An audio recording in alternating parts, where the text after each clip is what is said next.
So welcome back guys, we are back with another part of story. What if Bella became a shapeshifter in Forks? So don't forget to like and subscribe our channel for more such videos, so let's get started. When Leah got to Bella's house after work, she immediately started kissing Bella, pushing her shoulders toward the bedroom. I have been looking forward to you all day, beautiful. Leah lifted Bella's shirt over her head, gasping at the bounce of her bare breasts, then even more excited when she saw Bella was completely nude under the shirt.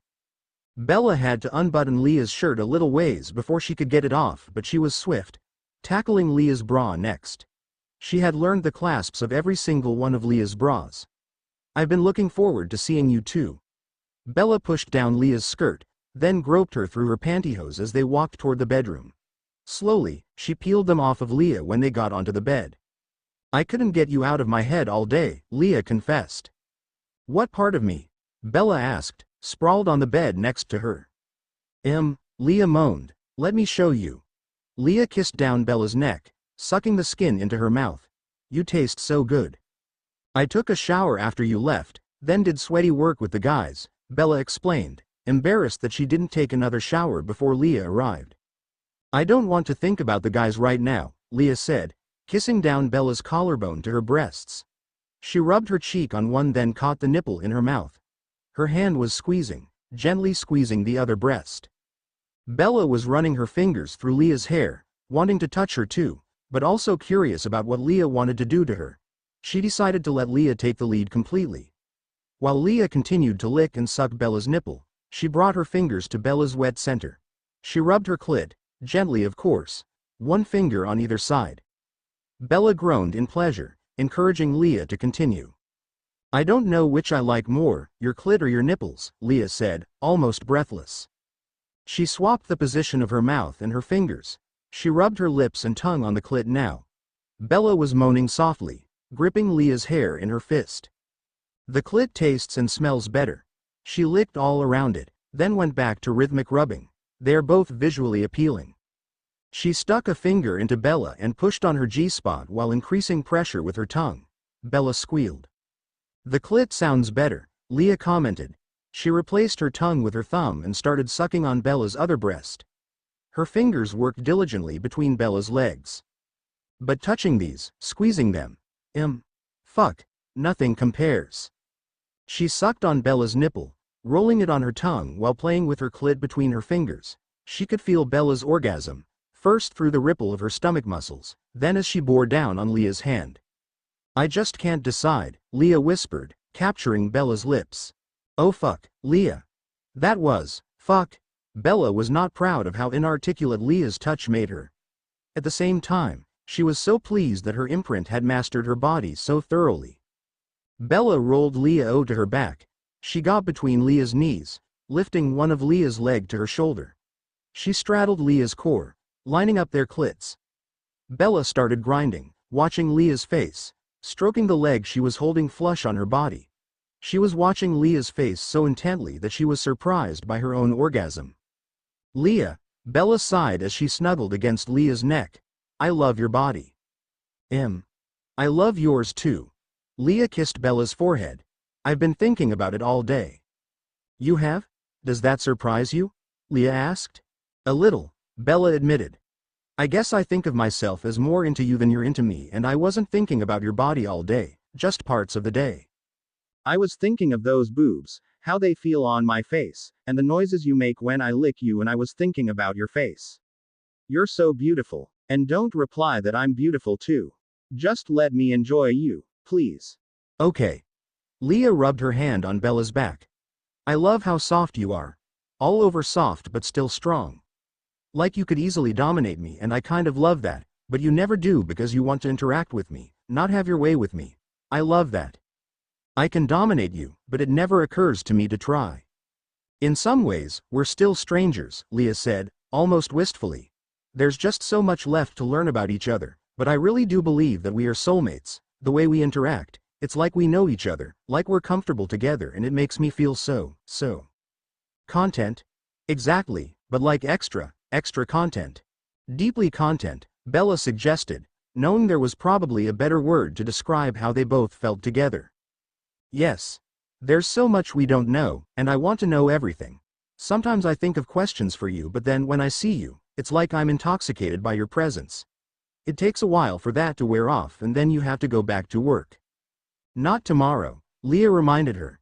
No, I told Sam he could come surfing, so it'll be the whole pack. Okay, Leah said, still not wanting to talk about Sam. Tell me about Seth, Bella requested, changing the topic just when Leah needed it. Seth? My kid brother? I don't have any brothers and I've only met your parents, Bella explained. Didn't Seth open the door the day we met? I think so. What's it like having a little brother?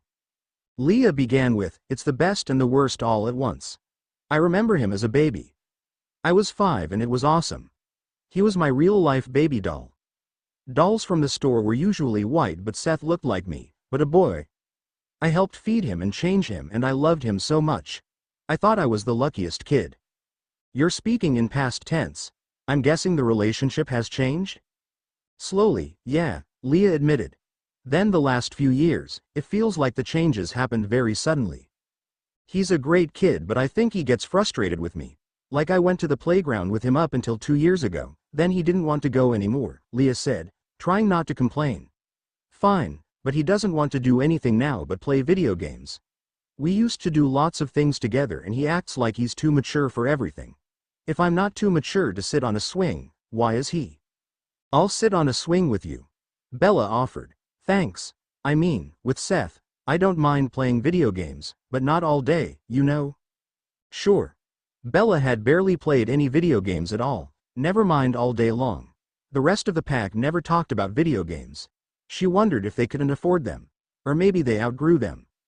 What's it like being an only child? Leah asked. Lonely, Bella answered without needing to think about it. My mom had us living in cities mostly and she didn't want me wandering the neighborhood while she was at work. So I just stayed in the apartment by myself all the time. How old were you when she first left you alone? It was when I was first in school, like first grade. I watched Aladdin so many times. Bella was peering at Leah's face. Hey, you look kind of like Princess Jasmine. Your hair isn't as thick and you don't have the Disney princess chin, but otherwise, kind of. You don't think I look more like Pocahontas? Leah asked. Bella giggled nervously. For the first time since she met Leah, she was worried about saying something racist. Technically she was part native, but it was a small part and she had passed as white her whole life. Oh, that is a better fit, yeah.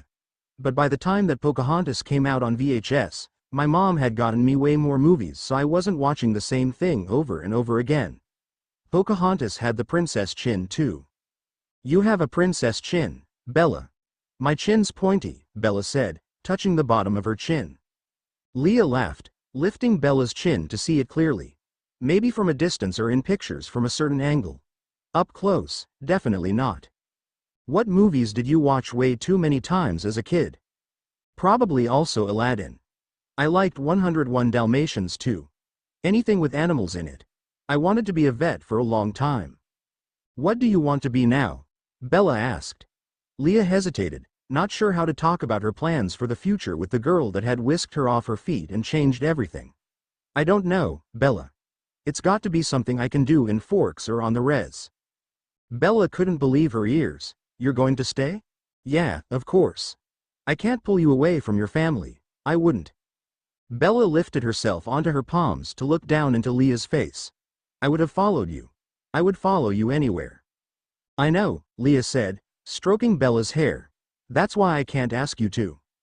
Leah, I don't want to take your future from you. Bella, stop. You're my future. Can't you be a vet here? Bella asked. The only vet school in Washington is 9 hours away.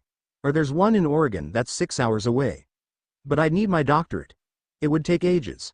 What did you want to do before the wolf stuff? Promise you won't laugh? Why would I laugh? Leah asked. Just promise. I promise. I wanted to be a literature professor. Like a frumpy bookworm or a sexy librarian? Leah asked. She could picture Bella as either. Bella could feel herself redden. Both, depending on my mood. Nice. Why would I laugh? Because I maybe don't come across as a book nerd. When we met, you immediately started helping me with my Shakespeare homework, Leah reminded her. It's because I liked you. How much education would you need to become a professor? A PhD, right? Yep. Do you think you will? Leah asked. Nope, Bella said, shaking her head. I haven't really looked at the offering at the community college in Forks. I need to get the GED done, then take a look. But I don't like that we just got 2 new pups. I wish I knew why they're joining now. I thought it was the Cullens, Leah said. Yeah, but why do we need more now? The Cullens aren't doing anything. This had been bothering Bella, but no one was taking it seriously. Even Sam wasn't concerned about getting 2 new pups, one right after another. It wasn't something she wanted to worry her imprint about though. She would keep Leah safe. Oh, when Leah woke up on Thursday morning, Bella's forehead was on her cheek. She felt like she didn't deserve this crazy affectionate girl, but she was glad she had her. Since Seth grew up, she hadn't really been affectionate with anyone. She didn't know what she was missing. She was missing Bella Swan. When Bella woke, she glanced up to Leah's eyes to make sure she was awake before kissing her neck. Bella hummed, "Morning, baby. What time is everyone meeting to go surfing? Paul and Rachel will be there at 10 o'clock. I think Sam will too. He has my gear and yours." "Why does he have your gear?" Leah asked. She thought that sounded like exactly the kind of bullshit Sam would pull, holding onto the gear so he was in charge. "Because the suits and stuff were in his hall closet and he has the boards on the wall. So when I was packing my stuff, I didn't think to take them." "Will you bring them home now?" Bella loved that Leah just called their house home. She answered, "I don't want to take the board without taking the wall mount, but I'll talk to Sam about it. Do you have a spot where you want the board to go?" Leah hadn't actually thought this through, but she didn't want Bella's stuff in Sam's house. So she suggested, above the TV would look nice. "Wherever we put it, there's got to be room for your board, too. Shouldn't we see if I'm any good first? You probably won't be good on your first day." "Thanks for the vote of confidence," Leah said with a grin. "No one's good on their first day. I'm hoping you'll be confident enough to stand on the board by the end of the day."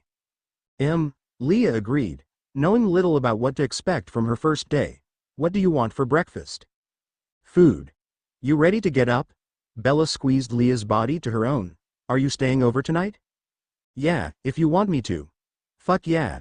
Leah, sleeping with you is my absolute favorite thing in my life. And I'm not talking about the sex, although that's great too. I've never had a girlfriend before. I've never held someone all night before. I've never even wanted to. But this is the best." "I like it too," Leah told her. That was the understatement of the century. The very idea of sleeping without Bella pained her at this point. "Okay. Let's get up. Did you and Sam snuggle when you were together?" Bella asked as she pulled on a shirt. Leah groaned, following Bella out of bed. Talking about Sam was such a mood killer. A little bit but never all night. Sometimes during movies we snuggled. I much prefer snuggling with you. In the kitchen, Bella asked, "Do you want breakfast sandwiches with me?" Leah nodded, getting ingredients from the fridge. "Sam and I were talking about you yesterday. Am I in trouble?" Leah asked warily. "Huh. No, we were talking about how you two didn't always treat each other great, so I asked why he was with you so long." "I feel like I'm going to hate his answer," Leah breathed. "He told me he loved you, crazy unhealthy love, and that you were the most beautiful girl he had ever seen." Leah couldn't help but roll her eyes. "Sex then, and I barely gave it to him." "But he had no answer for why you were with him." "I loved him too. He was safe." "Like, he made you feel safe?" Bella asked. "No, he was a safe choice. He was a genuinely nice guy. I knew how he felt about me, but I also knew he wouldn't push me in our physical relationship.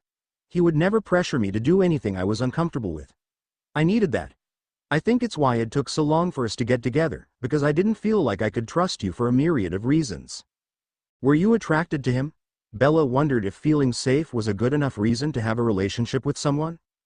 Leah did not want to talk about this, but she thought Bella had the right to know. "I thought he was handsome." "He was handsome, Bella. Yes, I was definitely attracted to him, but it's really nothing for you to be jealous of.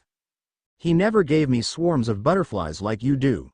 At best, there would be 1 or 2 fluttering around in there when I was with him. When he touched me, it wasn't uncomfortable, but it wasn't electric like yours. It was pleasant, something I looked forward to occasionally, but it wasn't a craving like how I crave you. If we kissed at the end of a date or whatever, it was nice. Lips feel nice. Tongue feels nice. but it wasn't something I daydreamed about like it is with you. Thoughts of him weren't distracting me to the point that, well, it's nothing like it is with you. I wasn't jealous, Bella clarified. I thought you might be gay if you were only with him because he was a safe choice. Oh, no, I'm pretty sure, no, I'm pretty sure I'm bi. Have you been attracted to any guys other than Sam? Leah groaned. Why would you want to know that? You don't have to tell me. I'm just curious, and you can ask me anything. You know that, right? Have you ever been attracted to any guys? Bella bit her tongue. When I was in 9th grade there was a guy the first had a crush on. It was very confusing for me, but she came out as trans a few months later. Did you ever hook up? No, she was bullied badly and her parents sent her to one of those conversion camps. Then they moved. I worry about her sometimes. She was a few years older than me, so I hope that once she got to college, she was able to live normally. I've never met anyone trans, Leah confessed. That kind of thing just wasn't done on the res. Yeah, Bella scratched her head. I don't know that there was anyone trans in Forks, either. It's kind of a numbers game. Smaller communities have less people, therefore less LGBTQ, and those people are quick to move away to find others like them. It's kind of like brain drain. Leah rubbed her palm on her forehead. That's another reason to stay here, with you, to counteract brain drain just a little. So were you ever attracted to other guys? Bella asked again. Or do you not want to tell me? I wasn't attracted to other guys. With Sam, the attraction built more slowly than it did with girls. I've had crushes on girls that hit hard and fast, like with you. With guys, I might notice that they're attractive like Paul. You were attracted to Paul? Bella was instantly jealous. No, but I noticed that he was good looking, handsome even.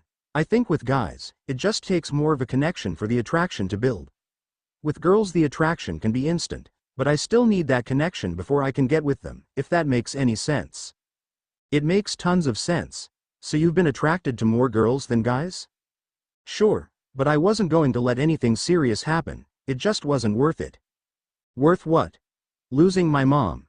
Bella gulped. Do you think she'll? I don't know, but you don't have to worry about it. Whatever happens, you're worth it. And Pac is family, right? So I won't be alone. Do you know if Seth feels the same way as your mom? No, Leah said, shaking her head vehemently. He doesn't feel the same way. I made sure of it. Whenever it came up on TV or in a conversation or something, I would talk to Seth about it, making sure that he understood. At the time, I thought I was doing it for Uncle Luke.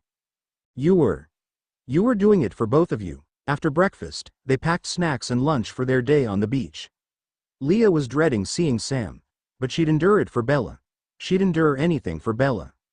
Bella and Leah packed snacks, drinks, and lunch for their day at the beach.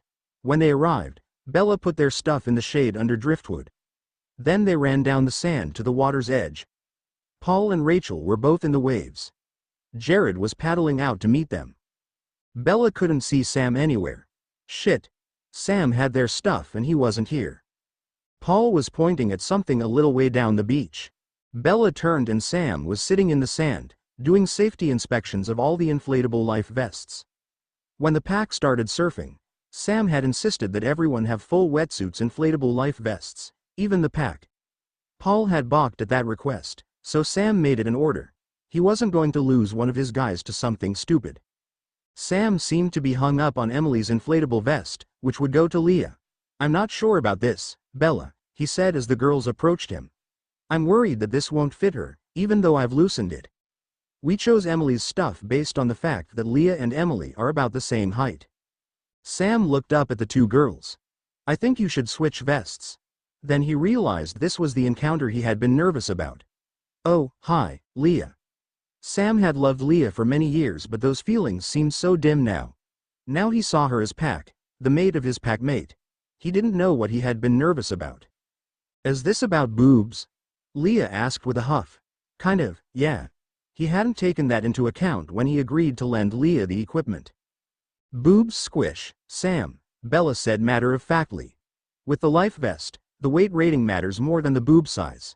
Let me see Emily's vest. Sam handed it to her. Leah read the weight rating over her shoulder. I'm within this weight range. I can help you squish your boobies into it, Leah, Bella offered with a grin. Hold up, Sam said. Bella, do you fit that weight requirement too? You don't want her to be distracted by skin irritation out there. I haven't stepped on a scale in a while, Sam, Bella told him honestly. Her weight wasn't something that concerned her anymore since the wolf gave her such a high metabolism. But you had to weigh yourself to get this vest, right? He asked. Yeah, I'm pretty sure that I was under the max weight for that vest, but check with Rachel. She's the one that wrote it down and sent the info. Leah sighed. She didn't want Sam to win this weird vest war. She felt determined to do anything so he'd lose the vest war, but she couldn't think of anything. Sam stood in the sand and flagged down the surfers. Paul, then Rachel, then Jared joined them on the beach. I need Bella's weight, Sam said. Bella thinks you know it, Rachel. Leah spoke up, a little annoyed. He doesn't need you to announce her exact weight, Rachel. Just check to see if it is in the range for this vest. Leah handed her the vest. Do you remember her weight, roughly? Rachel answered, she's about 10 pounds lighter than the max here, so this vest is fine. What's this all about, Sam? Paul asked. Leah's boobs, Bella answered, draping her arm around Leah's shoulder. Jared gave Sam a questioning look. It's about safety and comfort. Sam grinned. He was defeated even though he had won. Okay, it's about the safety and comfort of Leah's boobs. Leah, you get Bella's vest. Bella, you get Emily's. I'll let you two adjust the straps. Sam, Paul and Jared went out on their boards. Rachel stayed to help Bella and Leah with their wetsuits. Emily said not to pee in her wetsuit, Bella remembered. Why would I? Oh yeah. Leah's face lit up at the memory. I peed in her backpack once right before she left to go home. Rachel was giggling. Why'd you do that, Leah? I got a really nice tea set and we were having a tea party, as you do, and she fell on it. Leah made finger quotes when she said the word fell. Did she fall on purpose or? Bella asked. I think it was an accident, Leah admitted, but I was 6 and I was mad. She still hasn't replaced the broken pieces. Bring it up with Sam. He's good at mediating this kind of stuff, Bella said, mostly joking. Maybe I will. Leah definitely would not. She wasn't going to engage with Sam more than necessary. Rachel, did she ever pee on anything of yours? Bella asked. Leah was glaring at Rachel in a threatening way. Leah, do you want to tell her? Rachel offered. No, now I have to know, Bella said excitedly. It's not a big deal, Bella. Leah had a hard time when she was angry and things weren't resolved to her satisfaction, wouldn't you say, Leah? You're calling me a spoiled brat? Leah taunted. No, Rachel said, not intimidated by one of her oldest friends. Did you ever get what you wanted from this behavior? It wasn't about that. Leah's eyes narrowed as she said, it was about revenge. Normal motives for 6-year-old girls, Rachel commented snarkily. Bella asked, should I be worried? Probably not, Rachel said. I don't think she'd target you, but she'd probably target others on your behalf. She's the greatest, Bella said, squeezing Leah tight. But what did she pee on, Rachel? My sneakers. Leah, have you peed on anything of mine? Bella asked. No, Bella, Leah cried. I haven't done that in over 10 years. But don't tell Emily that. I want her to wonder if I peed on her wetsuit. Sam would be able to sniff out the truth. Rachel was confident of that. It sounds like Sam might be a pervert, Leah said. Bella laughed. We could all sniff it out, Leah, probably even Rachel. Rachel, do you have a good sense of smell? Pretty good, not as good as Paul's but pretty good. It's genetic from the black line, Bella informed her. My dad's got it too. It helps him with his detective work. They approached the water where Paul was waiting. What have you told her so far? Paul asked Bella. Nothing. She hasn't even gotten her toes wet. Paul went over how the inflatable life vest worked first. That was a request from Sam and a totally unnecessary one. Leah had read all of the printed instructions on the vest. Paul went over surfing basics. He made Leah practice on the dry sand first, showing her how to lift herself on the board. Then he showed her how to skimboard, riding the wet sand where the waves receded. Finally, he demonstrated on a smaller wave. He had Leah try it on a smaller wave too. She got into a low crouch, keeping control of the board. Leah was having a blast. Bella was sitting on her board, delighted as she watched her imprint. Jared paddled up beside her. It feels good seeing her like this, he said. She's happy, having fun, almost carefree. You took the words out of my mouth. I was hoping she'd stand up by the end of the day. She's magnificent. This was a good idea, the surfing. Jared agreed. Good way to reintroduce her and Sam, but he really botched it with that boob debacle. Bella's grin stretched her cheeks. I think that made it better. I think if everything was too smooth it would have been more awkward, you know? Probably true. And it's good for the alpha to be a little humble sometimes. Leah can make anyone humble. Yeah, I can, baby, Leah said, paddling up to them. Did you see me? I stood up like you wanted. I'm really impressed, Bella gushed, and I don't say that often. You're going to be better than Paul in no time. Sam's going now, Jared commented. Leah paddled her board around to watch. Sam was riding a bigger wave than her. His movements were graceful. There was something about him that was animalistic, but controlled. She wanted to see Bella do it. Bella hadn't had a chance so naturally. It was her turn next. Leah sat mesmerized as she watched. Bella was balanced perfectly but moving swiftly. When it came time for her to stand, Leah expected the same controlled grace that she saw from Sam. Instead, Bella's pushed down on the board, then in an instant, her feet were steadily controlling the board. There was not a quiver of imbalance in the board. Bella's body moved a little as she kept balance with the wave, but it was minimal. All of her movements were speed, strength, and flawless grace. After the wave crested, she paddled beside Leah. You were incredible, Leah said, a little breathless in her awe. Thanks, but I would never have been able to do what you did if I weren't a wolf. Leah's face almost darkened in confusion. Meaning? I was a total klutz, Leah, Bella told her. I would trip on a flat surface at least once a week. I was brave though. You know what you get when you cross bravery with a klutz? No, what? Injury.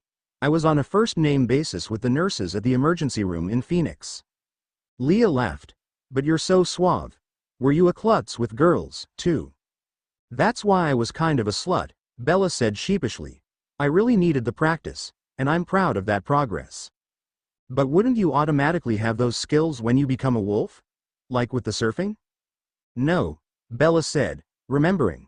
I'd have the stamina and strength to do a lot of the moves that might have been difficult before, and flexibility, but I wouldn't know the moves. If you gave me a surfboard and an ocean without a pawl, I wouldn't have figured out surfing. Or it would have taken me a long, long time. That's nice of you to say, Bella, Paul said. Leah, you're up next.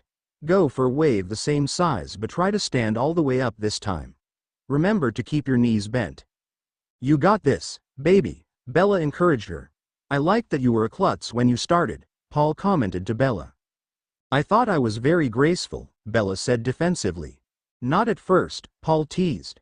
But it meant I could show you my way of doing things, model you in my image. I don't like that, Bella responded. Sam didn't either. That's why you spent time with all of us equally. He didn't want a girl version of me.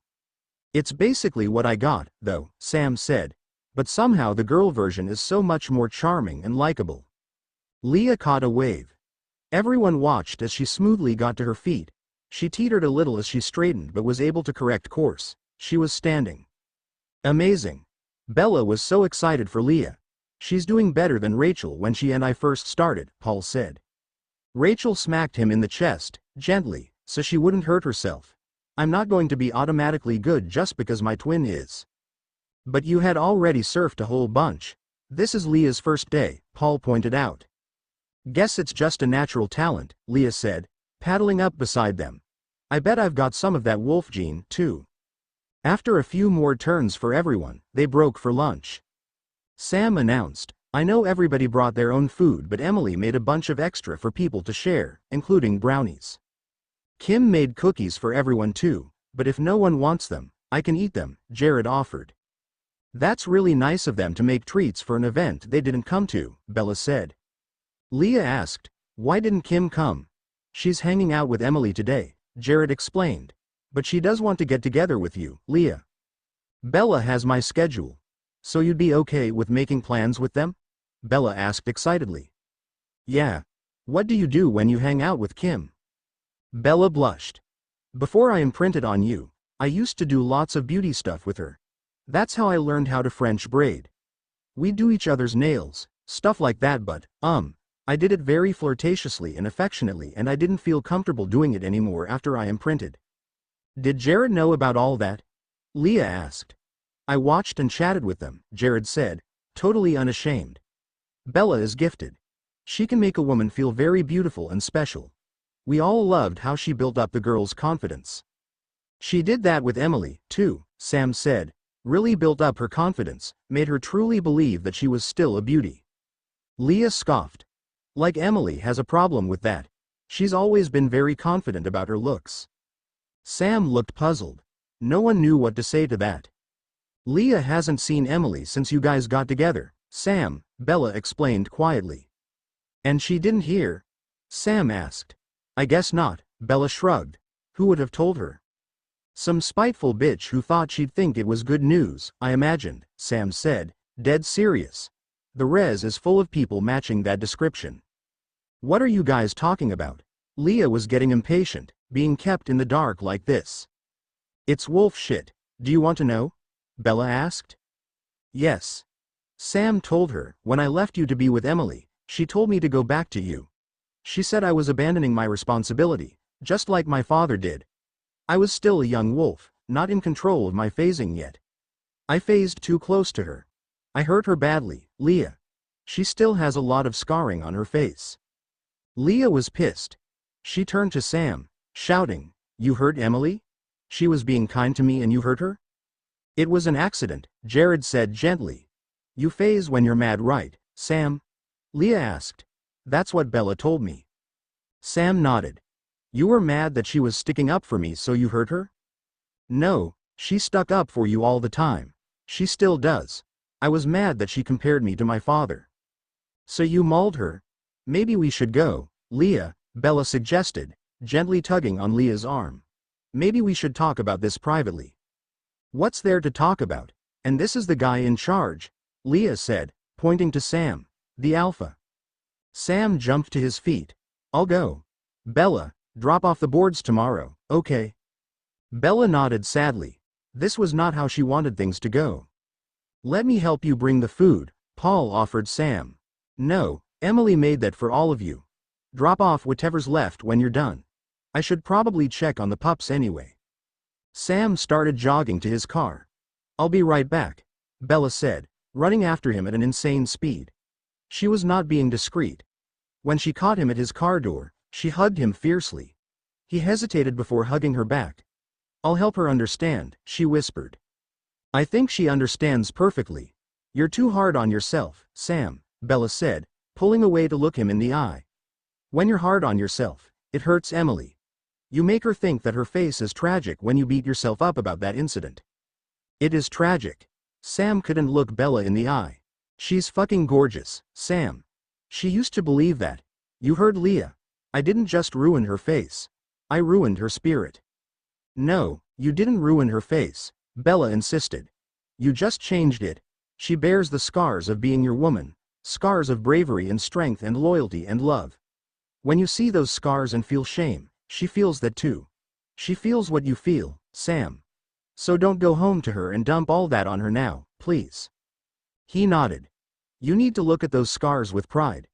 Not pride in yourself, because that's stupid.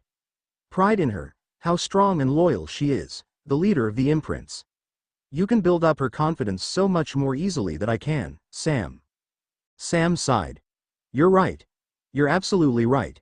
He kissed the top of her head and opened the car door. Now get back to your woman and have fun. Don't make me order it. When Bella got back to the group on the beach, everyone was eating silently. No one had known what to say to Leah when Bella left. Bella sat down right next to Leah. I phased in anger when I saw what Sam had done to Emily's face. It's only on the right side, so one side of her face is fucking gorgeous, and then she turned. Bella sighed. I recognized the spacing of the scars as the spacing on Sam's paw. Bella reached out and held Leah's hand as she continued. I was horrified, terrified for this woman. But I wasn't there when it happened. Sam was. He replayed the memory for me when I was ready. All the guys were there for the aftermath, and they've shared their memories too. He was suicidal, Jared added. He begged Emily for permission to kill himself. Because she was his imprint, he couldn't do it without her permission. That's so manipulative, so fucked up, Leah exclaimed. They all knew that she was right. At the same time, they saw the love that Sam and Emily had for each other. There was nothing fucked up about their love. Bella gave Leah a small smile.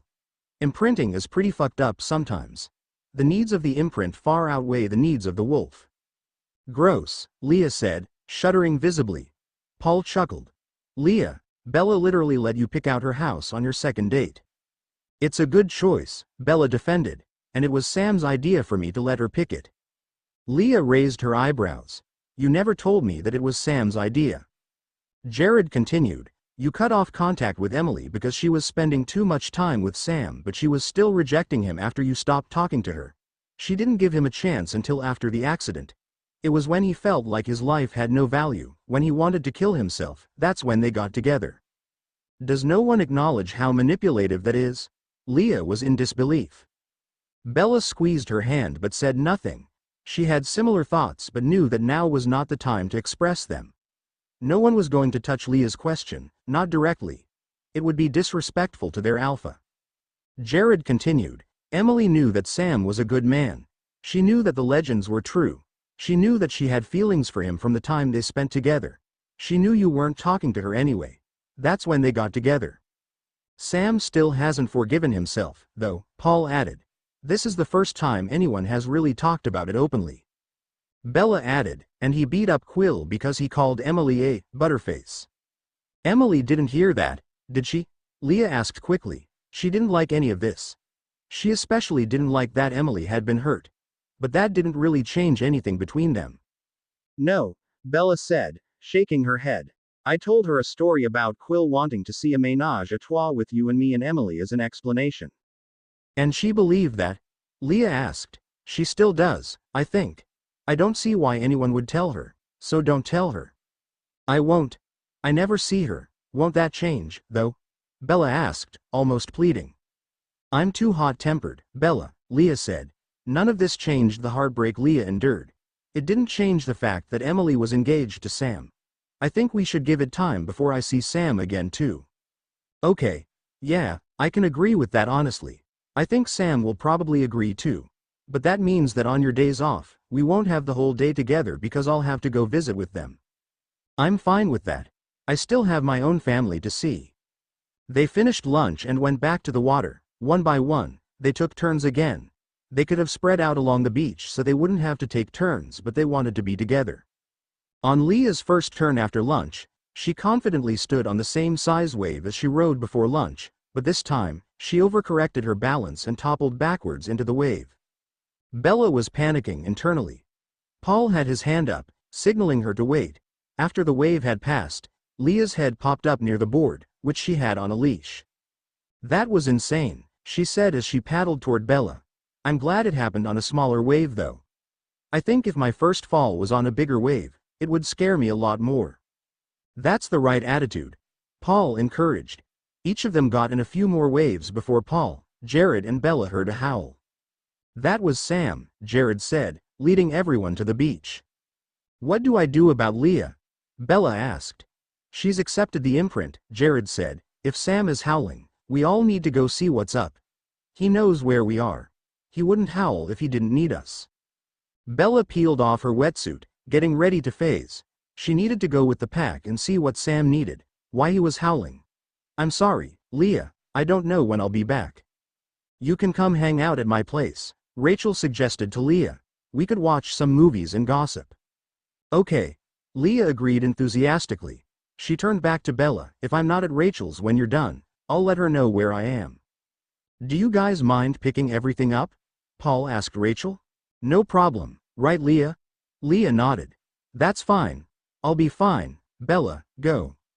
Bella gave her a quick but meaningful kiss, then ran off with the guys towards the woods.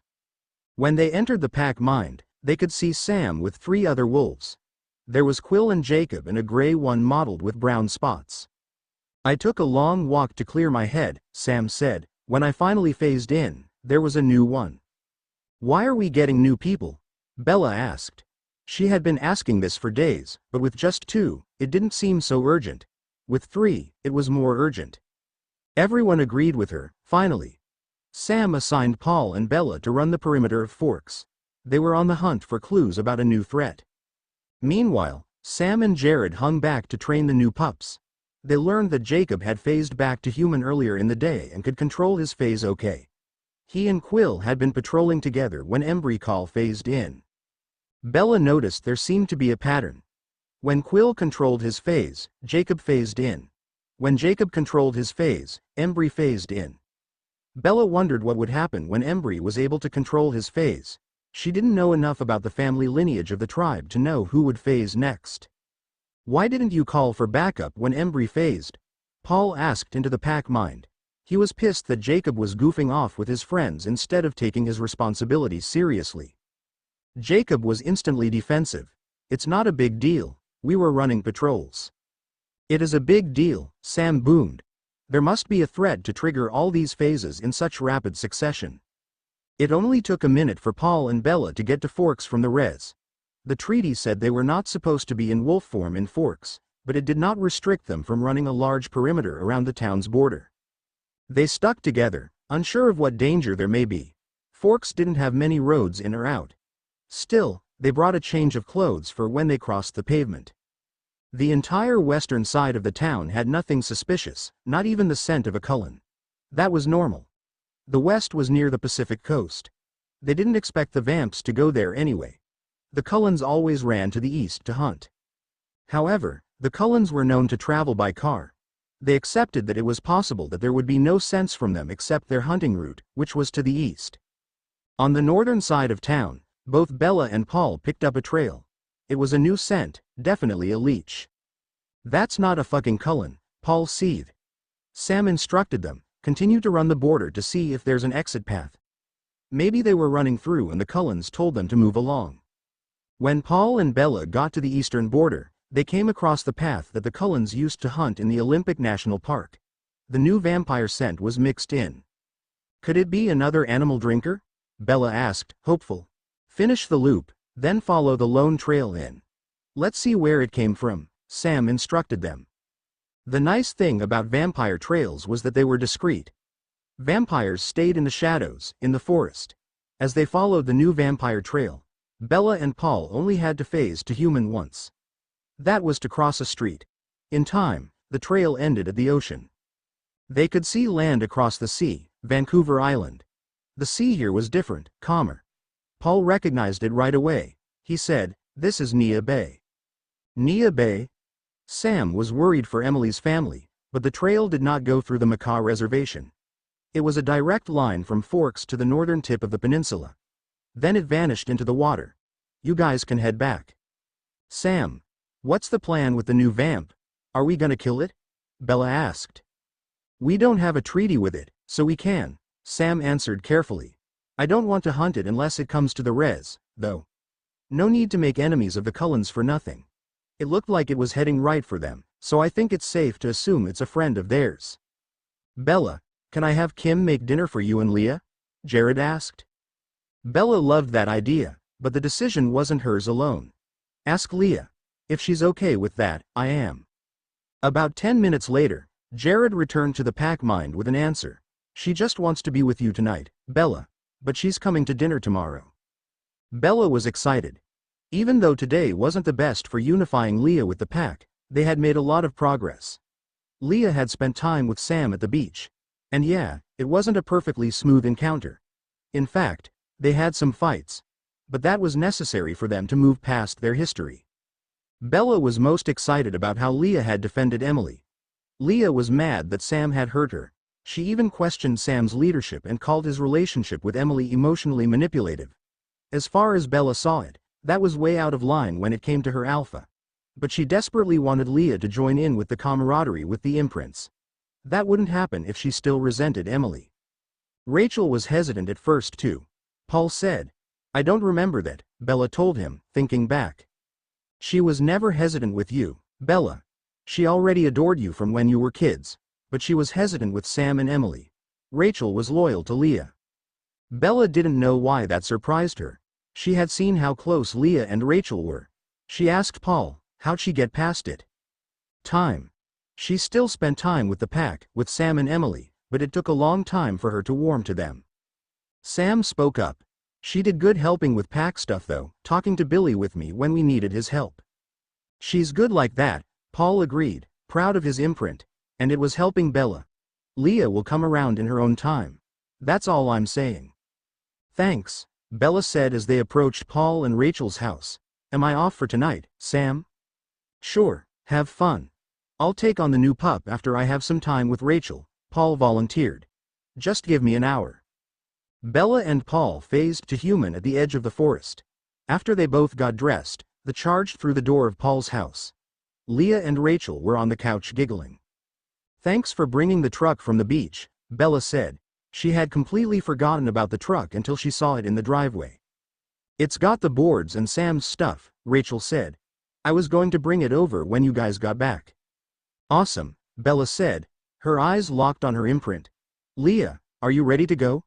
Paul's only got an hour before he has to patrol. Paul handed Bella the keys to his car. Rachel will take the truck. We'll swap back tomorrow, okay? Bella nodded and took Leah home.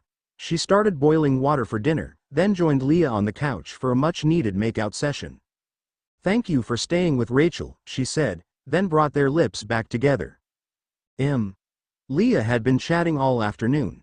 Now that she was with her girl, she just wanted to feel. Leah had an early morning shift on Friday. She got up at 6 o'clock and had to be out of the house by 6:30. That gave her time for a shower, a bowl of cereal and a kiss goodbye. Bella went to Sam and Emily's for breakfast. Emily was delighted. Bella, she was hugging her tight. I miss you on Leah's days off too. Thank you, and thank you for letting Leah use your gear. That was a lot of fun. Sam told me how Leah was great at surfing, Emily said, stacking half of Sam's egg sandwiches on Bella's plate. She ignored Sam's look of annoyance, but she did start another batch of sandwiches. I'm not surprised Leah was good. She was always more graceful than me.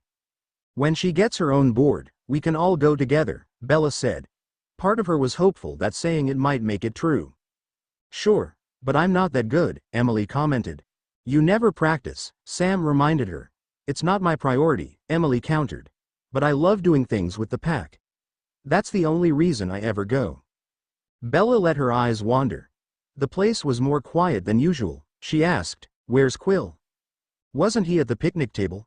Sam asked, not very concerned. I didn't see him.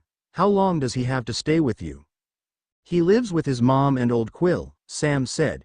His mom doesn't know about the pack, but I think it would be easiest for everyone if she did. Old Quill can help keep him in line. The new kid seems nice enough, Bella commented. Definitely, Sam agreed. Embry's the best of the three. Delicately, he added, when he phases back, I'd like your room to be available for him. Bella wasn't fazed by that suggestion. She assumed that would happen. Is old Quill on board with having Quill live with them? I don't think he'll have a choice here, Sam explained. The new kid needs us more than Quill. Embry's mom is macaw. We might never get permission to tell her. What about Embry's dad? Sam shrugged. Unknown. No one knows who he is. Then how will he get tribal membership? Sam popped half a sandwich in his mouth but swallowed it quickly. That's a ways away, Bella. He just phased yesterday. Okay. How did Paul do with training him? Bella asked after finishing off her own sandwich. Great. The kid responds to Paul. They caught a deer last night. We were thinking of getting an elk with you today since you've missed the last few hunts. Fuck, yeah? Can I come in? Quill asked from the door. Bella and Emily looked to Sam for the answer. Sure, Sam said. He didn't really want to share his morning with the kid, but he was hopeful that he'd be going home by that night. Are you still hungry? Emily asked, getting up to make more sandwiches. Sam gave Quill a warning look. No, I'm fine, thank you, Emily, Quill said nervously. I can do the dishes. Emily's been teaching him manners, Sam told Bella proudly. Apparently his mom does everything for him at home. It's her job, Quill said. She's a stay-at-home mom. Her job is to mother you, not be your maid. Emily corrected. That means she needs to help you become a self-sufficient adult. Sure, Quill groaned defensively. I'm doing the dishes. You never made me do the dishes, Bella said. Emily hugged her from behind while stacking more sandwiches on her plate. You did the dishes all the time and I never had to teach you how to do them. It was clear you were experienced. We were happy to take care of you, Bella, Sam said tenderly, parent you for a little bit. Bella smiled at them appreciatively. Yeah, I'm grateful for that time too. Is Paul still out there? She asked, gesturing to the woods behind the house. He came by right before you got here. He slept out there but he'll be joining us for the hunt. Jacob's with the new kid, patrolling. When Quill was done with the dishes, Sam sent him to get Jared. Sam and Bella relieved Jacob on patrol. When Jared and Paul joined them, they took Embry into the western edge of the Olympic National Park. It's just like with the deer, Paul instructed Embry. Should we let Bella do it? Jared asked. She missed the last few hunts.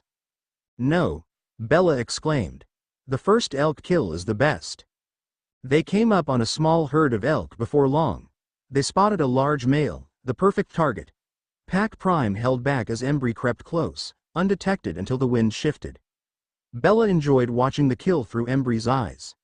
The world flew by as Embry leapt for the buck's neck, tearing his throat out in the blink of an eye. The rest of the pack descended on the animal, tearing it apart with their new packmate.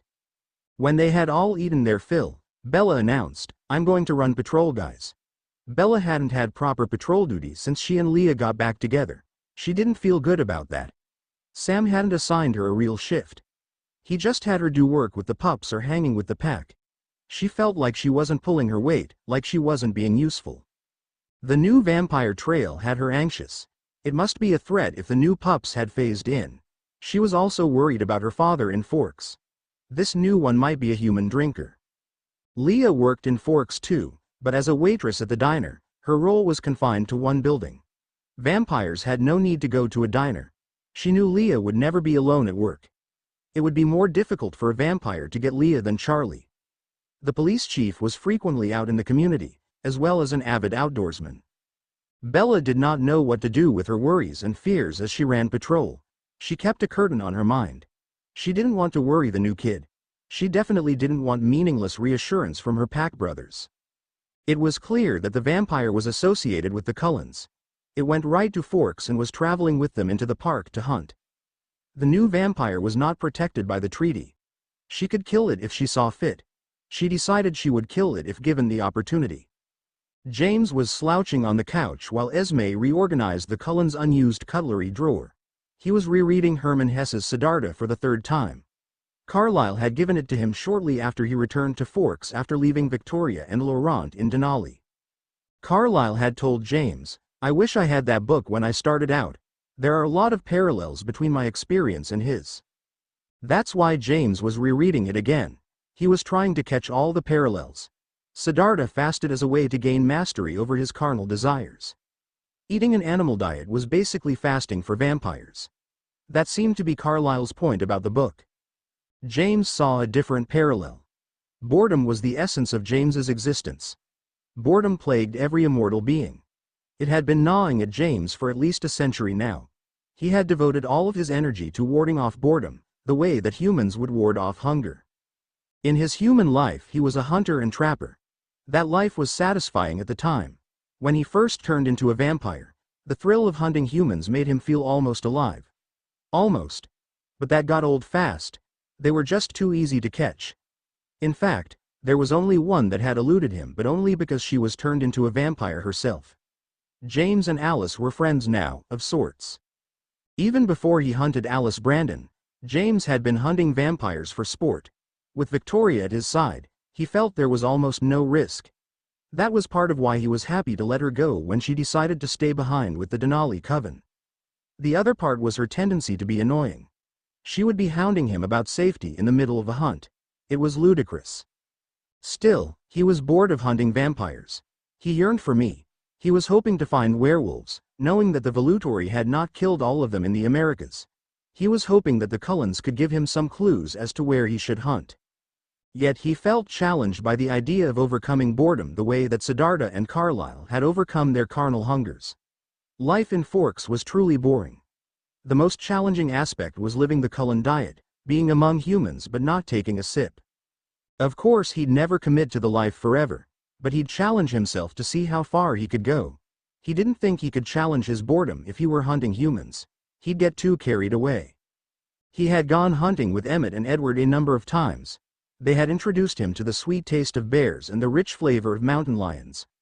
Honestly, he found corn-fed beef to be closer to the nectar-like blood of humans than any wild game. The Cullens didn't like James taking from the ranchers. They knew that cattle were tracked, that it would lead to investigations if he continued. So he went with them into the mountains and rainforests where there were plenty of wild animals. A few days ago, James had picked up a scent he mostly ignored in the past. He followed the trail deep into the forest until he came across a pack of wolves. There was one female and 4 males. Swift as lightning, he carried the female away, snapping her neck as he dragged her away for the feeding. Draining that alpha female was almost as satisfying as draining a human. Okay, not even close, but it was the best he had tasted since he had returned to Forks. Oh, after a long day working with the new pups, Bella took a shower before she expected Leah to get home. She quickly got dressed for their dinner date with Jared and Kim.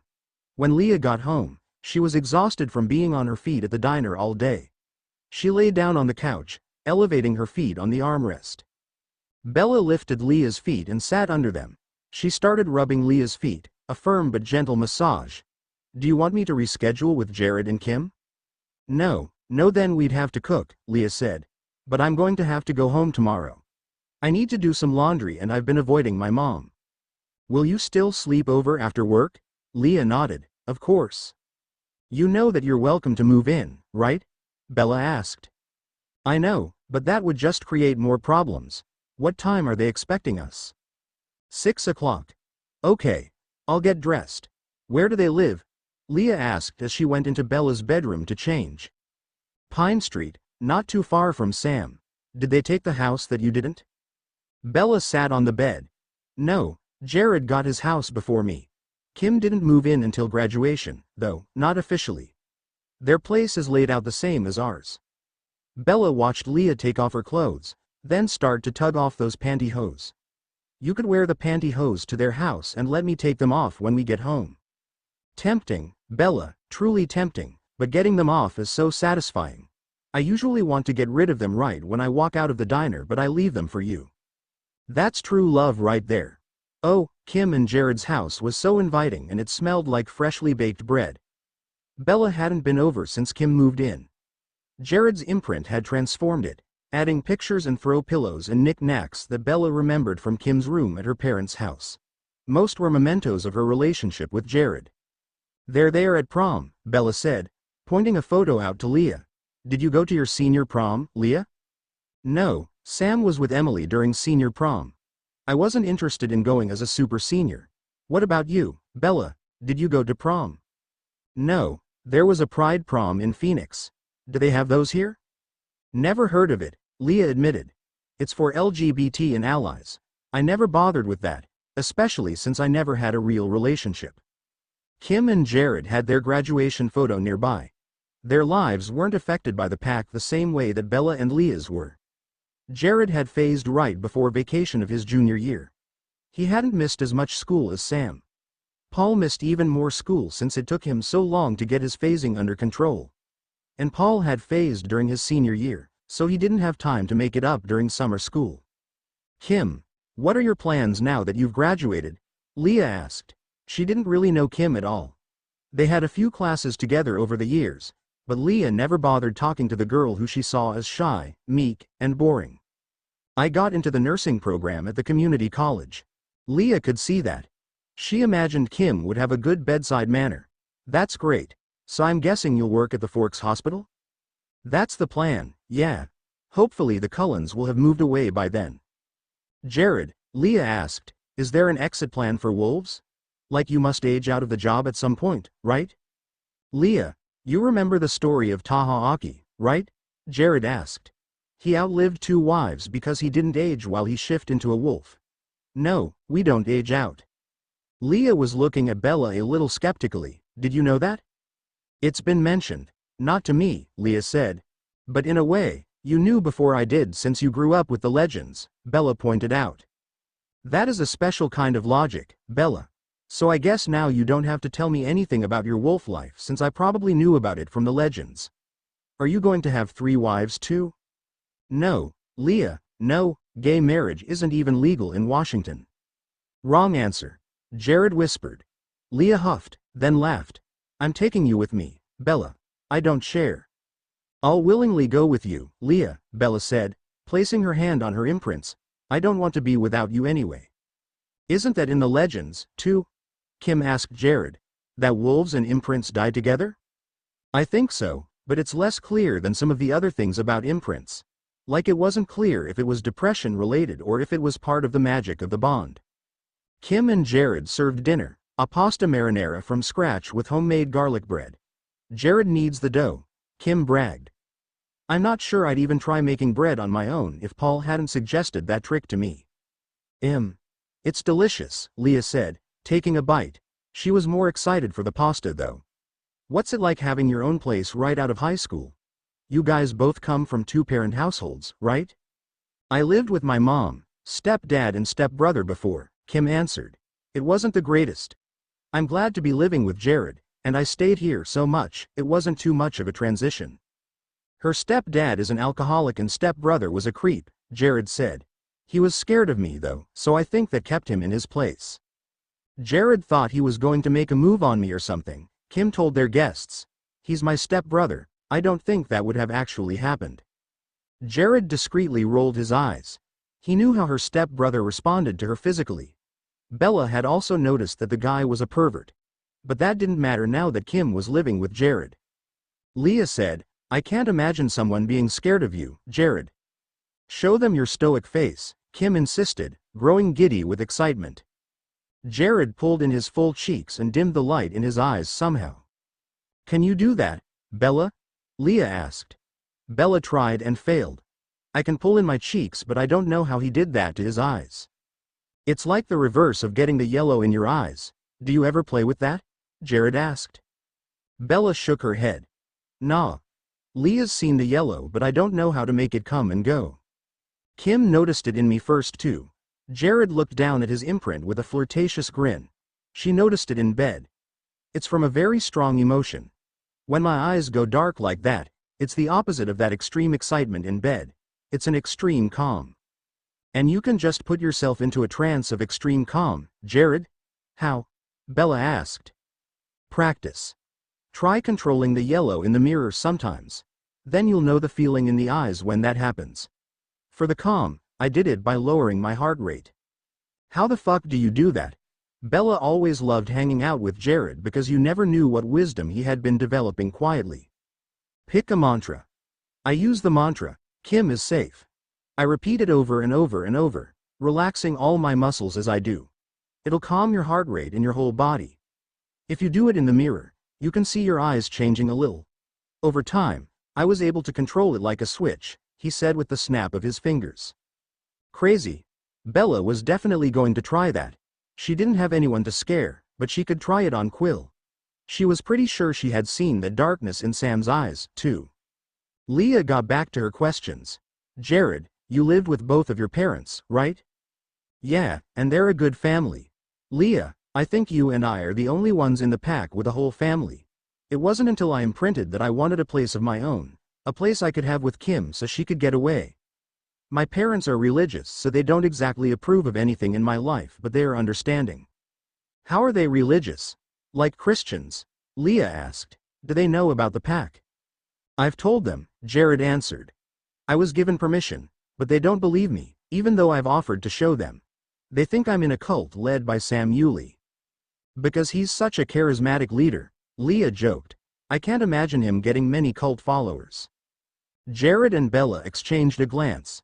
They both readily do anything Sam asked, with or without an alpha order. He wasn't a charismatic leader. He didn't need to be. He cared for the pack and they cared for him in return. Right, Bella said. Were you religious growing up, Jared? Were you familiar with the legends? Yeah, I was familiar with the legends. My mom is Quileute and she had lots of books and stuff.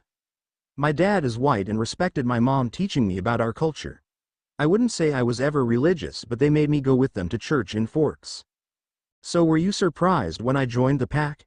A lesbian who hit on your girlfriend? Nope, he said with a friendly chuckle. Once I turned into a giant wolf in order to fight vampires. There was very little that surprised me. I don't remember anyone at church talking about homosexuality. I didn't have any prejudices about it before I met you. You were always just Bella to me. Good. So, Leah, what do you do when you're not working? Kim asked. Or what did you do before you and Bella got together? I just graduated with you guys like 2 weeks ago, so I was working full-time and going to school nearly full-time. I didn't really have much free time. Then Bella showed up at work a few days after graduation. Leah thought back to those few days where she was almost able to get bored because she had free time on her hands. In those few days that I had free time, I watched some movies, played video games with Seth, and finally got to read a book that wasn't a school assignment. What book? Bella asked excitedly. Leah looked embarrassed. Do I have to say? Is it naughty? Bella asked, somehow even more excited. No. Leah scowled. It's Harry Potter. Half-Blood Prince? Bella asked. Or are you not there yet? Half-Blood Prince. I got it for Christmas. That tells you how much free time I had before graduation. And you went on 2 dates with me when you could have been reading Harry Potter and the Half-Blood Prince? Bella was swooning. One of them was a study date, Leah reminded her, but you're kind of irresistible. Bella kissed her cheek. Thank you. I know Kim's caught up on Harry Potter, too. Are you Jared? Yeah. I finished that book like a year ago. Bella sighed morosely. So now we have to wait for the next one. Kim, do you work? Leah asked. Yeah, Kim said, a little embarrassed. I run a dog walking service and I do occasional dog grooming. I've been dog walking for a few years. It's very part-time, of course. So I have plenty of time to cook and be available to the pack. Is being an imprint like a part-time job? Leah asked. Bella had never mentioned that she'd need to cook and be available for the pack. Then again, Bella knew she wouldn't agree to that. No, Kim said. But sometimes it's like being a housewife, especially recently when Jared's been out for days at a time. And there's a lot of cooking. She patted Jared's toned abs. I like to keep him fed. Leah looked at Bella curiously, then asked Kim. Why has Jared been out for days at a time? Bella's been available. Oh, Jared's the best with the pups, Kim explained. You know, the new wolves. They've been picking up my slack, too, Bella said. All the guys have been. She reached to hold Leah's hand. Now that you've accepted the imprint, we can't expect them to do that anymore. Leah hadn't realized that the whole pack was working together to help her and Bella. They truly were a family of sorts. Then Leah asked, so Kim, how did your work as a dog walker help prepare you for a relationship with Jared? Kim laughed. Jared and Bella did not. Kim answered, it didn't, not really. Then she thought about it a little more. I guess understanding Jared's need for physical exercise is good. It's also helped me accept some of his quirkier needs. Please, tell me everything, Leah pleaded. What quirkier needs? Kim glanced at Jared before answering in a whisper. He's constantly licking me, which I'm not complaining about. When we're both home, he's always with me, like a golden retriever that follows you around. What else? He likes to sniff my butt. And I think he licks the dishes when I'm not looking. Leah burst out laughing. Bella does all of that except the butt sniffing. She openly licks the dishes. Jared was giving Bella side-eye, which she noticed. What? She cried. I'm not ashamed of licking dishes. Are you honestly pretending you don't sniff her butt? Jared asked. I'm not obvious about it, you weirdo, Bella said defensively. It's not weird. Once you open up about it, it's so freeing. He reached for Kim's hand, turning it over to interlace their fingers. She barely even swats me away anymore. On Saturday, Leah worked from noon to 9. But she had to do laundry and see her family, so she went home after breakfast. Both of her parents' cars were in the driveway. She went right for the washing machine, then sat down with Seth. So you just come home to do your laundry, huh? Sue asked, stalking out of the kitchen. No, I could have done laundry at a friend's house. It was just an excuse to come see my loving and supportive family, Leah snapped back. You could have brought your friend, Sue told her. I don't know how your dad is so cool with you being out every night. Maybe it's because he's actually supportive, not so judgmental. Harry stood behind Sue and shook his head lightly. Sue turned, narrowing her eyes at him. You know something? Harry shook his head again. Sue turned back to Leah. When are you going to come home for dinner? Or are you moving out? I'm not moving out, Mom. I'm working tonight. I have plans tomorrow night. How about Monday? Great. I'd like you to bring your special friend. Leah did not think that was a good idea. I'm not ready. But you're ready to spend every night there for a week? Are you afraid he won't like you anymore? I preferred you moping to this. Mom. Things are going well and I'm afraid you'll be mean to them. So will I ever meet him? Sue asked. I hope so. I don't know. Leah threw her hands up. She had given up hope that this would go well. Impulsively, she said, maybe we should just get it over with on Monday. Sue reassured her. Honey, as long as it's not Sam, I don't see why I would be disappointed, other than him waiting so long to introduce himself. It's not Sam. Why would I go back to Sam? The idea disgusted Leah. I'll ask my friend tonight if they'll come and let you know tomorrow, okay? Wonderful. See, Harry? That wasn't so hard. Harry's face was tight with concern. Seth changed the game cartridge and handed Leah a controller. She plopped onto the couch. Harry sat next to her while Sue did the dishes in the kitchen. Seth was in the armchair, just out of earshot of their whispered conversation. Harry began, I'm not sure this is a good idea. It has to happen sooner or later. What's she going to do? Disown me? Maybe. I found Uncle Luke, Leah told her father. I know. You could have asked me about him at any time. Leah looked at her dad. How was I supposed to know that you were in touch? How do you think he always knew your clothing sizes for your birthday and Christmas presents? Does Mom know that we've kept in touch? She's not stupid, Leah, but we never talk about it. She doesn't know that you found him or about you and Bella. I don't think she'll handle it well. Why's she like that? Leah asked. It's a fairly common attitude on the res, Harry said with a sigh. Your mom's parents were like that too. They didn't speak to Luke again either. Your mom went to nursing school during the AIDS epidemic. For most nurses, that made them more compassionate, but for some reason, your mom saw it as confirmation that her parents were right, that homosexuality was wrong and that AIDS was their due punishment. Then when Luke came out, she thought he was committing suicide. She believed he was as good as dead. She wanted no part in it. People don't easily admit they're wrong, you know? So I'm afraid that she won't change her mind. Yeah. Leah's shoulders slumped. She knew her dad was probably right.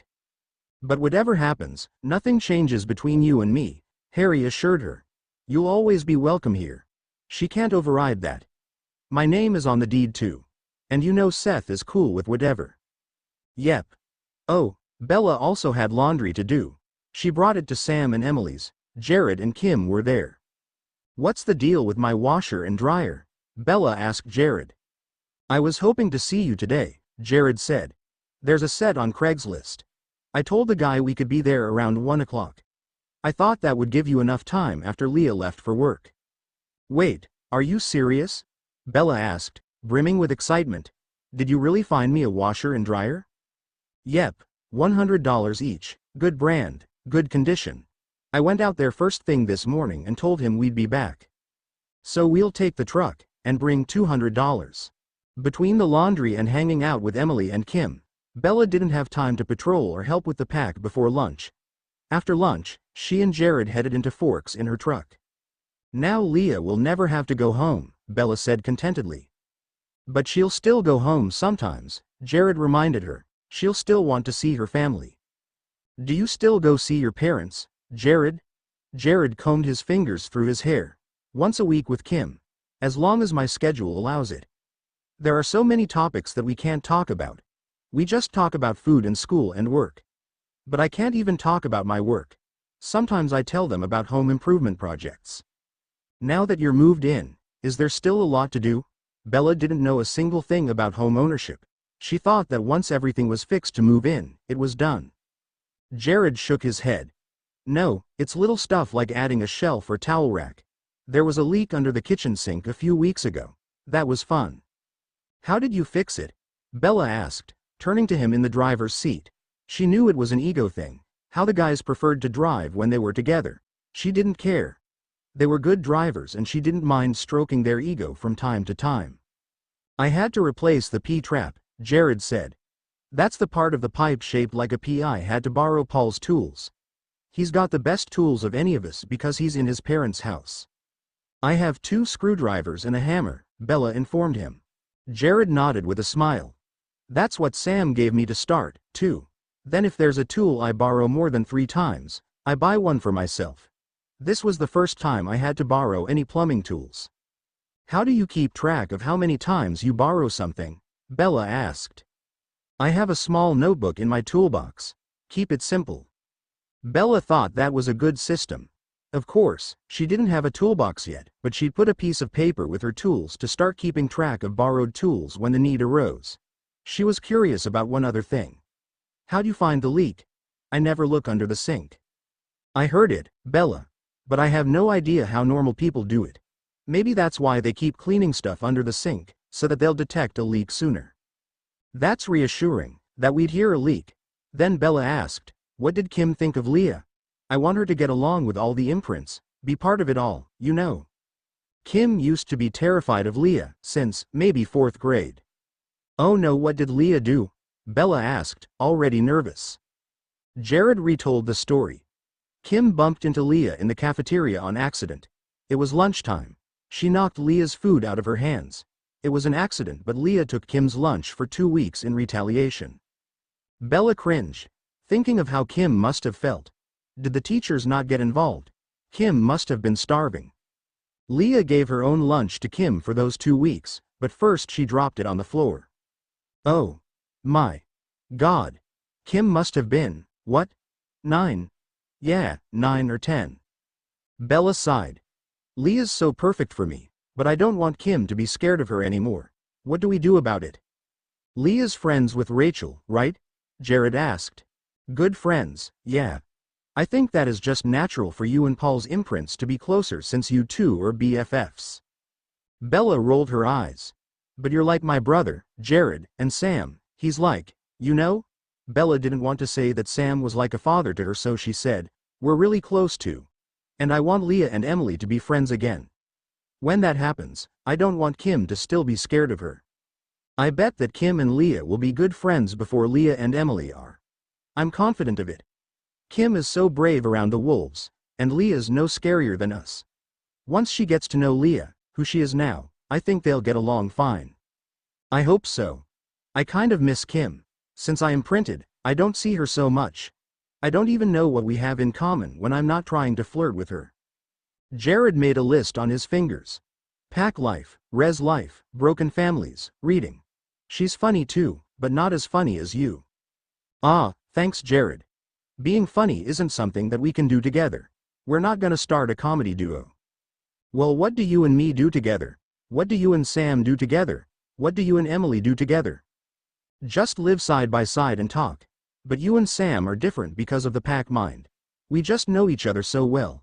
And Emily, I had the biggest crush on Emily, so I got to know her pretty well too. I adored Kim and would have loved to get her into bed, but it wasn't the same. Does Leah know that you had a crush on Emily? Jared asked. I don't know the full extent of what she knows. Bella groaned and buried her face in her hands. She knows I used to recite poetry about her tits. Rachel told her that. I haven't really talked to her about it. I just said I flirted with all the imprints. Jared's eyes had widened at all that. It might be something you'll want to talk to her about, especially now that she's accepted the imprint. You don't want her to hear about it from other people first. I'm afraid she won't like it, though. She might not, Jared agreed, but she won't like that you hid it even more. Jared, I'm scared. So that's another thing you and Kim have in common. You both fear Leah. Huh? Bella covered her face to try to hide her snort. I don't think you have too much to worry about with her reaction, though. Frame it like this. Sam abandoned Leah for Emily. You abandoned Emily for Leah. It has potential. Bella ran patrol for a few hours after Jared helped her set up the washing machine. Sam agreed to let her end her shift right when she expected Leah to get home. Leah arrived at the 2-bedroom house a minute before her. She was prepared to make herself comfortable as she perused Bella's bookshelf.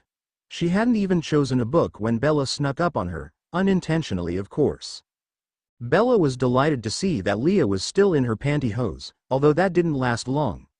The girls took a shower together, both feeling grimy from work.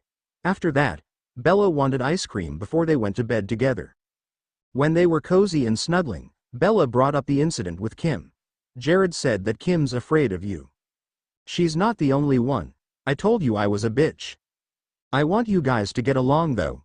Jared and Kim are important to me. What do you want me to do? Leah asked. I have no control over how she feels.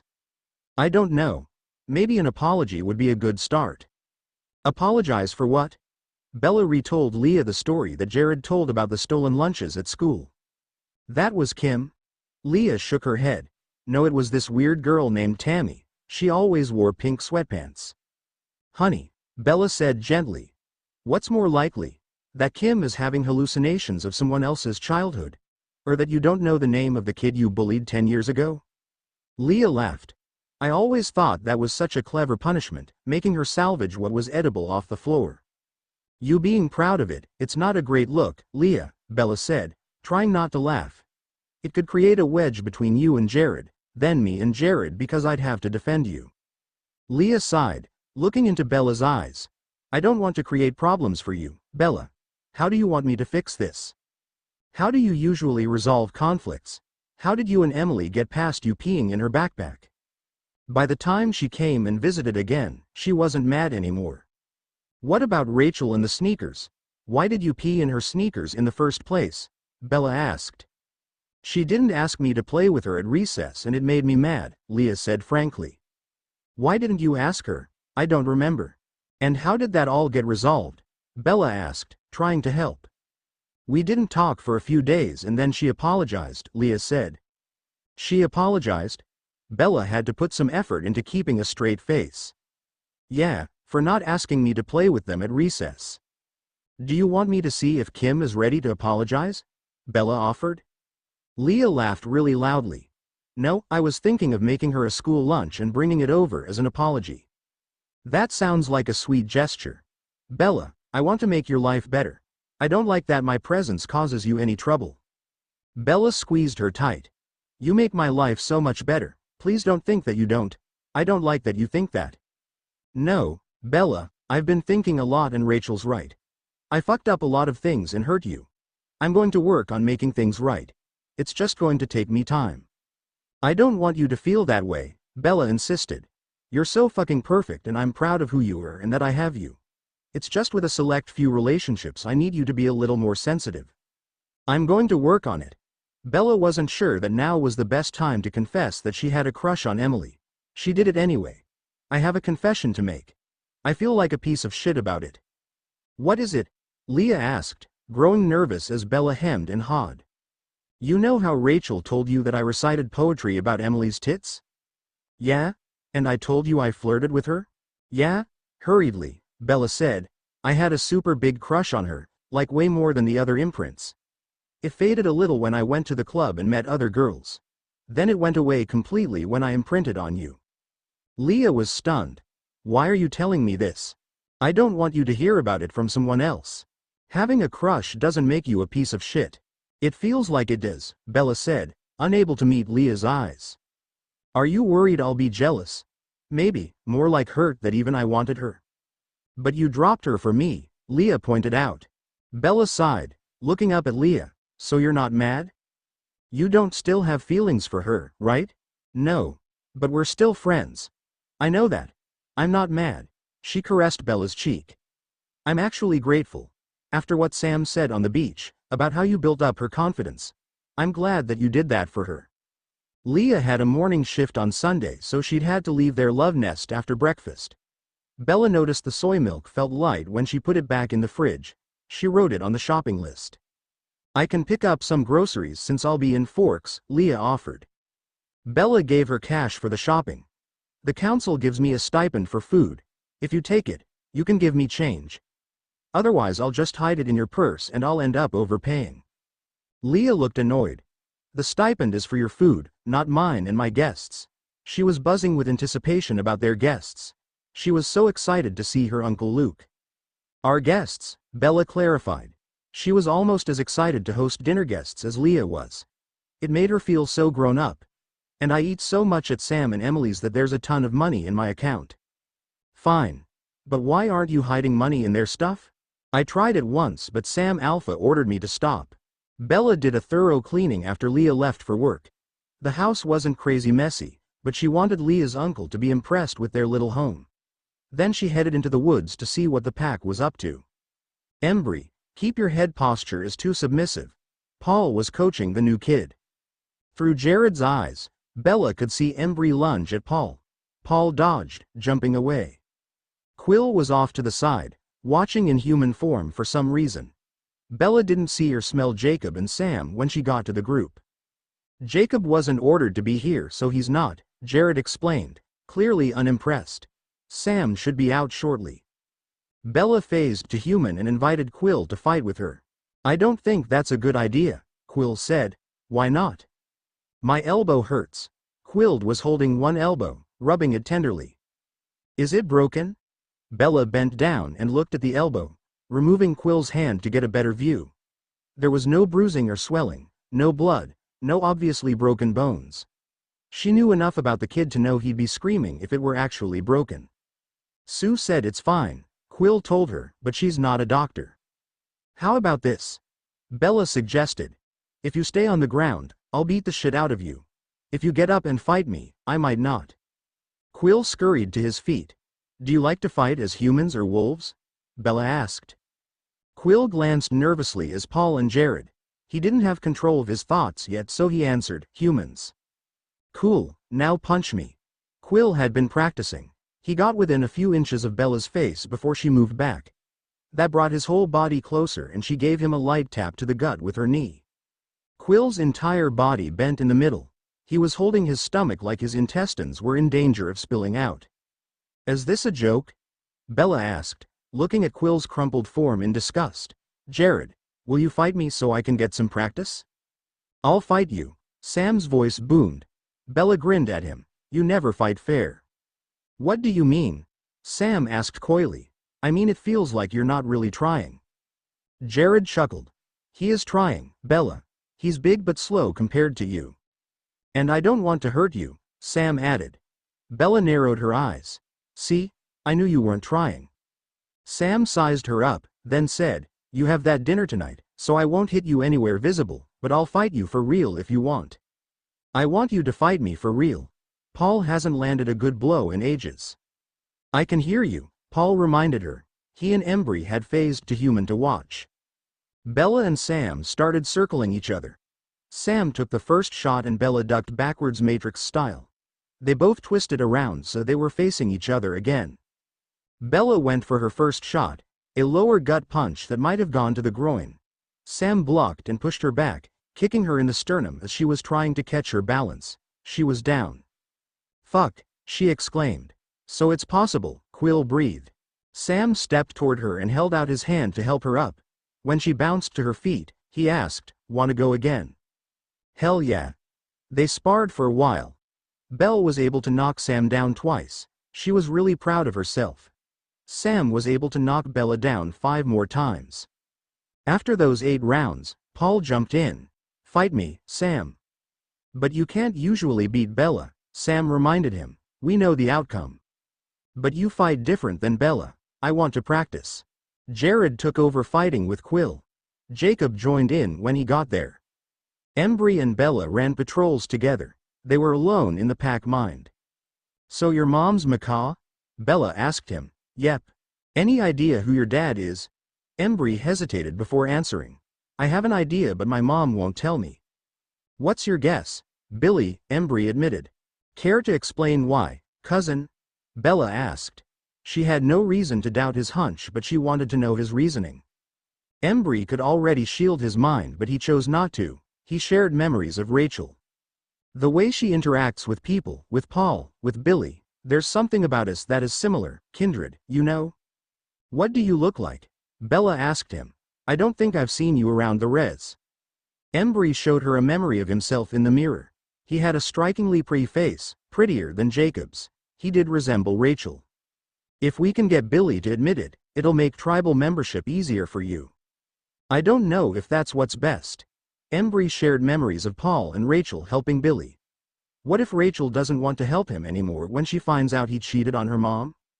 Bella imagined Jacob and Embry helping Billy instead. Maybe it will be different, but you deserve the same rights as everyone else. She believed that firmly. She also believed that Rachel would be on Embry's side, that she wouldn't want to make life difficult for him just because Billy messed up. Oh, Bella still had some bruising when she got home.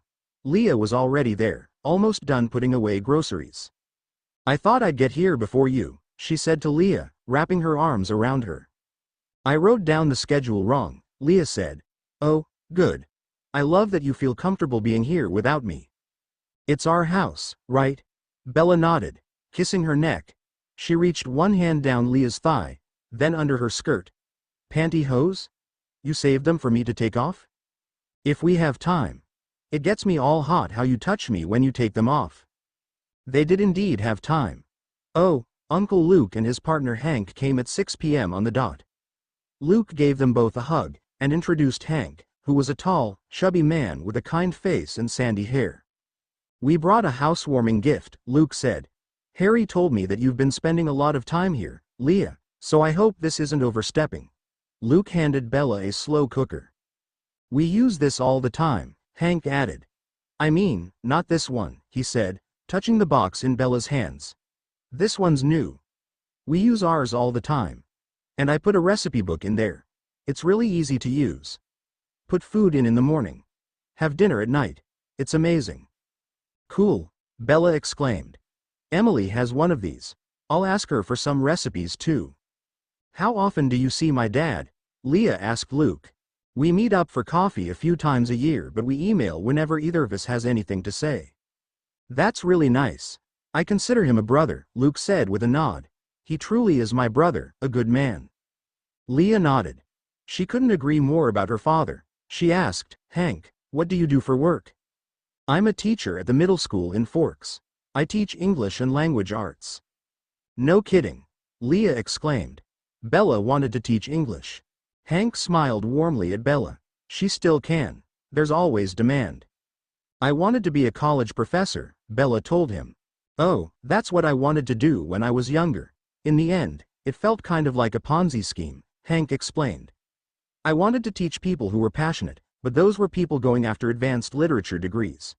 Most of the people getting those degrees wanted to be professors, too. So I thought I'd rather help make people passionate about literature than teach people who are already passionate. That sounds awesome, actually, Bella said. How's that going? It's hard to say.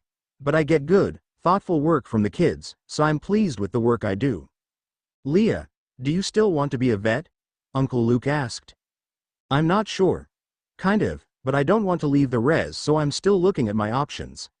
I start community college in the fall, though, so I'm moving forward with my life. Bella and Leah set the table. Hank had brought a vegetarian dish to share, which was good because both Bella and Leah had ravenous appetites. They both outate the men, polishing off all the food on the table. Barely a word was said during the meal since the girls had food in their mouths continuously. Luke and Hank exchanged a few surprised glances but didn't comment on their appetite directly. So do you two spend a lot of time at the gym? Luke asked when there wasn't a morsel left on the table.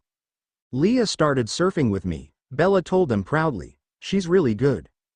Oh, I used to surf, Luke said. I was okay. It was fun though. The waves are so powerful here. It's better than any amusement park ride. I boogie boarded back when that was all the rage, Hank added. I found boogie boarding harder, Luke said, resting his arm around the back of Hank's chair. The balancing just didn't feel right to me.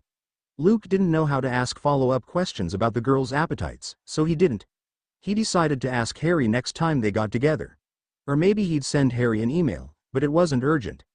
Leah and Bella were both healthy and that was all that mattered. Why didn't you come visit? Leah asked him. You were so close. I wanted to, Leah.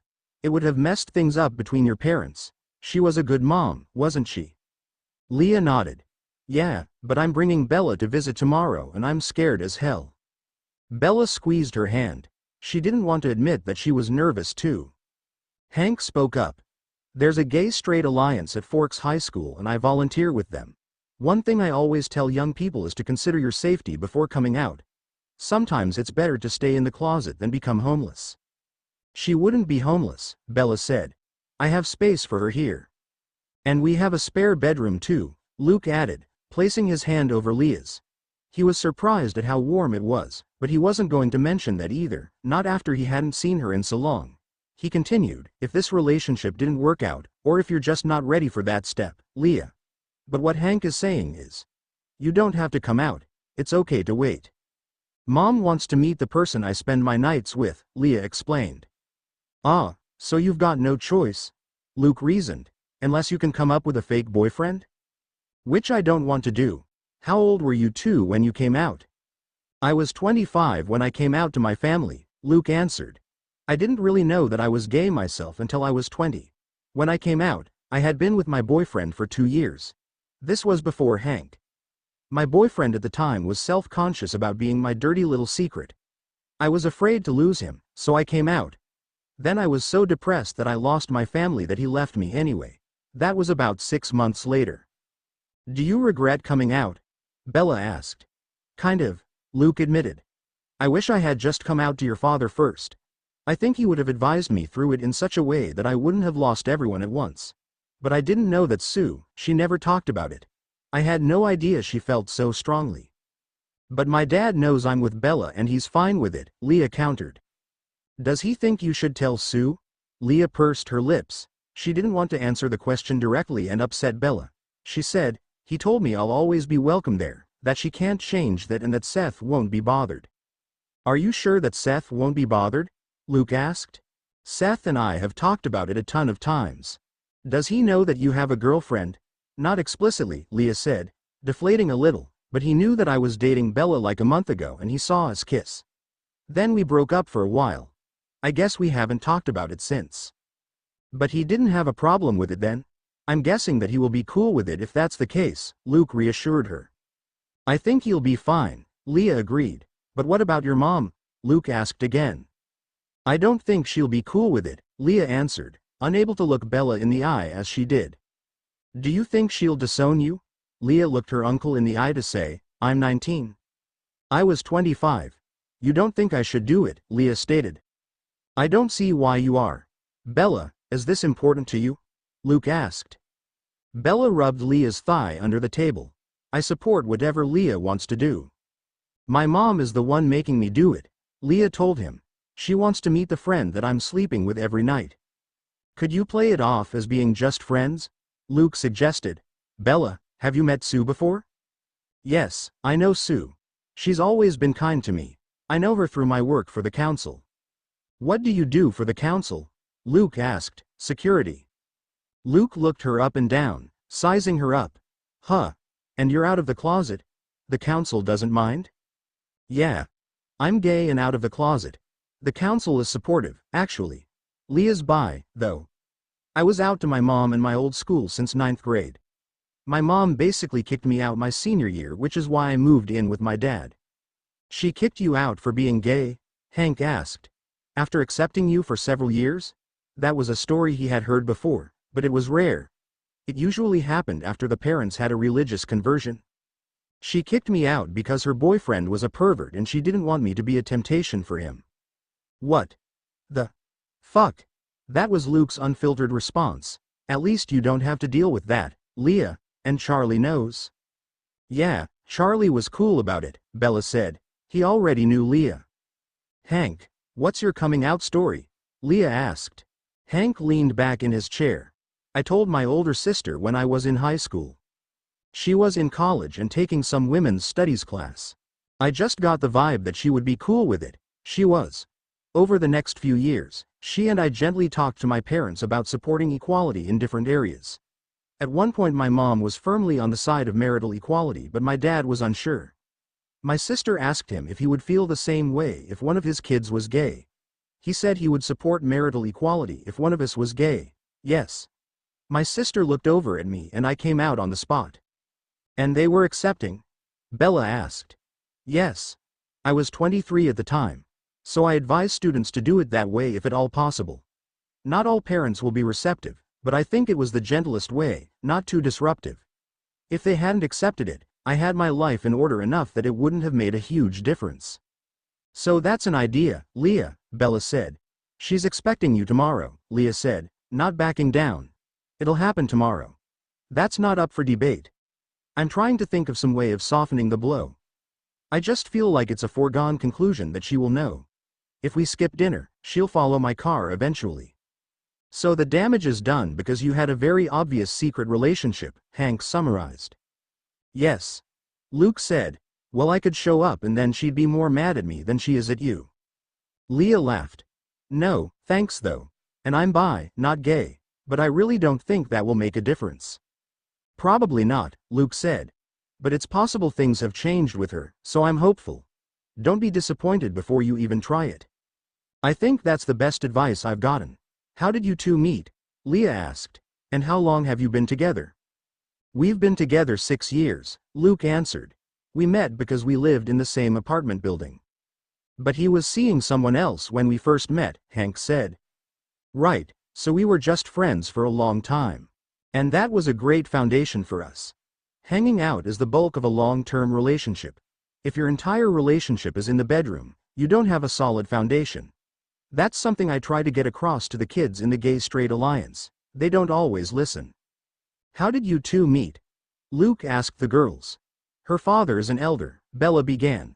I went to their house to meet with him for council business, but I got distracted on the way.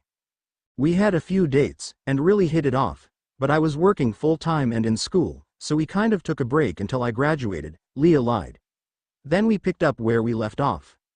Luke finally asked the question that had been bugging him since he first realized who Bella Swan was, which was when they came to visit him at work. Bella, why did you run away from Charlie Swan? Bella was completely unprepared. No one had asked her about that in a while. She was running from her mother's boyfriend, Leah explained, lying on the spot. There was more trauma there than Bella likes to talk about. That's all I'm gonna say about that, but that's why she came to Forks. Charlie's great, but his home, it wasn't the right place for her to heal. Bella found sympathetic friends on the res and stayed with them. They lived in a cabin in the woods, pretty isolated. Her friends didn't tell her that she was suspected of being a missing person, and that was the last thing on her mind. When she was ready to deal with life again, they let her know about the missing person thing. She went to tell Charlie as soon as she could, right Bella? As soon as I could, Bella said with a sad nod. But her friends wanted to protect her, knowing that Charlie would try to coerce her to move back. By waiting, giving her time to heal, she was able to explain herself well enough to Charlie that he accepted her decision. Luke had watched Bella during this story. Bella was watching Leah. She looked uncomfortable that this was a topic of conversation. But there was nothing either of them said or did that made him think they were dishonest. They sound like good friends, was all Luke could think to say. Bella agreed. Do I know them? Luke asked. I'd tell you, Bella said, but I'm afraid Hank will overwhelm them with troubled teens from the gay-straight alliance if word got out. Hank laughed. I wouldn't, but I respect your right to keep them as your little secret. Bella smiled at him but said no more. They were steering toward topics that needed to be avoided. Luke and Hank didn't stay much longer after that, although they all looked forward to another get-together. At our place next time, Luke said on their way out, and maybe you could bring Seth along. Good luck with your mom tomorrow, Leah. She'd need it. While Leah went to work on Monday, Bella went to Sam's. She was anxious about dinner with her imprint's parents, so she planned to keep herself busy. In Sam's kitchen, there was a tall kid with a pretty face doing the dishes. Emily was sitting on the couch with a book. It was nice to see her relaxing while someone else did the chores. With Sam busy with the pups, Bella realized that Emily had been saddled with all the housework. Morning, Bella, the kid greeted her. Bella knew him right away. She had heard his voice in her head. Embry. In the flesh. He grinned at her, then went back to work on the dishes. Emily got up off the couch to visit with Bella in the kitchen. I'm on babysitting duty, but he's a good kid. Quill moved back home, so Embry's gonna stay here for a while. How are these new kids gaining control so fast? Bella asked, watching the kid working on the dishes. Bella, you were pretty fast at 9 days, Emily said, encouragingly. And your control was really good after that. You didn't have many accidents at all. Are these kids in control of their phasing? Bella asked. Are they having accidents? Bella was worried that Sam had left Emily alone with this kid, that maybe he wasn't safe. They seem to be, although Embry is very new to this form. The Alpha's imprint seemed unfazed by any potential threat from Embry. That put Bella at ease. It's kind of nice for them that they're phasing over the summer vacation, Bella commented. They won't miss school. Yeah, that is nice. Emily gave Bella a sympathetic look. She felt bad that Bella hadn't been able to graduate on time because of the phase. She also knew that dwelling on that fact wasn't going to help Bella at all. Where's Sam? Bella asked, looking around as if Sam were hiding. Patrolling with Quill. Paul is training with Jake. Sam said you two can join training when you're ready. Embry was putting the last of the dishes in the drying rack. I'll put them away, Emily offered. You guys go on out if you're ready. Bella grabbed one of Sam's shirts and left her clothes on his dresser. When she and Embry phased into the pack mind, they were met with silence. Quill's practicing the curtain, Sam explained. Then he told Bella where to go to find Paul and Jake. It wasn't too far from where they had been training before. Embry was able to phase back to a human easily. However, the air around Paul and Jake was tense. They were sparring as humans. Paul was trying to goad Jake into hitting him. Bella saw Paul slow down deliberately as Jake came toward him. He let Jake land the blow to the side of his head. Even though Paul let Jake hit him, he used that to justify a retaliation. Paul struck back hard. Jake went down with a thud. Bella noticed Embry vibrating beside her. Paul did not notice. He hollered at his opponent, "Get up, Jake, let's go." Bella knocked Embry down, startling him out of his shift. "Keep control of yourself, Embry. You don't want to jump in there as a wolf." She held out her hand to help him up. "I kind of do want to jump in," Embry insisted as he stood up. "Then jump in there as a man. If you go in as a wolf, you'll force Paul to phase right on top of Jacob. Even though Jacob would heal just fine, it would put him out of commission." With a lurking threat, no one wanted an injured pack mated. They needed everyone to be in top shape, even though they didn't know why. The need felt so urgent, undeniable to each of them. "You think I should jump in?" Embry asked. "It'd be 2-on-1, but it's not fair now anyway." Paul turned to them with a smirk. He waved Embry in. "What am I doing?" Bella asked him. "Make sure they don't kill me," Paul said with a wink. Bella sat down on a moss patch and watched Paul swat Embry away while waiting for Jake to strike. Whenever Jake landed a blow, Paul used that as an opportunity to take out his aggression on him. When Embry went at Paul alone, Paul was less aggressive, more evasive. He was trying to train Embry to move like a fighter. When both pups rushed Paul together, he didn't bother to let Jake land a blow before knocking him on his ass, right alongside Embry. Bella kept a close watch, making sure no one got seriously hurt. She could smell Jared approach but didn't address him until he sat down beside her. "What are you working on?" he asked her. "I'm making sure the backpack kids don't kill Paul." Jared laughed. "Is Paul scared of them?" Paul was shaking his head, waiting for one of the kids to get back up so he could knock them down again. "Are they hurt, Paul?" Bella asked, getting up to see. Neither had stood for almost a full minute. Paul shook his head again. Embry was laying down flat. "I'm not getting up until Jake does. There's no point." Jake was curled into a ball protecting his midsection. He wasn't saying anything. "Why aren't you fighting Jake as a wolf?" Bella asked Paul. "Sam's patrolling," Paul explained. "I don't like him seeing my thoughts while I fight Jacob. He'll make up dumb rules so I don't hurt him." Maybe. Bella couldn't picture it. Sam was pretty lax about training. He was also understanding about complex relationships like Paul and Jacob's. "Definitely. It's been happening," Paul informed her. "So I don't like training Jacob as a wolf if Sam's in the pack mind." "Okay," she said, thinking aloud. "How do we want to train now? Embry is a little protective of Jake, so maybe you and Jake shouldn't be together." They rotated sparring partners, taking turns knocking the kids down in both wolf and human form. Then Bella and Jacob patrolled together. Conversation between them was light. That was partly because there were wolves sparring. Too much conversation in the pack mind could disrupt focus. It was also partly because Bella and Jake didn't have anything in common at all. Oh, when Bella walked into the Clearwater's house, she smelled a faint hint of a vampire. "Leah, I've got to run around the house really quick," she said. "Something's off." Bella ran around the house. She couldn't pick up the scent again. When she walked in, She gave Leah a hug. Leah had just taken a shower. She smelled like name-brand shampoo. Still, the smell lingered in the air inside the house. Bella tried to remain calm. It could be from a library book from Seth, or anything. The Cullens were active members of the community. Maybe her mom smelled like that from being a nurse at the hospital with Dr. Cullen. "Everything okay, baby?" Leah asked, leading Bella into the kitchen. Leah's own headache was not getting better, but now was not the time to mention it. She felt like the bleach smell from work had burned into her brain.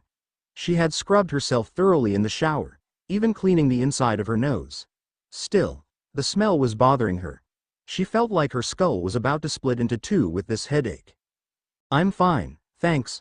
"False alarm," Bella said, trying to play it cool. Leah held Bella's hand while walking into the kitchen. She rocked nervously on her feet before announcing, "Mom, Dad, Seth, this is my girlfriend, Bella. I think you've all met her." Seth stood, a huge smile on his face. He held his hand out to Bella. "It's nice to see you again, Bella. You're one of Sam's friends, right?" "Yeah, nice to see you too, Seth. Leah's told me a lot about you. I'm hoping to beat you at Mario Kart before too long." "I'd like to see you try," he taunted her, but he was looking forward to it already. His friends had disappeared over the past week and he'd been playing by himself. Harry stood and put his hand on Bella's shoulder. "So nice to see you again, Bella, and I'm so proud to have you in the family." Bella grinned. "Thank you, Harry." Bella and Leah turned to Sue next. Sue had a look of horror on her face. As her eyes met her daughter's, they turned to rage. Her gaze then turned to her husband. "You did know?" she accused him, screeching in a way that hurt Bella's ears. "You completely blindsided me. How can this even be?" As if it's not bizarre enough that Bella phased, now she's with our daughter. And you're okay with this? "I am proud," Harry said firmly. "Our daughter was chosen by the spirits, a high calling. She is an imprint." His voice was filled with passion and sincerity. "She is worthy to be a maid of the pack. Don't be a fool, Sue. We are blessed beyond measure." "Blessed? You have got to be kidding. This is a curse," Sue said while slamming her fist on the kitchen table. "A double curse. First the girl wolf, then the girlfriend. Does old Quill know? Something should be done to stop this, to forbid this." Seth looked confused. They were talking about legends, imprints, wolves, and spirits for some reason. Then he realized that his mom was mad that Leah had a girlfriend. That made him mad in return. Leah was finally happy and Seth was thrilled about that. His mom had nothing to be mad about. Bella was working to keep her emotions under control. She knew this might be the outcome. She just needed to be supportive for Leah. She focused all her energy into calming herself and keeping her cool. Phasing now would not help the situation. Leah did not have her emotions under control at all. She was shaking with rage. How could her mother call her beloved a curse? And now she wanted to forbid their love. She was overwhelmed with rage. "Leah, you need to leave," Sue said, pointing toward the door. "You need to take your girlfriend with you. You both need to leave. You are not welcome in this house, neither one of you." Sue walked around the table to shoo them away since neither of them were moving. Harry reached out his arm to block her. "You don't have final say over who is welcome here." "Like hell I don't. Bella Swan is a curse to the tribe, to the pack, and now she curses our family." She pointed her finger in Harry's chest. "You are an accomplice. You should have told me. We could have put a stop to this earlier. We could have protected our daughter, and now she is cursed too. How could you do this to us?" Bella was so busy trying to keep herself calm that she didn't notice Leah's rage. Then she heard the breaking of bones and rending of clothes beside her. "Oh shit," Bella muttered as Leah bent forward into her wolf form, her clothes scattering like confetti. Leah was a pale gray, not quite as pale as Bella's own cream-colored wolf, more like a silver. Leah was paler than Paul's silvery gray coat. More importantly than the color of her fur, Leah was snarling at her mother. Sue backed up, tripping over the mat in front of the sink. She scrambled backwards on her ass until she reached the cabinets. Leah was snarling at her, a viscous look in her yellow eyes as she guarded her mate. Naturally, Seth was taken aback by the sight of a monstrous wolf threatening his mom. Even though he knew his mom was wrong for what she said about Leah and Bella, she was still his mom. He didn't want to see her hurt. He bent forward in a protective rage. His sand-colored wolf brushed past Bella to get the monster away from his mother. Leah was instantly in protective mode of Bella, her mate. She got between Bella and Seth, knocking her father back a few paces. Leah was snarling at Seth, not even recognizing him as Seth. She only saw a monster who was too close to her mate. Her focus was on Bella's safety. No one noticed Harry sitting down in his chair. No one noticed that his body slumped forward a little. No one noticed that his body was completely still. There was pure chaos in the pack mind. Embry and Quill were on patrol. Quill thought the new wolves were some kind of prank from Jacob. How he thought this prank worked, he could never explain. Quill didn't give the new wolves a second thought. Embry was freaking the fuck out. He gave out a long howl that Bella could hear in the kitchen. That was the most reassuring sound on the planet, at least to Bella's sensitive ears. Help was coming. Meanwhile, the two wolves in the kitchen were facing each other, snarling. Leah blocked all of Bella's attempts to defuse the situation. All Leah could focus on was protecting Bella. She kept moving her body between Bella's and this sandy-colored wolf monster in front of her. Their mother was mostly forgotten. Neither Seth nor Leah wanted to attack the other wolf. Thankfully, it was a standoff. There was not enough room in the kitchen for 3 wolves, not safely at least. Therefore, Bella stayed in her human form, hoping that was the right decision. "Leah, let me open the door so we can talk outside," Bella said. "Not safe," Leah answered in the pack mind, not realizing that Bella could not hear her. She continued to maneuver her body to protect Bella's. Eventually, Bella was stuck in the corner of the kitchen with Sue. Sue had stood up and was flat against the wall, as flat as she could be. For the time being, she was quiet, trying not to draw attention to herself. When Sam phased in, he could see Bella trapped in a kitchen from Seth's point of view. He was overcome with rage himself. They had Bella trapped. "Get out of that house," he commanded in the alpha timbre. Leah was closest to the window. She jumped through, glass raining on the lawn after her. If the glass did cut her paw, it healed quickly. Seth was right on her tail. Bella kicked out some of the glass around the frame, then jumped out after them. She knew this wasn't a great way to end dinner with her imprint's parents, but sometimes things come up. She stripped and phased just outside the window. Jared, Paul and Jacob were entering the pack mind at the same time as Bella. It was absolute chaos. It was a full house in the pack mind, with several pups unable to contain their thoughts. "Jacob, Embry, Quill, go home," Sam instructed, trying to calm the chaos. When they phased out, Sam said, "Bella, want to introduce the new pack mates to your brothers?" "This is Seth," Bella said, looking at the sandy wolf, then pointing her face to Leah she added, "and Leah Clearwater." "Nice. This is gonna be fun, Leah," Paul said enthusiastically. Leah wasn't so sure about that. Oh, in the kitchen, Sue was beginning to calm down from the crazy wolf encounter. Everything was a mess. Dishes had fallen as the table was knocked around. Sue needed a moment to catch her breath before she could tackle the mess. "I don't know what we're going to do with 2 wolves, Harry," she said, sitting down at the table, face to face with the mess. Sue shook her head in disgust. "And a gay wolf, not in my house." Sue looked over to her husband, who hadn't said anything during the whole wolf encounter, not once coming to her defense. Her anger rose in her again. Then she saw his slumped posture. She immediately knew something was wrong.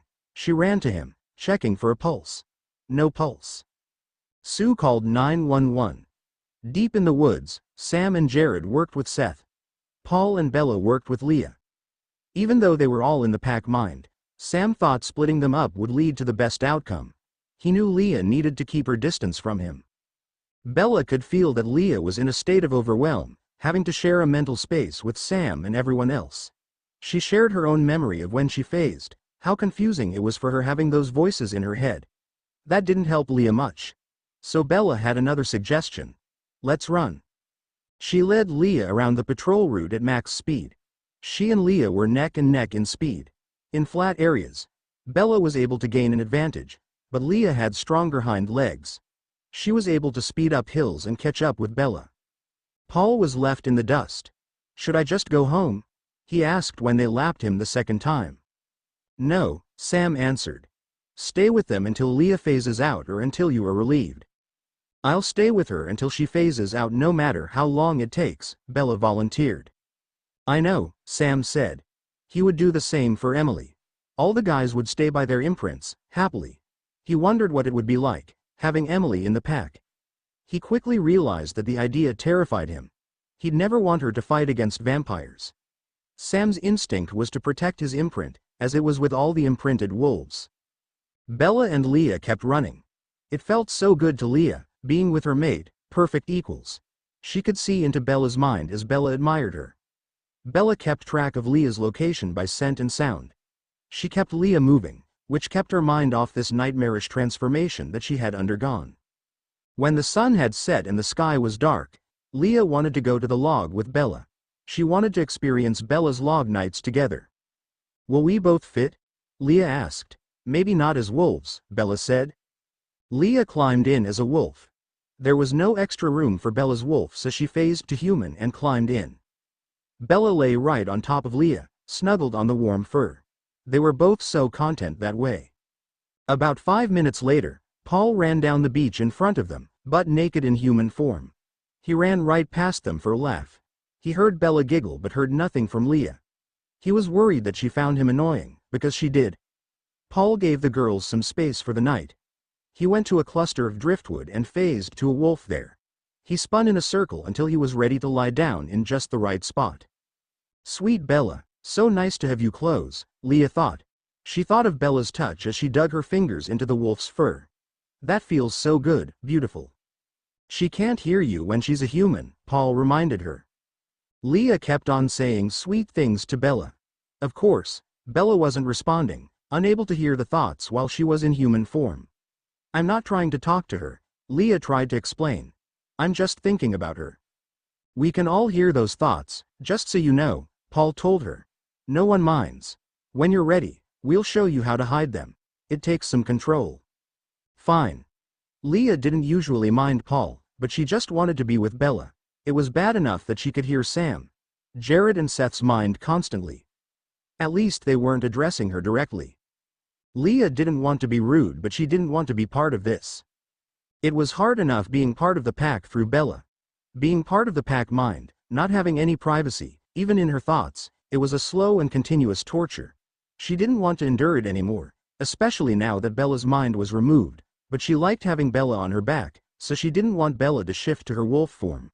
She just didn't want to be a part of this anymore, and she wanted Paul to stop talking. Do you want me to phase out? Paul asked her. No, Sam answered. Stay with them until you are relieved, Paul. Don't let her boss you around. Leah was freshly annoyed by Sam with that order. She was trying not to think about it. It was clear that Sam was getting through to Seth, helping him understand their change. Still, her mind wandered to times when Sam had made her feel bossy in the past. As irritated as she was with Sam's presence in her mind, she was even more irritated that he could pluck the thought from her head. Leah didn't want to share her mind with Sam Yulee. She didn't want to know what Sam thought. And she definitely didn't want Sam to know what she thought. Seth was annoyed with Leah's negativity. Let's make the best of this, Leah. The rest of Pack Prime wanted to help Leah adjust. They understood how difficult this was for her. They knew how Sam had felt about her, how painful the situation was when he imprinted on Emily. Paul asked her, do you want me to get Bella to phase back in to talk with you? No, I like her here. Leah just wanted peace and quiet and alone time with Bella. She focused on the waves crashing on the sands. One after another, they would come. She focused on their sound. Each wave had a distinctive roar. They crowded out the other voices in her head, almost hypnotizing her. Her eyes grew heavy watching each wave crest and crash. Oh. Bella woke up in the softest bed she had ever slept in. She felt a little breeze on her bare ass. She could smell Leah, but it was different, more potent, more pack. The inside of the log greeted Bella when she opened her eyes. That startled her. She had promised Leah she wouldn't sleep here anymore. What was she lying on? It was fur. It was Leah. Leah, she whispered. My love, yip when you're ready for me to get out of the log. Leah had been asleep before Bella spoke. Now Bella had wiggled so that her face was right next to Leah's wolf face. Bella was kissing Leah's fur and hugging her, wrapping her arms around her neck. It created a sense of joy inside of Leah, but unfortunately not the peace needed to phase back to human. Leah enjoyed Bella's affection as the rest of the pack stirred to life. Sam was the next one to wake up. He could feel Leah's joy and tried not to interrupt it with his own mental presence. He put a curtain over his mind, happily watching Bella through Leah's mind. Paul woke up next. He could see that Sam was up. "Are we hunting this morning, boss?" "Probably," Sam answered, then he curtained his mind again. Paul followed his example. Jared woke next. He was curled around Sam. Seth was curled around both of them. Jared lifted his head to show Seth to Leah. Then he curtained his mind like his brothers. It didn't take long for Seth to stir next. "Can I have waffles for breakfast as a wolf?" he asked. Sam chuckled. "We'll go hunting when your sister's ready." Leah was annoyed that she had to get up, but her baby brother was hungry. She'd be responsible. She yipped gently to Bella. Bella scrambled out of the log and stood in front of Leah in the nude. She spinned, looking up and down the beach to make sure the coast was clear before signaling to Leah to join her. There was no one on the beach. "You can come out now, Leah," she called. Seth could see Bella naked on the sand. His eyes wandered down the image of Bella's body from Leah's mind. His mind was not guarded. His thoughts were not pure. "Seth." Sam growled menacingly. The fur on Leah's back stood up. Bella saw it and thought there was a thread nearby. Paul quickly phased to human to say, "Phase into the wolf, Bella." Paul called from his place in the driftwood. Both Paul and Bella phased back into wolf form. Bella could see the last of Seth's thoughts of her. "I'm sorry, Leah, I'll be more careful in front of your brother." "I'm mad at him, not you, Bella," Leah said with clear fury in her thoughts. Paul led them both into the woods. It was well known that there were people who liked to walk along the beach around sunrise. It was just after dawn, so they still had time to get out of there before they were spotted. Once they were hidden in the woods, Leah stopped. Bella stood in front of her. "I miss you," Leah said. "I'm with you," Bella assured her. Leah flashed a quick memory of them snuggling in bed, bodies joined. "I miss you too," Bella said, understanding exactly what Leah meant. "Bella," Paul said, "your curtain might cover her thoughts." Bella curtained her thoughts, then thought of making out with Leah in bed. "Bella," Leah scolded. Bella explained the curtaining process and encouraged Leah to think some dirty thoughts. Leah thought about Bella rubbing her crotch through the pantyhose. Bella was getting turned on thinking about it. She got herself under control, then lowered the curtain a little. "Paul, did you hear any of that?" "Any of what?" "Perfect." Bella brought the curtain back again. Leah and Bella were aware of what was happening with the rest of the pack, but they were able to have their own private time. "How did you discover that Bella's curtain would cover Leah's mind?" Sam asked Paul. "I talked to old Quill when I was afraid Rachel might phase after Jacob." Sam led the group to the deep woods. "Leah will make the kill this morning," he announced. Bella showed Leah the memory of her first elk kill. Although Leah could see how satisfying the experience was for Bella, she wasn't particularly excited about it. "Bella, please lower the curtain while we hunt and eat," Sam requested. Bella gave Leah a little more time before she lowered her curtain. Leah tried to suppress her annoyance. She had been in a magical place with just her and Bella. Now she felt exposed, unprotected, unsafe. She never had to control her thoughts like this. She barely even controlled her mouth. "It's good practice for you then," Seth teased her.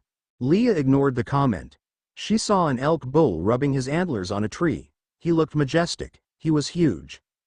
Before anyone in the pack knew what she was planning, Leah charged at this lone elk with a singular focus. That singular focus had acted as a shield for her mind. Bella ran after her. Leah already had the elk by the throat when Bella got there. The elk's forelegs were scratching at Leah desperately. She was not releasing the neck, caught in the thrill of the kill. Bella circled the beast, snapping its legs one by one. Sam was next on the scene. He wasn't the fastest, but he had been watching Leah carefully, curious about her silent mind during the hunt. He knew Bella had lowered the curtain because her own mind wasn't completely silent. Sam leapt at the animal, delivering a crushing blow to the skull. "What the fuck, Sam?" Leah cried. "It's supposed to be my kill." She released the elk as it slumped forward. Bella again showed her own first elk kill. She remembered the guys biting the elk's body until the squirming stopped. "We're a team, Leah, a pack. We work together. You did kill it, but going alone wasn't necessary." Leah tore open the belly as the pack watched. She pulled out the liver first. This was everyone's favorite part. It smelled so good to Leah. She passed it to Bella. Bella was touched, but Leah needed it for the nutrition. She lifted the liver into her mouth and brought it back to Leah, who was rummaging through the other organs. "I want you to have it," Leah said to her. "It's for you, Leah. It's your first kill." "I'll take it," Seth offered. Both girls snarled at him. "Leah, eat it," Sam said. "Don't make me command it." Leah ate it, then gave Bella the heart, another prized organ. "Thank you." Bella ate that. She couldn't reject Leah's heart, even if she did think Seth should have gotten it. "Is he always going to side with you?" Leah asked, unable to hide her frustration with Sam. "Leah, will you share organs with Seth now?" Sam asked. Leah ate the kidneys and dragged the lungs out for Bella. "Go ahead, Seth." There were not many good organs left for Seth. Bella dragged the lungs back to the carcass for him. The rest of the guys got no organs, but there was tons of meat. They all made sure Leah and Seth were satisfied before digging in. Leah wanted Bella to be considered first. The guys were fine with that, but Bella wanted everyone to get plenty.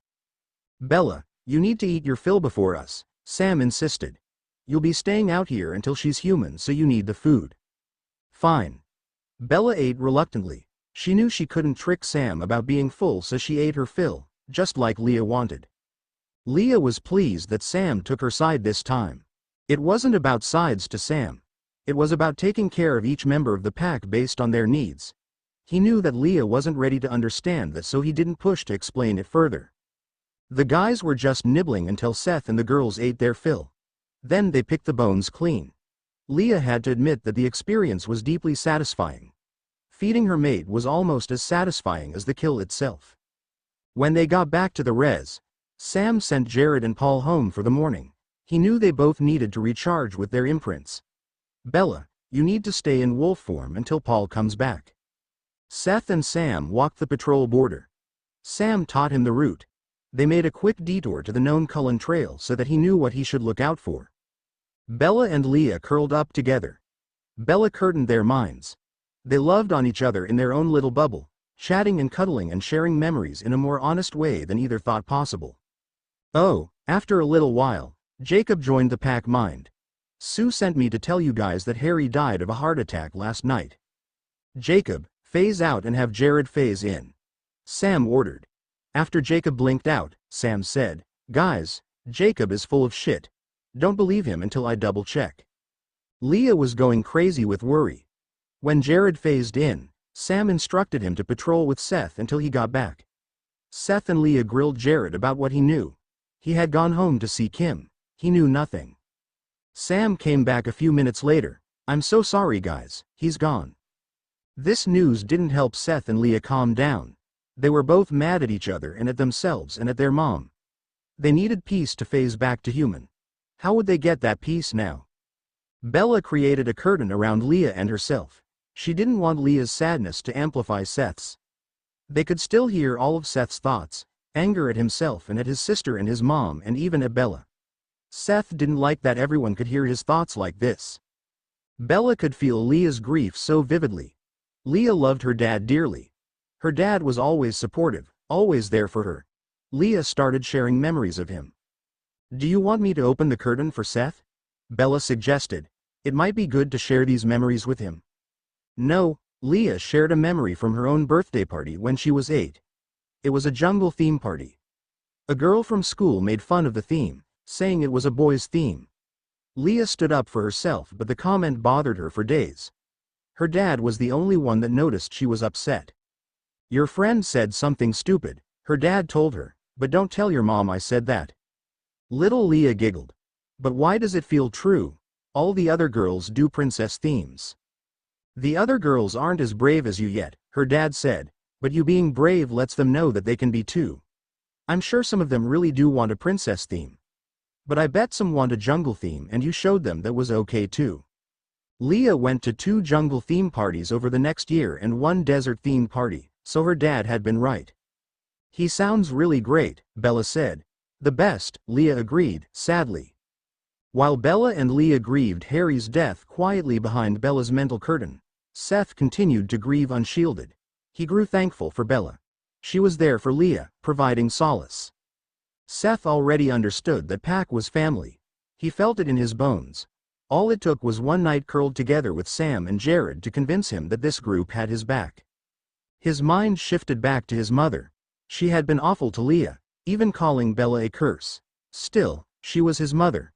Now that his father was gone, he felt even more protective of his mother. He thought of the great things she had done as a mother, always there for him, rarely harsh when he messed up. He thought of how his parents cared for each other and how alone his mother must feel without her husband and children. Those concerns for his mother motivated Seth to try to phase back quicker.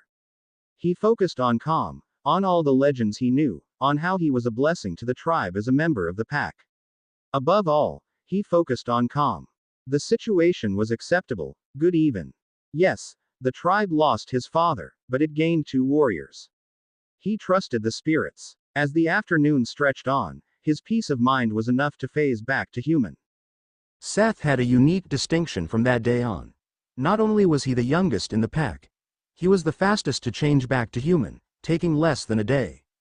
Sam and Seth ran naked through the forest as men. Seth ran as a man now, tall and broad like the other men of the pack. Sam accompanied Seth back to his home. He knew that Seth wasn't in control enough to be alone yet. He also wasn't sure that Sue's house would be the best spot for him, but that wasn't their most immediate concern. When they entered the house, they could hear a commotion in Leah's bedroom. Both of the wolfmen made a beeline for it. Sam stood in front of Seth, unsure of the kid's control. "What are you doing?" Seth asked his mother. He was surprised by the sight before him, but he was not out of control. He didn't think he was at risk of phasing, but he trusted Sam's judgment. He didn't want to hurt his mother. Sue hadn't heard them come in. She jumped at Seth's question, dropping the book in her hand. The book hit the floor with a thud, startling Sue a second time. She let out a small yelp of surprise. She spun around, still holding open a large black trash bag. "Trash pickup is tomorrow," she said, eerily calm. "I'd like to get this room cleaned out by then." Seth couldn't see any signs of fresh crying, no puffy red eyes or runny nose. Was his mother even grieving? Sam was not concerned for Sue at all. She was trying to throw away Leah's belongings as if they were trash. He couldn't let this happen. Sam reached for Sue's hands, easily pulling her out of the bedroom. When they were in the living room with taller ceilings, he threw her over one shoulder, holding her in place. Sam spoke evenly over the sounds of Sue's frantic screaming. "We need to pack up Leah's stuff, Seth. We can't let your mom destroy anything of hers. It's not what your father would want. His death is part of this curse." Sue screeched.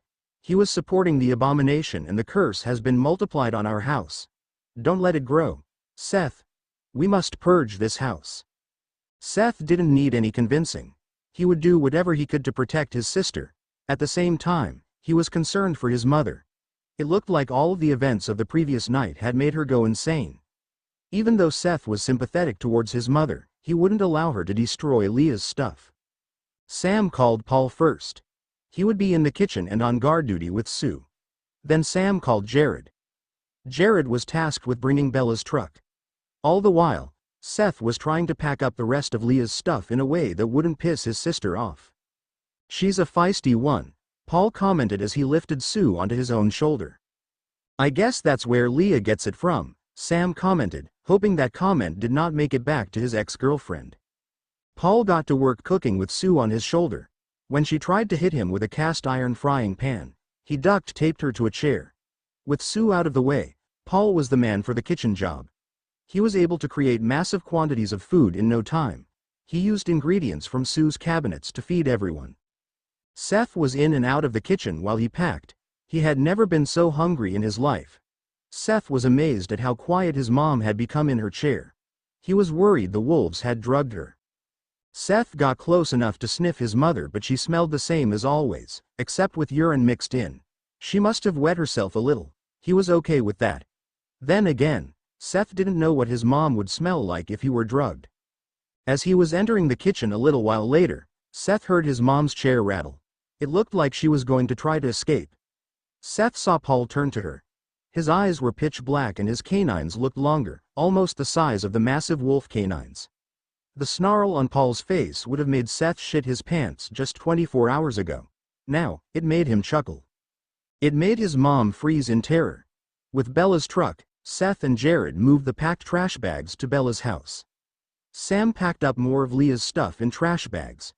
He was not concerned that she might be pissed about his packing style. She'd be pissed at him about something anyway. At least with everything in trash bags, Sam could honestly say that was Sue's fault. Leah's room was stripped bare when they were done. They weren't going to risk any trinket in Sue's hands. It was all placed in Bella's guest bedroom.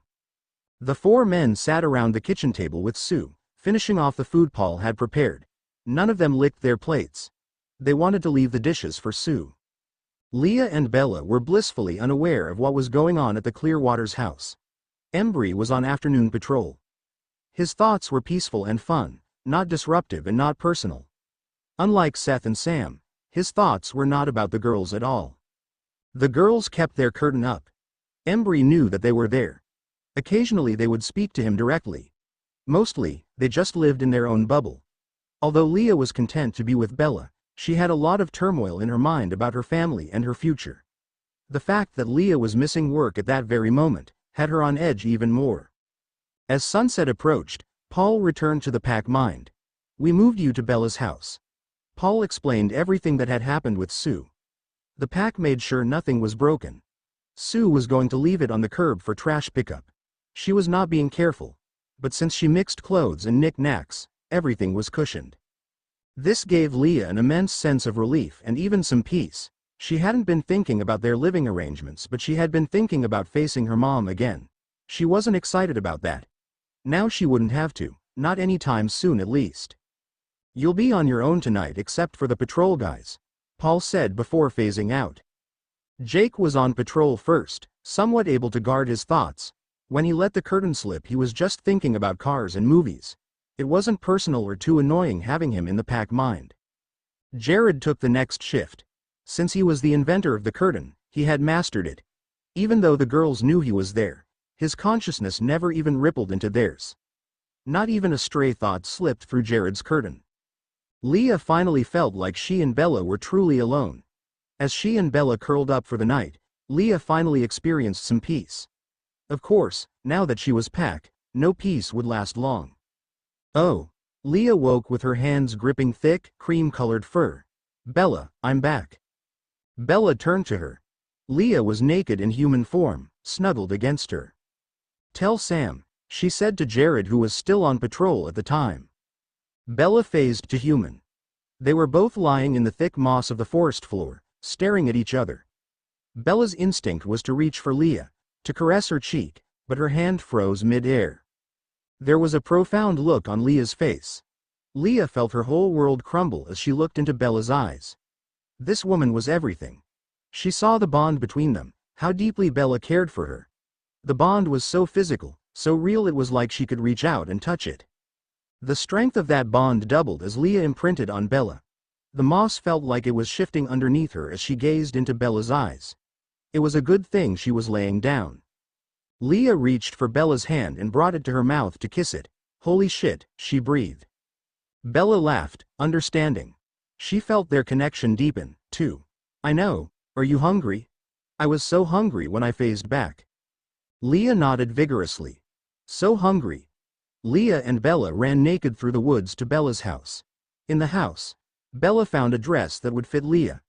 Leah was suddenly much taller, and thicker too. Seeing how much the transformation changed Leah was shocking for Bella. "You must be starving." "Why am I so hungry?" Leah asked, pinching her flat stomach as if looking for clues. Bella threw her own dress over her own head. "You need a lot of fuel for the first few transformations. But your appetite will be much larger forever now. You're bigger than me." Bella smiled up at Leah, who was now a few inches taller than her. They could both hear a key jingle in the doorknob. "Who is that?" Leah asked. She never would have heard the faint sound as a human. "I don't know," Bella shrugged. "The guys all have keys, and Emily does too, but she's never let herself in." "It's Sam," he announced himself. I was hoping to beat you guys here, but you're too fast. The girls met him in the kitchen. He was carrying 2 tote bags and a cooler. What you got there? Bella asked. She could smell Paul's peanut noodles coming from one of the bags. Leah started unloading things. Kim had made a lasagna for them. Paul had made peanut noodles and a pesto linguine. Emily made chocolate chip muffins and peanut butter fudge. In the cooler were several dozen eggs and a ton of deli meats and cheeses. He also brought several loaves of bread. I was thinking sandwiches first while other stuff heats up, he said, raising his eyebrows at the girls. Leah was nodding, digging through the deli meat. Leah, you sit, Sam instructed. Let Bella and me take care of this. Leah scowled at him. Bella recognized this was a test for Leah, just as meeting Emily had been a test for her. Sam needed to see if Leah was able to control her phase even when she was frustrated or angry. Who better to anger her than Sam himself? Sam started assembling sandwiches. He handed them to Leah one at a time while Bella put the lasagna and pesto in the oven. Do you want peanut noodles hot or cold? Bella asked her. Leah had to swallow her huge bite of sandwich before she could answer, cold. Leah craved one of Emily's muffins. She always loved Emily's baking, but she didn't want to admit it now, not in front of Sam. She wanted him to leave so she could eat the muffins in peace. I can make eggs, Sam offered, or French toast with the eggs and bread if you guys have milk. He opened the fridge to check. You do. What do you want, Leah? Leah was glaring at the back of his head. Privacy. Okay. Sam nodded. I'll step into the other room while you and Bella discuss what you want me to make. Bella was trying to contain her laughter. She was so proud of Leah. Leah hadn't phased or even shouted at Sam. What do you want him to make? Bella asked Leah, stone-faced. I want him to go home. Why does he have to be here now? Leah knew that Sam could hear her and she didn't give a shit. Bella put her hands on Leah's shoulders. He's the alpha, Leah. When you were my imprint, we could take time getting you two reacquainted. We don't have that luxury anymore. Any idea what triggered your phase? Did you run into any vampires? Did anything unusual happen at work? Leah swallowed the rest of her sandwich before answering. There was a smell at work. At first I thought someone had been overzealous with the bleach while cleaning last night, or maybe there was a spill or something. As my shift went on, I noticed that the smell was concentrated around one couple. All the while, I had a growing headache. I don't know if that's what caused it, but it was unusual. I had never seen that couple before. Describe the couple, Bella requested. Okay. Leah pictured them clearly in her mind. The guy was tall, fit, blonde with chin-length hair. She held her hand to her chin to demonstrate. The girl was tiny with spiky black hair. They were both white, not native, very pale in fact. They were there for hours, like for almost my entire shift. All they ordered was coffee, but they left a very generous tip. Every time I walked past them, the smell got worse. It smelled like bleach. Kind of like one of those flavored bleaches, almost sweet. I thought maybe someone spilled a gallon of syrup and tried to clean it with a gallon of bleach, which is a dumb method. Bella was nodding. That's exactly the smell. They were vampires. Do you know what they were doing there? Sam asked from the doorway. Privacy, Leah repeated. All she wanted was privacy from Sam. Not for this, Leah, Sam insisted, crossing his arms. I've got to know. It's pack business. Fine. It looked like they were on a date. You think they were on a date? Sam asked again. That's my best guess, Leah affirmed. She had seen lots of dates while working at the diner. The way this couple was sitting, looking at each other, touching each other, it looked like they were on a date. Why do you think that? Sam asked. They sat across from each other but held hands over the table. They were whispering and giggly. He requested a quiet table, private, preferably in a corner, away from the windows and distractions. He had a southern drawl. They're a couple, Bella said. I remember that from my one day of school with them, although I was more interested in the tall blonde one. You have a thing for blonde men? Leah asked, quite surprised. No, there was a girl who was blonde. She was a leech too, but very pretty. The couple was pretty too, Leah remembered. So do you have a thing for blondes? Leah asked Bella, trying not to sound jealous. I have a thing for tall girls. Bella said, licking her bottom lip as she looked up and down Leah's newly tall body. "So you didn't find me attractive at all?" Leah asked, shaking her head. "You were all legs, Leah. You were perfect. Fucking gorgeous. And your legs now." Bella leaned back to take them in with her eyes. She sighed. "I can't wait to see them in pantyhose. Also, I was 5 feet 2 inches before I phased, so I still saw you as a tall girl." "Bella, let's stay focused," Sam said gently. He didn't actually care about Bella's preferences for tall girls, but he knew she'd get carried away talking about it if he didn't rein it in. "How do you know that they're a couple?" "I was only at school for 1 day, but the Cullens were the most interesting topic in the whole school. They were clearly rich and stuck up, and they had the one hot girl. So I paid attention." "But how do you know they were a couple?" Sam repeated. "I sat with some local girls at lunch and they gave me the scoop," Bella explained. "One of the girls was into the redhead guy, Edward. The girls told me the other Cullens were couples, which is weird because they're foster siblings. Anyway, there was the hot blonde girl and the big jock guy. They were one couple. The tiny black-haired girl was with the tall blonde guy. I remember thinking it was funny, black-haired guy, blonde-haired girl. Then black-haired girl with blonde-haired guy, just like on Bill and Ted's Excellent Adventure. But the redhead guy was single." "Okay. So Leah's phase might not be from the new vampire at all," Sam pondered aloud. "But I'm not confident about Seth's phase. Leah, do you know if Seth has been into Forks lately?" Leah shook her head, thinking back to the few times she had run into Seth over the past week or so. "No, I haven't spent much time with him lately." "You've spent more time with him than me." "Yeah," Sam said. "I was planning on having that debrief with him over a meal yesterday, but everything with your mom threw my plans out the window." "Did you test Seth's ability to stay human?" Bella asked. "I wasn't planning to." Sam shook his head. "He's not Pac Prime. Leah is, so I felt it was more important. But everything with Sue was difficult for Seth. He feels pretty alone right now. He doesn't want to be anywhere near his mom. He's lost his dad. I guess he's lucky to have the pack." Bella and Leah were looking at each other, thinking the same thing but both afraid to say it. Bella wanted to offer their spare room to Seth, but didn't know if Leah would want that. Leah wanted to offer the spare room to Seth too, but felt like that was a major thing to ask Bella. Sam continued, "It would be nice if he could stay with the pack for a while. Maybe Kim and Jared would let him stay in their spare room." "Or us?" Bella asked Leah. "You'd be okay with that?" Leah didn't want to intrude with her little brother. "Very much okay with that. I mean, I don't know Seth, but he seems great." "Do you guys want me to see if I can get you a bigger place?" Sam offered. "Why?" Bella asked. 3 wolves, 2 imprints in a 2-bedroom. I think you at least qualify for a 3-bedroom. "We'll be fine," Bella assured him, and she believed that. "What we'll need is food." "Right," Sam agreed.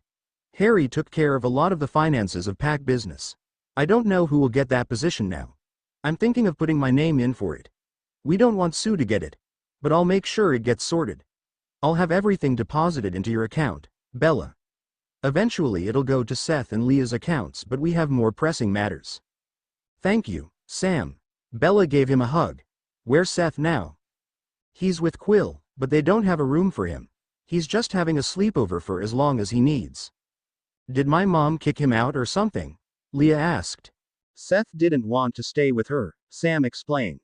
"He was really confused during that fight in the kitchen when you phased, Leah. He didn't know that your mom was homophobic at all. He blames her for Harry's death and for pushing you away. He was worried that you wouldn't want to talk to him." That made Leah mad.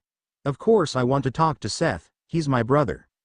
"Leah," Sam said gently, "you haven't said a kind word to him since you phased. I know that you are protective of Bella. We all are. But he needs something different from you now." Leah reflected on that. Sam was right. She hadn't been kind to Seth since they both phased. She had been too lost in her own frustrations. She had been short with him and angry when she saw he was having inappropriate thoughts about Bella. "I didn't realize. It's just the only time he's gotten my attention was when he was thinking about Bella. Can you make him stop thinking about Bella?" Sam took in a deep breath. "I can't control what other people think, Leah. Even if I could, I wouldn't.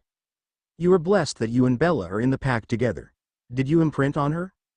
The shaky thing after she became human? Leah asked. Where I could see the bond between our eyes like during sex?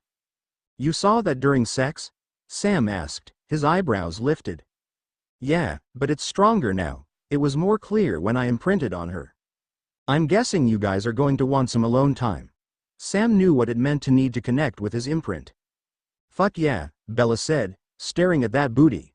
Leah smiled at her imprint, but Bella wasn't looking at Leah's face. I'd like to bring Seth over here around 1 o'clock, Sam said as he walked toward the door. I'll have Emily feed him lunch, then we can discuss the logistics of the move. Bella, can I take your truck? I'll leave my keys with you. Yep, go ahead, Sam. We'll be here. Unlike Paul, Sam had not seen Bella and Leah kiss. He caught the sight after he swapped his car keys with Bella's truck keys. His reaction was mixed. First and foremost, he was thrilled for Bella. At the same time, he felt a pang of pain. He had never stopped loving Leah. His love for Emily just far surpassed it. He could not deny his jealousy. He'd have to work through that for Bella. Above all, he'd have to keep it hidden while in the pack mind. Leah pulled Bella's body flush against her own, holding her by the ass. Their kiss was mostly lips. I like being the tall one, Leah said, smiling. I like it too. You were hot as hell before, but I really do have a thing for tall girls. Just one tall girl now. You're so cute from up here. Bella scoffed. You're like 3 inches taller than me. Bella, this is the potion thing you were talking about, with Midsummer's Night's Dream. It's like we've both been given the potion now. Yeah, Bella agreed with a sigh. They lay in bed naked, rubbing their bodies on each other. When Leah was above Bella, it felt so intensely right. Her thighs and butt were so much thicker, and her breasts, they didn't fit in Bella's mouth anymore, not even close. You are defying the laws of physics, Bella said as they were snuggling after. I've been told I don't follow the rules, but that's a new one. You didn't eat enough to fuel this transformation. Between your height and your fucking awesome new body, you must have put on at least 30 pounds overnight. You haven't even eaten 30 pounds of food. The elk, Bella. I ate a lot of elk, way more than 30 pounds. You weren't really paying attention because you wanted to make sure Seth got what he needed. Leah looked Bella in the eye, saying, and thank you for that. I was negligent when it came to Seth. But I ate the whole rump and a hind leg. Seth ate a ton too, but he was tall before. I'm guessing he just added bulk. Bella sighed, dragging her finger up Leah's arm daintily. We'll have to clean out your room for Seth. I'm so sorry about your dad, Leah. She had expressed the sentiment many times in the pack mind, but it felt different as humans. Me too. Bella, we're going to have to take care of Seth, finish raising him and shit. He's only 14. I know, Bella said, biting her lip. I think we'll need to rest on the pack a lot. I think the more involved he is with the pack the better. Yeah, Leah agreed reluctantly. She didn't want them in their lives even more, but it seemed she had no choice. She was one of them and so was Seth. They lay in bed with each other until they were too hungry to go on. Then they went into the kitchen to eat more of the food that Sam brought. Sharing food with a wolf imprint was a crazy experience for both of them. They were trying to feed each other, each trying to ensure that the other got enough. Bella and Leah's alone time didn't last forever. It couldn't, not with Seth coming. He and Sam arrived at their love shack at 1 o'clock. Leah greeted Seth with a big hug. Will you stay with Bella and me? We both want you to. Seth looked over at Bella. She said, we do, Seth. It's a 2-bedroom. Can we bring the TV and my games? Seth asked excitedly. Bella looked at Sam. How do we figure out what they inherited from Harry? I'll talk to Billy about that. I think they can take Seth's game console no problem, but I don't know about the family TV. Sam pointed to the tiny 13 TV in Bella's living room. You don't like Bella's TV, Seth? Seth was looking at the back of the bulbous TV. It doesn't have the console hookups I need. What if we swap this one for Mom's? Leah suggested. What's she going to do? Steal it from 3 wolves? I'm fine with that, Sam said, poking his head into the second bedroom. That bedroom was where they piled all of Leah's stuff when they cleared it out of her mom's house. I'll have Jared come help you guys clear out Seth's room. Paul will help me and Seth fill up the truck with his stuff. Wouldn't Jared be better at peacekeeping if Sue is there? Bella asked. Jared was the ultimate peacekeeper of the pack, especially if they didn't want to get Alpha ordered around. Sue is terrified of Paul after we cleaned out Leah's room. He's the best peacekeeper for this job. And Jared and Leah need to get to know each other. What did Paul do to Sue? Bella asked, excited for a good story. He duct taped her to a chair after she tried to attack him with a frying pan. He made some threats and pulled some faces. She wet herself a little. Paul's a good peacekeeper, but I think we'll need a new pack nurse. Okay. Bella didn't like losing the pack nurse right when her imprint phase. Kim is going to school for it, so maybe we can use her. Being the pack nurse is kind of like being a vet, right? Leah said with a grin. Maybe I should switch to the nursing program. But what if you're hurt? Bella asked. Leah shrugged. Kim can be backup. They didn't need to figure this out today. Okay. You guys start moving stuff, Sam instructed. Jared will be over here shortly. Sam and Seth walked out with Bella's tiny TV. No one cared if Sue liked it. She'd get what she got, and if she threw a fit, she'd have to deal with Paul. Leah walked into the second bedroom, looking at the trash bags filled with her stuff. Let's bring everything into the living room first, then they can just bring Seth's stuff right into the second bedroom. So first they brought out all the trash bags stuffed with Leah's possessions. Leah's dresser and desk were moved into Bella's room right away while there was still space. Then Jared walked in with Kim. Oh, awesome. Kim, we need you, Bella exclaimed. You do? Kim asked, surprised since she wasn't actually invited. We really do. We've got stuff moved, but now we've got to sort, and you did such a good job at your house with Jared. Bella dragged Kim into their bedroom. Hey Kim, Leah began nervously. She hadn't seen Kim since Bella told her about how she had bullied Kim as a kid. Bella told me about the lunch thing I did when we were kids, and honestly, I didn't remember that was you. I'm sorry about that. Kim looked at Bella curiously, then glared at Jared, who was standing in the doorway. You told Bella about that? She demanded of Jared. I wanted her to be aware. But now it's an issue.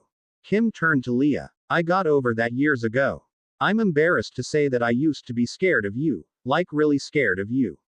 I've since come to understand that you probably faced some trauma that made you that way, and I should sympathize. Kim thought she sounded very grown up with her empathy. I didn't face childhood trauma, Leah said flatly. Maybe it was the lack of trauma, then, Kim suggested kindly, so any hardship you did face felt like a big deal. Maybe. Leah smiled, thinking about it. That seemed like as good of an explanation as any other she had heard. So we're cool. Definitely. Okay. Leah clapped her hands together, ready to get down to business. What is Bella talking about, Kim? How did you improve Jared's home? Oh, yeah, so he had all of his stuff put away in boxes. Everything was Spartan, kind of like here, Kim said, glancing around Bella's home. If it wasn't being used, it was out of sight. I hung stuff up and displayed stuff that was important to us. I just made it more personal. We've moved her dresser and desk into the bedroom, Bella announced. The dresser has some clothes, the desk is empty. Jared spoke cautiously, pointing to Leah's body. Leah, is that your dress? No, it's Bella's. We haven't sorted my clothes yet. Kim eyed Jared knowingly. She looked at the new wolf, asking, Leah, what are you going to do with all the clothes that don't fit you? Shit, Leah muttered, looking down at her body. Did everyone go through this growth spurt? Yeah, Bella said. I was wearing Sam's clothes for a long time. I still do. You still wear Sam's clothes, Bella? Leah asked gruffly. They're so easy to slip on and off when changing forms. I can grab some for you. No, Leah shouted, unable to keep the harshness out of her voice. It'll smell like him, and I don't want that. I don't want you to wear them anymore either, but I understand that might be unreasonable. But it's still what I want. Leah thought fast, trying to come to some compromise. She didn't want her imprint smelling like Sam Yulee. She knew that for sure. That gives me an idea of what to look for. Maybe with Kim here we should start that wolf backpack project. Have you talked to her about that? Bella thought this was the perfect opportunity to bring it up, since she never had talked to Kim about the idea. Kim, we were talking about making a wolf backpack to buy ice cream from Port Angeles. It would be like the ankle pouches but bigger, like a backpack. It's mostly for ice cream. And maybe some clothes and other necessities, Leah added. So we can carry more than just one article of clothing in those little pouches Emily or whoever made. Kim smiled widely. I made those little pouches. It would be difficult to make something larger that would withstand the transformation, but if you two travel together, one of you could put the backpack on the other wolf so it doesn't have to withstand the phase like those pouches do. That's a good idea, Jared said, redirecting the girl's attention, but let's focus on clearing out these trash bags so they're out of the way when the guys start unloading stuff from Seth's room. They're out of the way now, Bella said, but we can't sort them in the living room. Let's bring them one at a time into the bedroom and sort them there. Each bag was filled with a random assortment of clothes and not clothes. Leah, you've grown half a foot and your body is so much more voluptuous now, Bella stated the obvious. I wish that had happened to me. By the look of the posters, it did, honey, Leah replied. I guess I just had less to start with, Bella said, squeezing her own boobs. Could be that. So none of these clothes will fit you now, Kim interjected, trying to get to the point. Maybe some skirts and oversized dresses, Bella pitched in optimistically. No pants, shorts, undergarments, or most shirts. Only oversized clothes will fit. Bella ran her hand up Leah's outer thigh to her butt. You're just thicker now and it's so hot, but it's not good for your wardrobe. So why don't we sort clothes and not clothes, Jared suggested, then repack the clothes that don't fit in the trash bags. Can the imprints take your old clothes? Kim asked a little timidly. Some of these are really cute and I know they'll fit some of us. Leah sighed. Yeah, are there any that will fit Bella? Probably only skirts and dresses, Bella answered. We weren't the same size before. But if the imprints find stuff that they think will fit me, they'll set it aside, right Kim? Oh definitely, Kim said, putting a big pile of shirts into a trash bag. I feel like a bunch of those could fit Bella, Leah said, pointing to the trash bag. For sure, Kim agreed, but we're not sorting that now, Leah. Right now, we're sorting out skirts and dresses because we need to have some clothes for you. We can invite Bella to the clothes sorting so she can have her first pick, okay? Leah nodded. Did you have to go through all this, Bella? Not quite. I mostly wore Sam's shirts for weeks. I'd borrow a dress from Emily on occasion. When I got my stuff from Charlie's, sorting it wasn't urgent because I had more space. I was living in their spare room. But I didn't get a lot thicker like you, Bella said, biting her bottom lip. So a lot of my clothes fit with some modification, like cut-off shorts to match the guys. They were just tighter. Some split at the seams, so that's how I discovered what didn't belong in my wardrobe. I'm not sure I like you calling me thicker, Leah told her. She actually hated it. She hated how thick her body was after she shifted. Leah had always been lithe and she liked that. Oh yeah? Bella said, stepping right into Leah's personal space. Are you going to punish me for it? Bella. Leah scolded. We have company. At least Bella liked Leah's new body. Let's get back to sorting. Jared guided them. You guys can discuss your vocabulary choices later. Bella, I think voluptuous is safer, or buxom, shapely, or curvy. That's what I say when I want to appreciate Kim's, curves. Thanks Jared. Leah, is this wrapping paper or something? Bella asked, peering into a cardboard cylinder. Oh, art, Kim said excitedly, grabbing it from Bella's hands. Leah looked annoyed. We can set that aside, Leah said, a little danger seeping into her voice. Kim ignored it. Art is one of the easiest ways to make a house more personal. She pulled out a roll of papers and spread them out on the bed. There were landscapes and a few portraits. The most striking one was a portrait of Sam. It was stark but technically excellent. We'll definitely want to hang these up, Bella said, looking at Leah with adoration. You didn't tell me you were an artist. I'm not, Leah huffed. I haven't been in a while. It's just something I did for a while when I was younger. And we can hang up some, but most of them are garbage. None are garbage, Bella said defensively, holding up the image of Sam. This is awesome. Then she grinned. I think it would go great above our bed. She held it up on the wall there to see how it looked. Leah broke out into a belly laugh. Never. How about the bathroom? Bella suggested. Wouldn't it be hard to take a shit with him watching? I've done it before, Bella said casually. Same, Jared added. What the fuck? Leah squeaked. I'm not letting him watch me take a shit. He didn't stare or anything weird, Bella said like it was totally normal. He was just there. Things are different as a wolf. Pooping alone feels vulnerable. It's nice to have him around. I'll take your word for it, Leah said, not wanting to talk about this at all. She didn't even want to think about it. We don't need to hang these up now, Kim, right? Kim shook her head. No, I just wanted to get an idea of the sizes. Sam makes frames. I'll tell him to make a few 18 inches by 24. That's the most common size for your work, right? Yes, Leah said. Since when does Sam make frames? Did he not do woodworking when you were together? Jared asked. He had known Sam could do that since he started high school. I guess he did make things with wood. He made a box for me once. It should be here somewhere. A box? Jared asked, excitedly. I'd like to see that when we find it. I can make simple things, a shelf and an end table, but Sam has a lot more technical ability than me. Anyway, let's keep sorting. Bella could feel Leah's discomfort, talking about Sam. On the one hand, she knew that Leah needed to talk about him to work through her discomfort. On the other hand, they had to get this done before Seth's stuff filled the rest of their house. Bella heard her truck pull into the driveway. A few seconds later, the door opened. She stuck her head out and saw Paul and Seth carrying a huge TV. Jared, we could use your help, Paul said. He and Seth rotated the TV to show the backside. The flat-screen TV had been mounted to the wall. In a way, it still was, since there was still a large chunk of wall attached to it. Did you guys just rip that off instead of uninstalling it? Jared asked. Paul grinned. Sam did it. Having seen the TV with the wall still attached, Bella looked at Sam quizzically.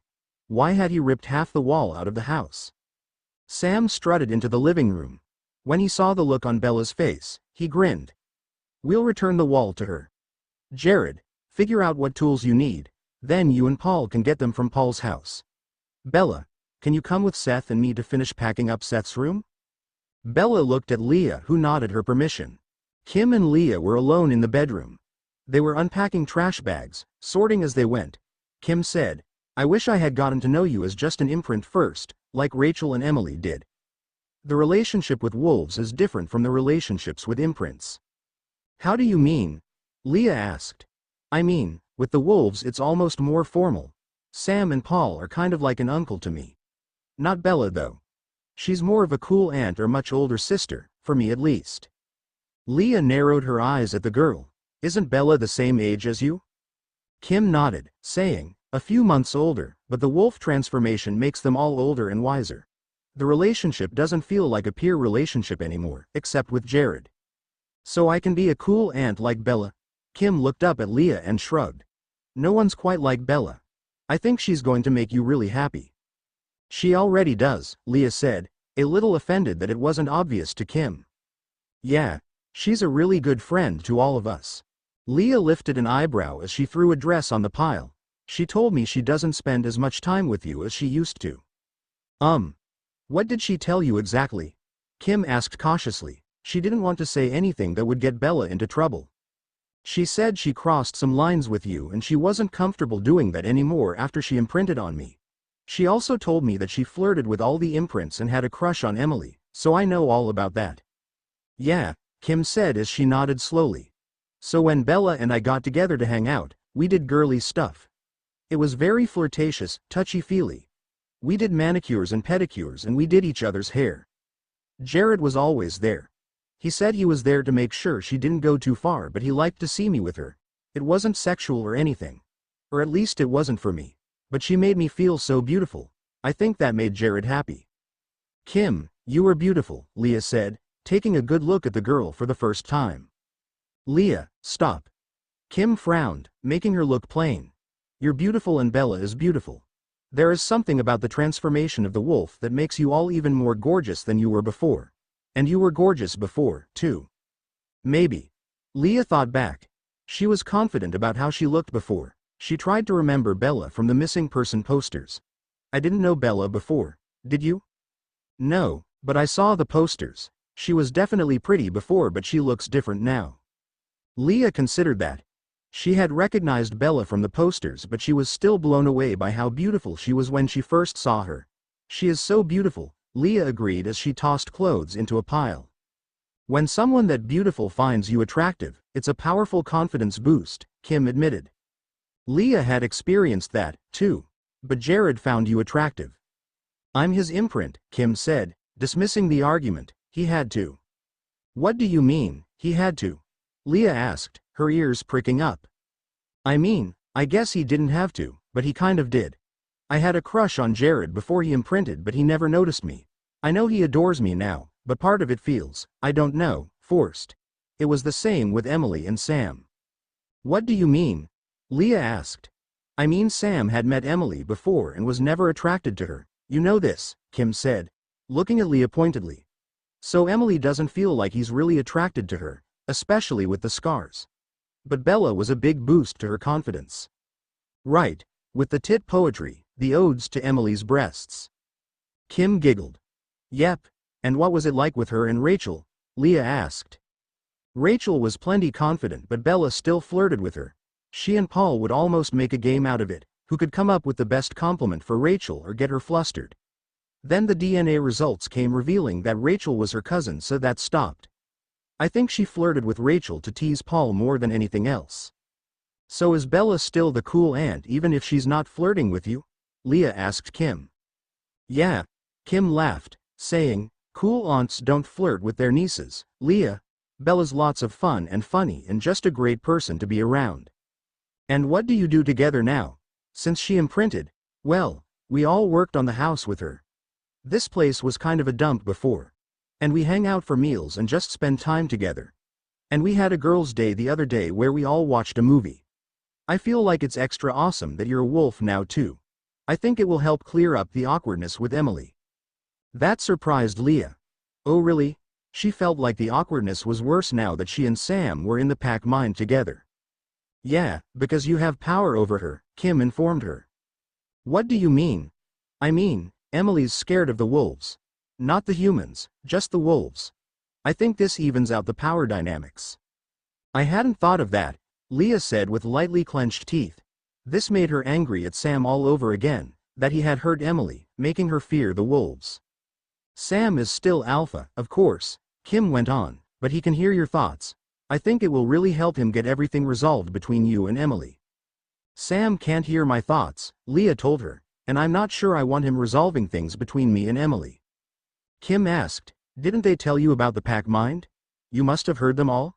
Jared said it got kind of chaotic with the new pups. Yeah, but Bella shields my thoughts in the pack mind, and she'll teach me to shield my thoughts too. Okay, but you can lower the shield. That honest communication is so important, Kim said, hoping to encourage her.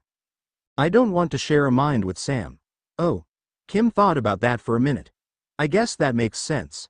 But sometimes it's best to. I know that Jared finds it really helpful to explain complex ideas or relationship complications through the pack mind. Such as? Leah asked. She didn't expect Kim to be so chatty, but she was going to squeeze as much info out of her as possible. With all the stuff about accepting the imprint, when Bella was afraid that she had tricked you into accepting the imprint. She what now? Leah's voice almost a croak. When she did the things with her hand and you both came. Kim tried to make a hand motion, but she realized she had no clue what it was that Bella did with her hand, so she just stopped. Are you in the pack mind, Kim? Leah asked. How do you even know about that? Bella talks to us, Kim said, tossing another pair of pants into a trash bag. She wanted to know what accepting the imprint felt like to us. Paul said, well, I guess it doesn't matter now that you're double imprinted and all that. It must be pretty powerful. Sure. What did Paul say? Leah needed to know. He said that accepting the imprint didn't happen until the penis goes into the vagina, so everything but genital to genital sex doesn't count. Uh-huh. This part was old news to Leah, so that's why Bella put her hand between our genitals. But what about a condom? Does that block accepting the imprint? I don't know. Kim shrugged, her face confused as if she had never even considered that. Everyone thought Paul was full of shit with that rule except Bella, who followed it religiously. But then with the hand, she says the imprint strengthened and you saw yellow, which is just like what happened when I accepted Jared's imprint. Why didn't someone intervene? We discussed it. Do you know about the stages of the imprint? Kim asked the much larger, much stronger girl. She truly had overcome her fear of Leah. Leah tried to remember. No, I can't remember. Siblings, friends, romantic and sexual partners. So most of us believed that you guys were at sexual partners stage as soon as you started having sex, just like Paul and Rachel. But Sam was big on informing Emily about the whole thing and making sure she understood what it meant to accept the imprint before he took her to bed. He wanted everyone to do it the same way. And did Jared do it that way? Leah asked. She had missed out on so much information by not wanting to talk about the wolf stuff and she didn't even know it. Oh yes. But Paul and Bella, well you know, they're cut from a different cloth. The legends never said anything about that informed consent, so Jared was squarely on their side, how they let the relationships unfold organically. Sam wasn't super happy about the way it was done. Sounds like Sam, Leah said, rolling her eyes, always wanting to control how other people run their relationships. He was looking out for the imprints, Kim defended Sam, which took Leah by surprise. Even though he's not alpha over us imprints, he cares for us all. I'm sure he does, Leah said with obvious sarcasm. Then she thought better of her attitude. I know that he's a good man, but don't tell him I said that. My lips are sealed, Kim promised.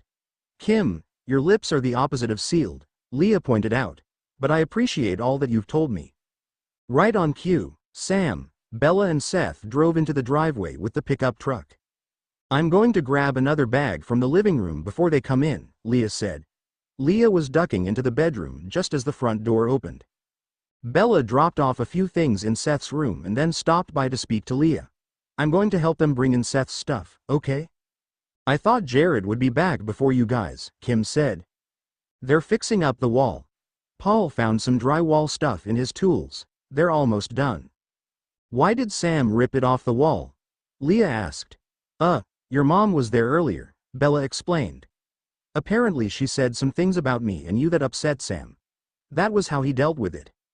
Sam stepped in behind Bella. Leah, she thought your secret lover was me. And she knew Bella used to live with me. So she jumped to some pretty wild conclusions about the three of us. She managed to insult Emily in the process. I've got my anger pretty much under control, but you three ladies are all sensitive spots for me. Your mom hit them all at once, just like Quill did when I beat the shit out of him. Oh, I thought that was just about Emily. Bella winced, remembering when Quill called Emily a butterface. But you're right, he was talking about me and Leah too. I figured ripping the TV off the wall would be better than beating the shit out of Sue, Sam stated. I think you're right, Leah agreed. Sue wouldn't heal the way Quill did. Bella and Sam went back to carrying stuff in from the truck. Kim and Leah had a good system with Leah's stuff. They had separated all the clothes from the bag. A pile was made of skirts and dresses. Everything that wasn't clothes went to the desks or the floor around the desks. Where should all the clothes bags go? Leah asked. The ones for Bella and the imprints. We should ask Bella and Sam. I think either my house or Paul's. We have a spare room. We can have Bella paw through it all first, then let the imprints fight over what's left. Will there really be a fight?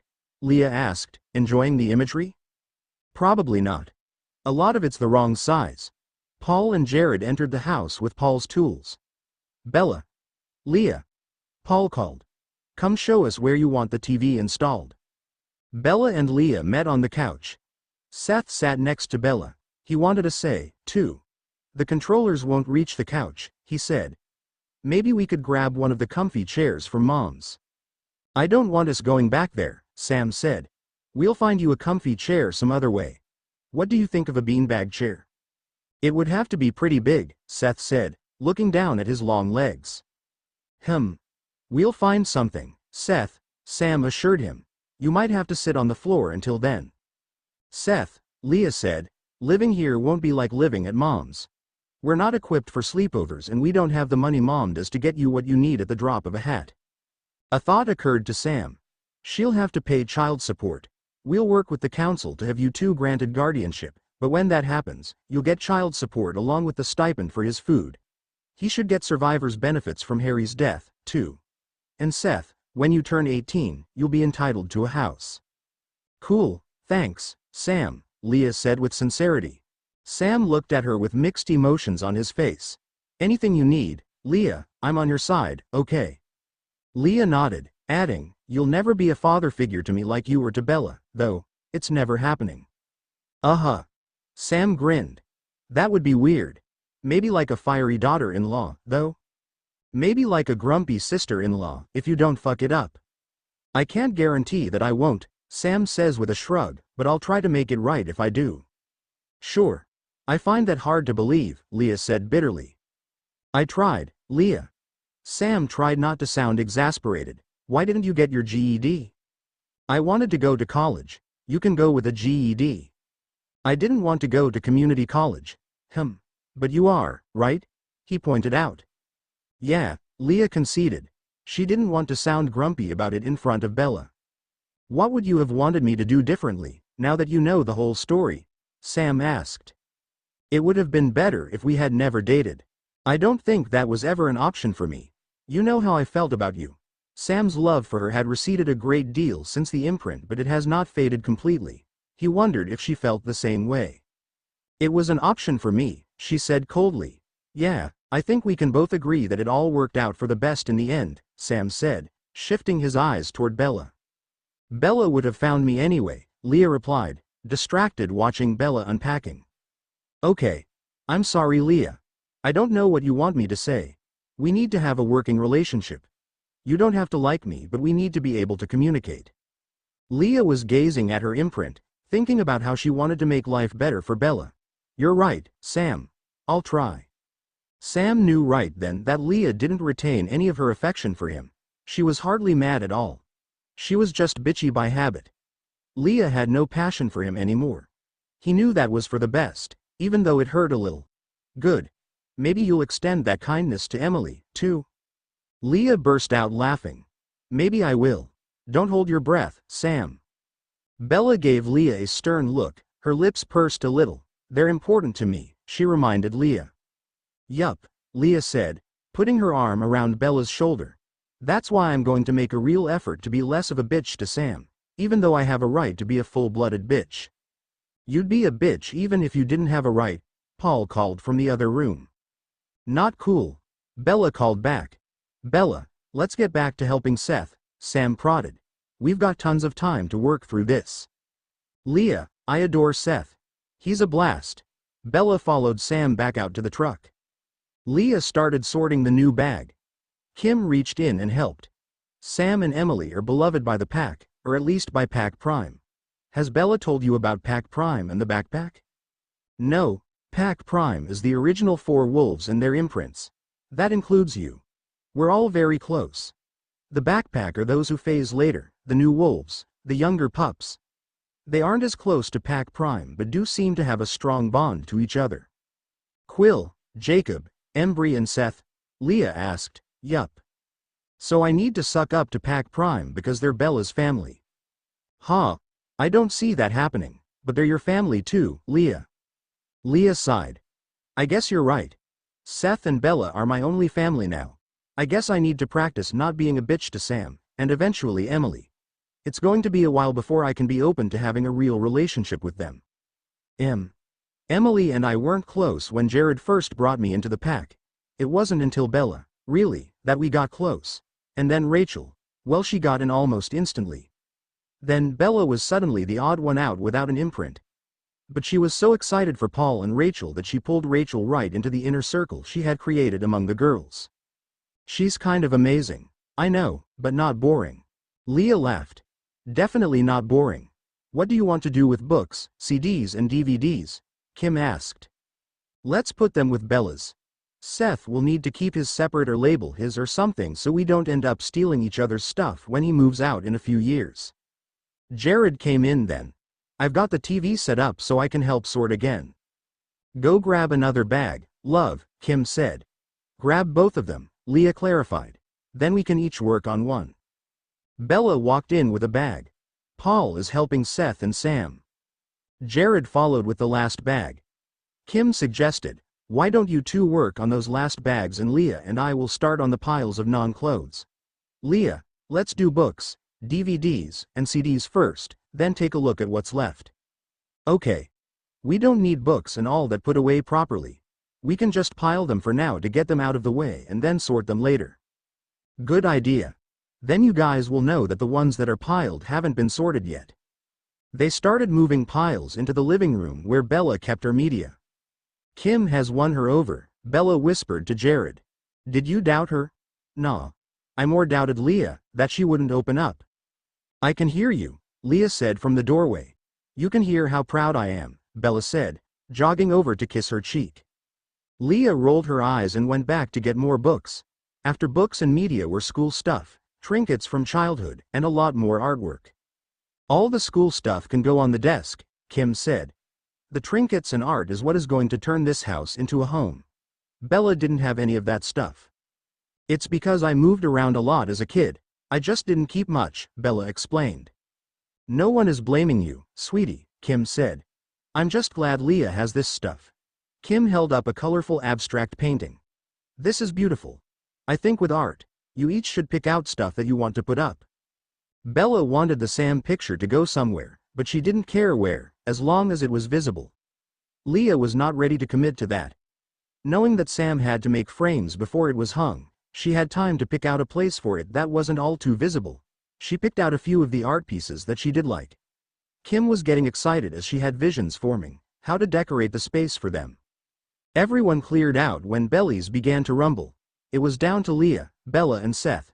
They made a huge meal. They'd always have to from now on. Then Bella tried to beat Seth at Mario Kart. Oh, when they were in bed, Bella said, you've been awfully quiet since everyone left. I've had a lot on my mind. Anything I can help with? I think I've lost my job at the diner. Even if you didn't, you wouldn't be able to work there, Bella pointed out, twirling a strand of Leah's hair. You're going to need to take patrol shifts and train with the rest of us. I should stop in and let them know. We need to go shopping anyway. We can do that tomorrow. Yeah. Do we need to check in with Sam first? Do we have to ask his permission before we do anything?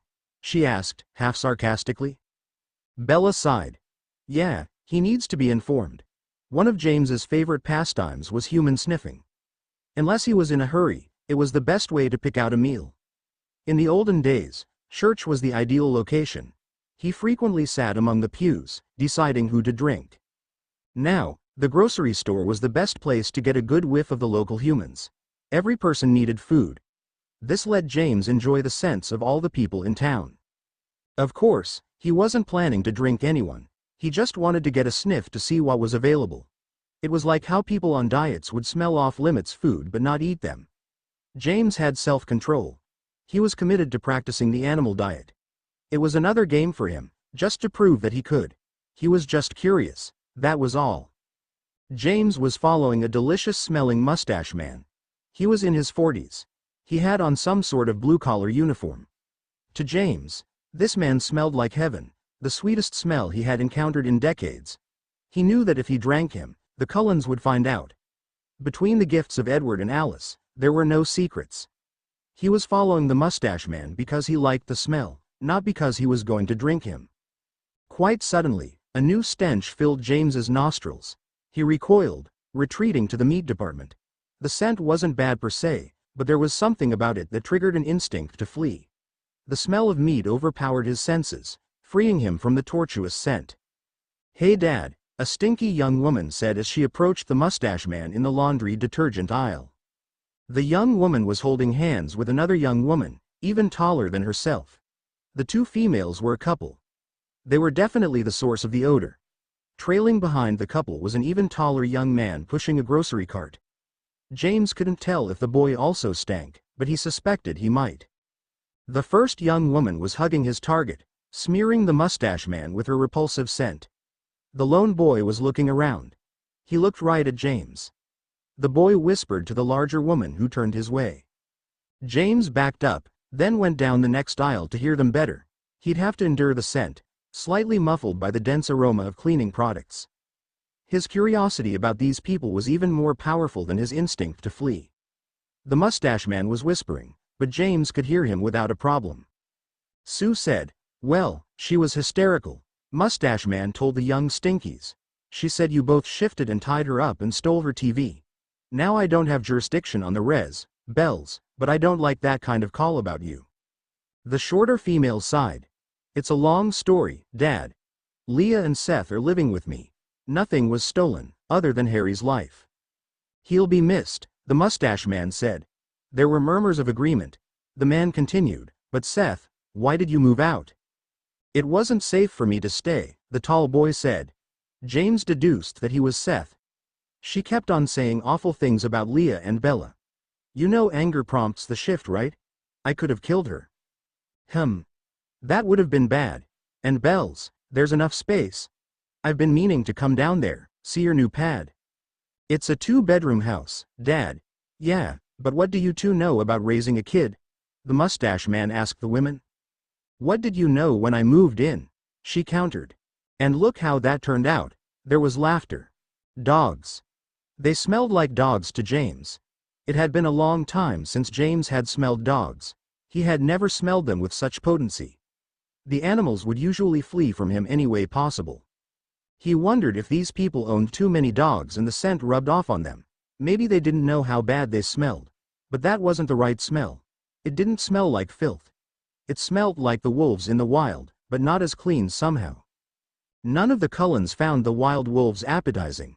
He had assumed it was a preference, or maybe lingering respect for the animal from their human days. Now he wondered if it was something else entirely. It got the gears churning in James's head. He had a dog when he was human. He never found the odor offensive. It certainly never made him want to flee. Why were these people so potent smelling?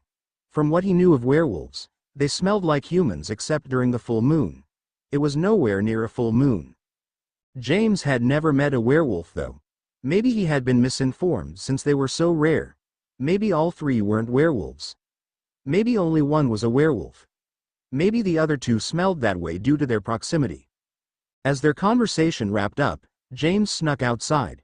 He couldn't take that smell any longer. From a tree, he watched the mustache man drive away in a pale blue police cruiser. That was good information for James. He tucked it away, pleased to know he'd be able to find the man at the police station if he had a craving.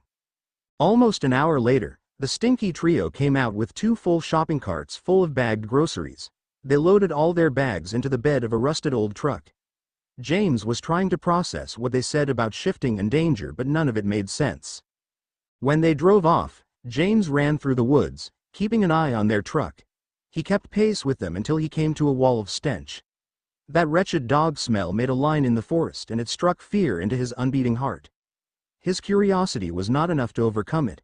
He turned and fled. Oh! A howl rose up a few minutes later. James heard it. It pierced him deeply. It had been so long since he felt fear, real fear, as if there was a foe out there capable of killing him. It was a thrilling sensation. Bella, Leah and Seth all heard the howl too. Bella was just turning into the driveway. She was immediately on alert.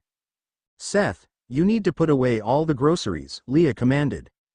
Why can't I just put away the cold food and come with you? Seth whined. Because you'll miss a few items and then it will rot. With our enhanced sense of smell, it's going to be torture. Put everything away and then phase in. Seth grumbled, but he obliged. He didn't know where anything went in Bella's house, now his home. He made a ton of guesses, knowing that the girls would not like how he did it. They'd have to fix it when they got back, he told himself. He couldn't be expected to know it all when he just moved in. Using his speed, he got the groceries put away faster than ever, even though they had so many and he didn't know where anything went. Jared stood as a wolf in the exact spot where James had stopped short. No vampire was there now, but the scent was unmistakable. A leech had crossed the border, but only barely. Paul arrived at Jared's location first. He recognized that smell immediately. Sam ordered the backpack to spread out along the border and run patrols. They needed maximum coverage. When Bella and Leah arrived, he hesitated. Bella, you're with us. Leah, we need Bella on top of her game. You need to gather and guard the imprints. Keep them at my house. What the fuck, Sam? Leah spat, forgetting her commitment to try to be nice. What if Rachel needs to work? Paul asked. If Rachel needs to work, keep them at Paul's. Now, Leah. Sam was ready to make it an alpha order, but he didn't want to. Bella didn't protest on Leah's behalf. Sam was right. There was no way she would be useful to them with Leah on the front line. Bella didn't like seeing Leah trot away so defeated, but it was the right call. We need to follow the trail, Paul insisted. All of us? Sam asked. Paul, you lead the group here. You know who the best fighters are of the new group. Embry and Leah. Leah's staying with the imprints. You and Embry must lead the other pups. Don't you think I'd be more useful with you guys? Paul insisted. He knew he was a good fighter. You and Bella have an overlap in skills, Sam pointed out. This was the result of Paul training Bella in her early days. We don't need both of you. Would you rather she was with me or she was with a bunch of pups? Paul conceded. With you. It wasn't so bad, being put in charge of the tribal lands. He wanted to see action, but not if it meant a vampire getting close to his imprint. Oh. James went right to Carlisle's office when he got back to the Cullens' home. Edward followed him up, having read James's thoughts. Are there werewolves that live nearby? James demanded. It was still his best working theory, but he wasn't confident about what he saw. Carlyle looked to Edward, then answered the exact question that was asked. No, if there were werewolves nearby, they would have sniffed us out, hunted us down. He added, it's not even a full moon until next week. Carlyle went back to looking at his computer monitor as if nothing unusual was going on. James reached around and pressed the power button on Carlyle's computer monitor. He was so worked up, he wanted to smash the thing. There were people. I think they were people, but they didn't smell like people. They smelled like dogs, but so much more potent. It was almost like the wolves in the forest, but so much stronger. It was strange in an unnatural way. Even their trail. You followed them? Carlyle interrupted him to ask. Only until I couldn't stand the stench, James said, putting his hand on his hips. He wasn't proud of his cowardice, but he needed to know what information Carlyle had about these creatures. He took 2 steps over the border, then turned around. Edward explained to Carlyle, having seen the memory in James's mind. That's a treaty violation, is it not? Carlyle was prepared to parley with Billy Black if it was required. He didn't want to, but he wanted to keep the peace. The treaty was crucial for him. Forks was one of his Esme's favorite homes. James is not part of the treaty, Edward reminded his father figure. Carlyle knew this, of course. Yet he was not willing to offer up his guest as a sacrifice to the wolves. He knew his wife would not like that. As Edward plucked the thoughts from his head, Carlyle needed his son's wisdom. What do you propose we do? He asked Edward audibly so that James could hear him. It has nothing to do with us, Edward sighed, wanting to explain it rationally. He knew how dangerous the wolves were. A fight was not worth the risk, especially with no reward in sight. He remembered the Swan dog, the girl whose mind was a black box to him. There was intrigue there and something that hinted of desire. He shook off the thought of her, saying, we owe James no explanations. In fact, we are bound to secrecy. This might be where we part ways with our guest, maybe permanently. We don't want to suffer the consequences for his actions. Carlyle did not like this suggestion at all. He wasn't particularly loyal to James, but Esme had been so pleased that Edward had a new friend. Even if Edward was fine with abandoning James to the wolves, Carlyle knew his wife would be upset about it. She'd be upset for years, maybe decades. Any little thing could set her into a bout of depression, since that was her state of mind when she died. Carlyle had to be delicate with this matter. What is going on? James demanded, hands on his hips. Who are these wolf people? They're not werewolves, Carlyle explained without saying much of anything. He ran through many ways to explain it to James. In order to throw Edward off, he didn't decide on what to say until the words came out of his mouth. They're shapeshifters, deadly creatures with a sole objective: protecting their tribe from danger. Deadly? James's eyes darkened with excitement. How so? Edward put his hand up to prevent Carlyle from talking. We have an agreement with them. We stay off the res and they don't hurt us. Didn't Rosalie study them last time we were here? Carlyle asked, although he knew the answer. Maybe she could tell you more. James was fond of dear, pretty Rosalie. He expected to lure her away from that bonehead, Emmett, but at the moment, hunting these shapeshifters was far more tempting. The only problem was the stench. He couldn't bear to be near them. He didn't know how he'd be close enough to kill them. Rosalie joined the men in Carlyle's study a few minutes later. They're too dangerous for you, she explained, twirling her hair to play into the ditzy persona she projected so that everyone would leave her alone. Besides, more tribespeople could shift at any time. That did not dissuade James in the least. In fact, both of those statements made the prospect of the hunt more tantalizing for him. Do the Volturi know about them? James asked. James was no fan of the Volturi. He wasn't a fan of rules in general, or self-righteous people who tried to enforce them. But if the Cullens weren't going to do anything, he wondered if they were on the Volturi's radar. He didn't want to get tangled with the Volturi if they had a special interest in these wolf people. It was the only factor that could deter him. Edward took note of that thought. They don't need to, Rosalie explained. They're not allowed to shift outside of their territory. That was what the treaty said, but Rosalie knew perfectly well that they were capable of shifting anywhere. She had studied them after all, carefully preserving the genetic samples she took from the last pack. Rosalie wasn't going to be the one to tell their guest all she knew. She couldn't stand James. Carlyle and Edward exchanged a worried glance. After negotiating the treaty with the previous pack, the two men told their family that small lie, that the pack could only take the form of a wolf on the reservation. They didn't want Esme in particular to worry about the tribe getting in trouble with wolves wandering wide, so they said that shifting was restricted to Quileute lands only. Edward justified it as a half-truth. Their first shift could only happen on Quileute lands. Of course, that meant their original borders, not the small tract that the reservation was now reduced to. So why don't you kill them when they come into Forks? James suggested. They had been so vulnerable at the grocery store. He could pick them off one by one. He wanted a more thrilling hunt, but he didn't see why the Cullens endured such a threat nearby. Esme entered the room, because they're sweet young boys who deserve to live. I saw 2 women and 1 young man. James told her. The women were your age, Esme. The young man was Carlyle's age. Edward saw the vision of them in James's mind. He was right about the ages. He also recognized one of the women as Isabella Swan, the swan dog who he sat next to in biology class. He had never forgotten her. The smell she gave off was clearly that of a shifter. He remembered the stench of the previous pack and recognized it on her that day at school. But Isabella's mind was hidden to him. It had fascinated him ever since. He wasn't able to let go of his curiosity about the girl. Seeing her in James's mind lit the fire of curiosity in his mind again. He couldn't shake off the thought of her so easily this time. The intrigue was too powerful. That doesn't mean you should kill them, Esme cried out, already getting upset. The shift changes them, even in human form, Rosalie explained.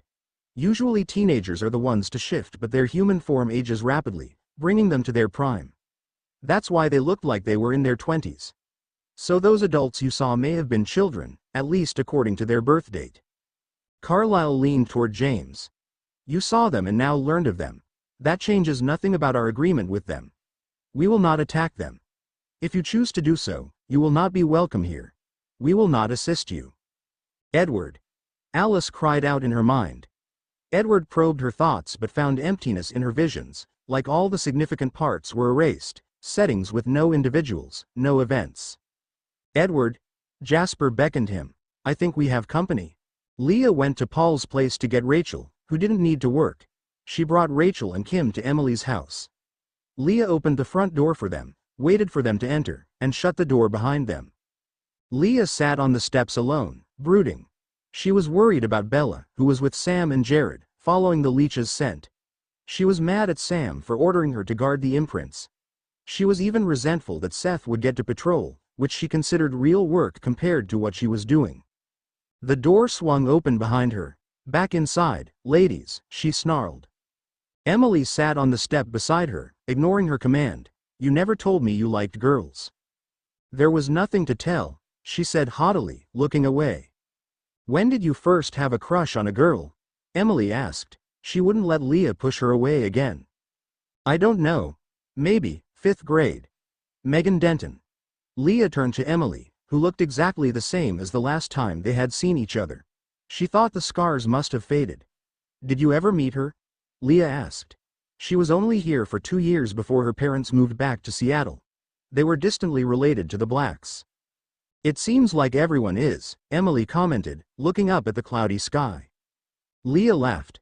Why didn't you tell me you had the hots for my boyfriend? Leah peered at Emily, waiting for her answer.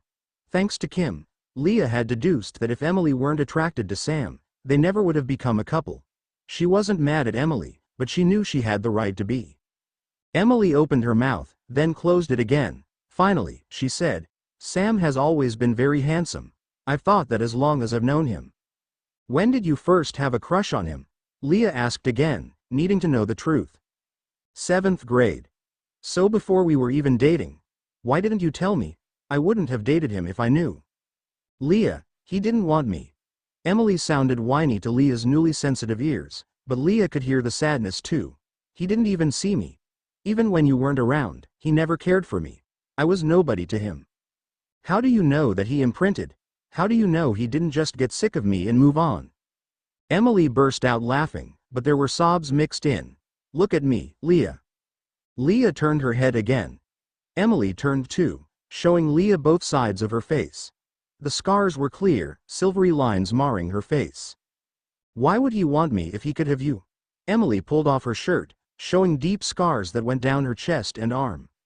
The tears on her face all ran down one scar line, one tear after another, all following the same indented path. He'd never have chosen me without the imprint, not even when I was unblemished. He never wanted me. Leah was staring. She brought her fingers to Emily's face, each finger tracing the line of her scar. Why are you with him if he did this to you? Emily let out a chuckle through her sobs. I love him. She didn't want to tell Leah about Sam's suicidal period, but it was on the forefront of her mind when she said, he needs me. Does he love you, Emily? Leah asked. As much as a wolf can love an imprint. Leah's stomach sank. What's that supposed to mean? Do you love Bella more now that you've imprinted on her? Yeah. So? Leah didn't like what Emily was implying, that her love for Bella wasn't true. She refused to even consider that Bella's love for her was forced. The thought was so painful that she shoved it down as soon as it reared its head. Emily stood, opening the door to the house she shared with Sam. Come in. You should talk to all the girls. Leah complied. Emily went right to the kitchen to see what they had to eat. There was not much since Embry was staying with them. She started whipping up a batch of sugar cookies while the girls sat around the kitchen table with Leah. This is a nice home, Emily, Leah said honestly. It was cozy, welcoming.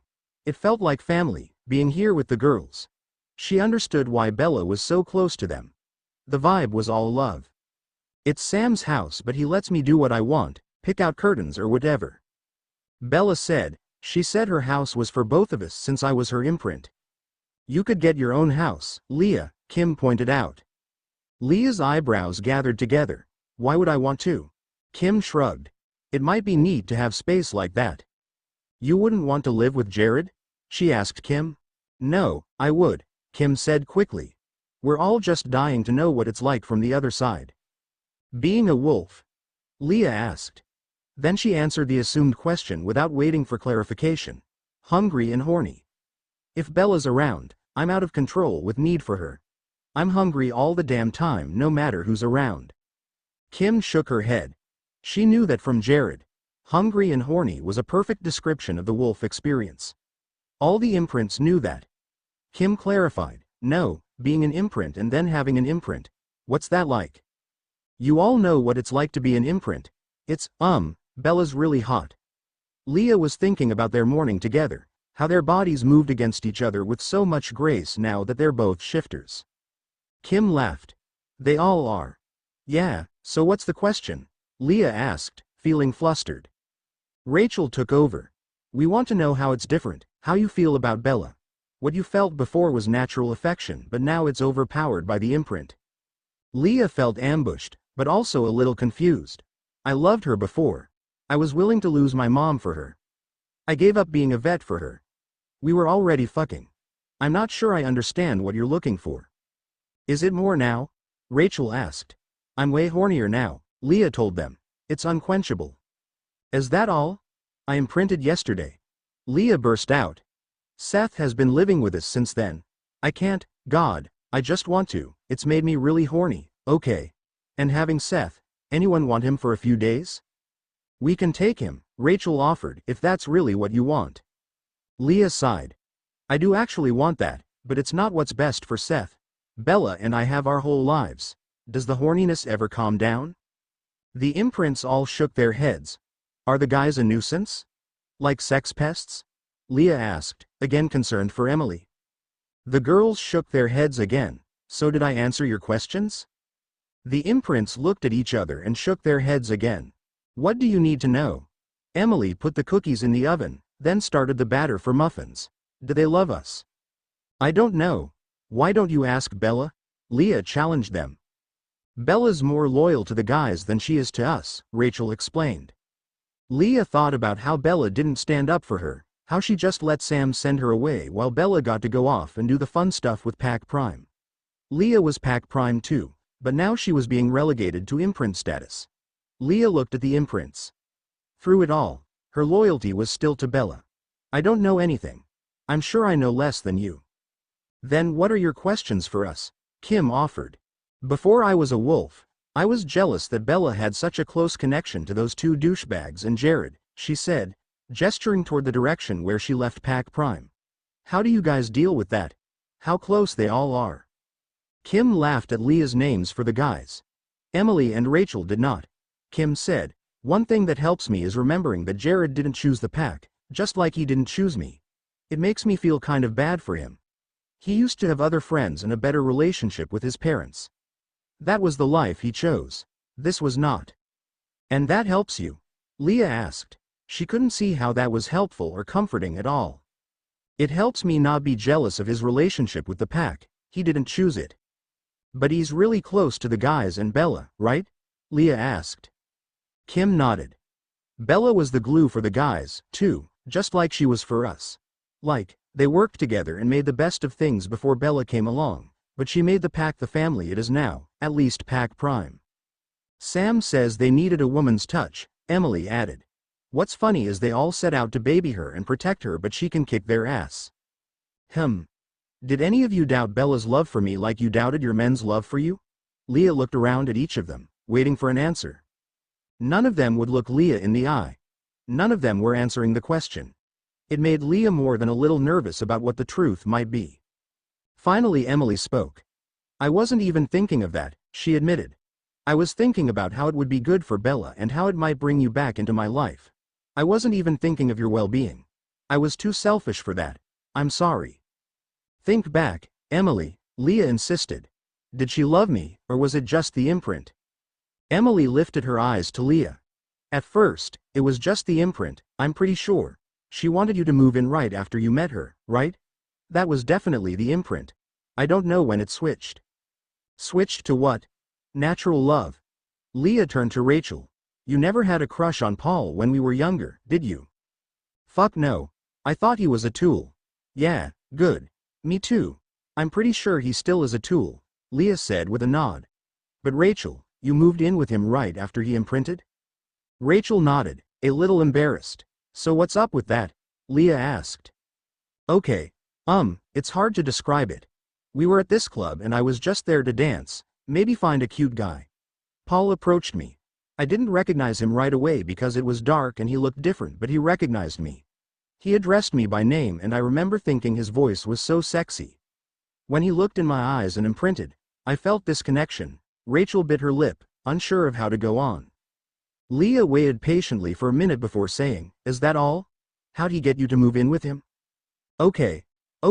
When I felt the connection, I recognized him then and I remembered everything, Rachel said, spreading her arms as if to demonstrate how vast the memories were. I remembered all our prior interactions. I remembered his kindness. He was always kind to everyone, never expecting anything in return.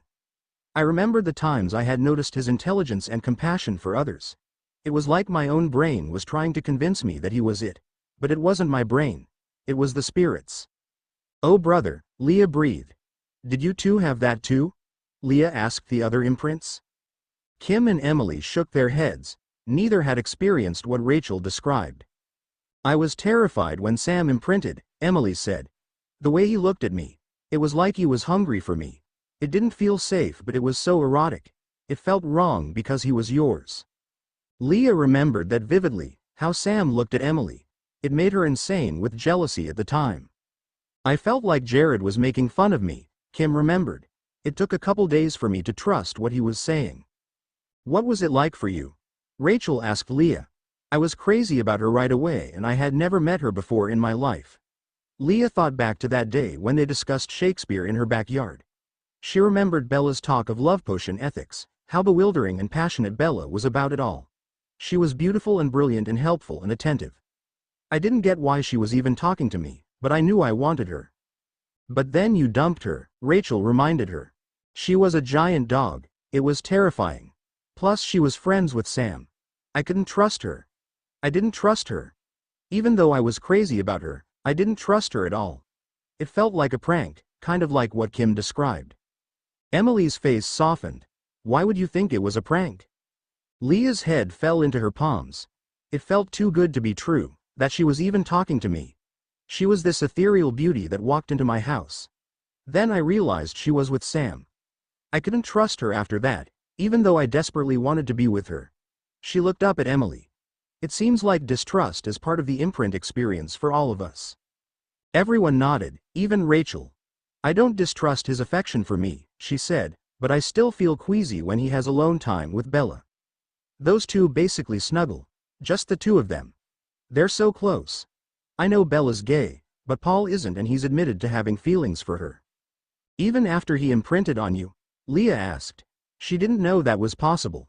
That terrified her, that Bella could have feelings for someone else even through the imprint.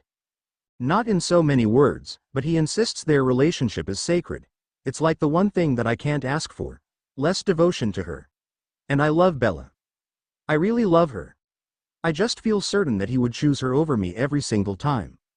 Leah thought back to how the pack split up for the missions they were on now. Paul didn't stay back to protect Rachel.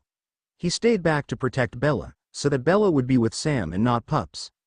But Leah didn't want there to be any animosity between her imprint and Rachel. She would always choose Bella over anyone else, too. She was certain of that, even if the other wolves didn't feel the same way about their imprints. Leah thought about how Bella was choosing Leah's safety by sending her to the imprint den. Bella agreed that she wouldn't be effective if Leah was on the front lines. She needed Leah safe above all. Sure, it wasn't what Leah wanted, but there was no doubt that Bella cared about her and her safety. Leah also remembered that Paul had named her as one of the best fighters of the new shifters. So maybe he didn't worry about Rachel because Leah was with her. She hoped that was the case for Rachel's sake. She hoped that Paul cared more about his imprint than Bella. I don't think you need to worry about this, Leah said. She realized it would be best for the pack if they didn't. So she added, I was in the pack mind. Those curtains aren't perfect. They're all crazy about you. Bella's crazy about me too. The imprints looked at each other with uncertainty, then Emily led the way out of their doubt by changing the subject. She asked Leah, how does lesbian sex compare to real sex? Leah stared at her a moment, slack-jawed. Are you serious right now? So serious, Emily said, leaning closer. I'm dying of curiosity. Rachel rolled her eyes so hard her head was rolling. Emily, lesbian sex is real sex. Right. I didn't mean it like that, Emily said timidly. It's just, the way Bella describes it. Well, she's never had dick, so what does she know? Kim had her eyes closed, embarrassed for her friend. Emily, what's your favorite part of sex with Sam? Obviously when he goes down on me, no offense, Leah. Leah laughed, unsure what part of that she was supposed to be offended by. I get all the best parts of sex without the dick, Leah explained. But I like the dick, Emily claimed. I don't miss it.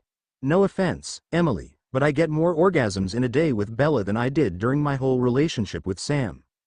Emily squinted at her, not sure how that could be true at all. Anyway, Rachel said, hoping to get the conversation on track. Even though you're a wolf now, Leah, we want you to feel like you're one of the girls. I mean, you were an imprint first. I'm sure that Sam would schedule some of your shifts as imprint bonding time if you include Emily. Leah looked over at Emily, who was pulling warm cookies from the oven. She put them on a cooling rack, then put the muffin tins in to bake.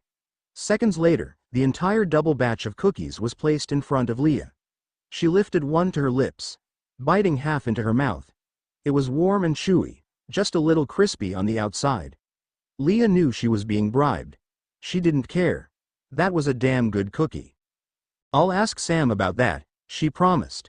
She wanted to lick the bowl of muffin batter. The instinct was impossible to ignore. Instead she grabbed a handful of cookies. What do you all do together when you hang out? Cook and eat, Emily said quickly, knowing that food was the surefire way to a wolf's heart. She didn't want to lose Leah again. Just to prove it, she started another batch of cookie dough. She grabbed her secret stash of chocolate chip cookies that she hid in a broccoli bag in the freezer. She needed Leah to want to come back. We watch movies and chat, too, Kim added. Leah looked at Rachel, Looking for more input, Rachel said, "Just hang out with us, Leah. Sam will let you bring Bella too if you say it's the only way you'll feel comfortable around Emily." Emily had to say, "It's true, Leah. He'll do it if you ask. It'll be free time for all of us." Leah wasn't sure that Bella would want that. She knew Bella loved her time with the pack. Leah also knew that she needed more bonding time with the pack. But she agreed anyway, knowing it was probably best for Bella and the pack, Leah being close to the other imprints.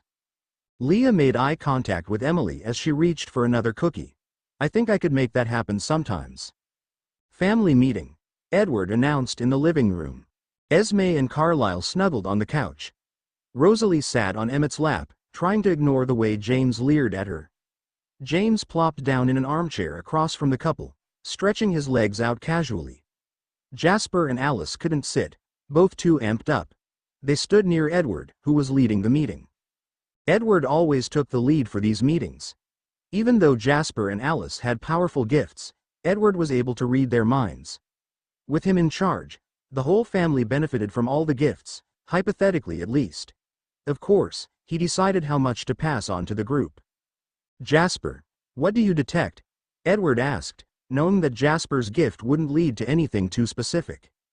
"3 individuals in the woods," Jasper said. "They are anxious with an undertone of violence." Edward could not hear the thoughts of these individuals, but he saw no need to disclose this to the coven yet. "Alice?" "Everything is blank." Alice was trying to hold herself together. Jasper was trying to help, but this emptiness was startling for Alice, especially in her own home. It wasn't lifting at all. If anything, the emptiness was growing heavier. Everyone could detect the panic in her voice and see it on her face. Edward looked into her visions, probing for anything of substance. There were settings. Trees, the ocean, a rocky shore. There were no individuals, no significance to these so-called visions. Edward explained the situation to the group. James crossed the treaty line into the Quileute Reservation. He was following Charlie Swan around the grocery store when he came across Isabella Swan and 2 Quileute shifters, 1 male and 1 female.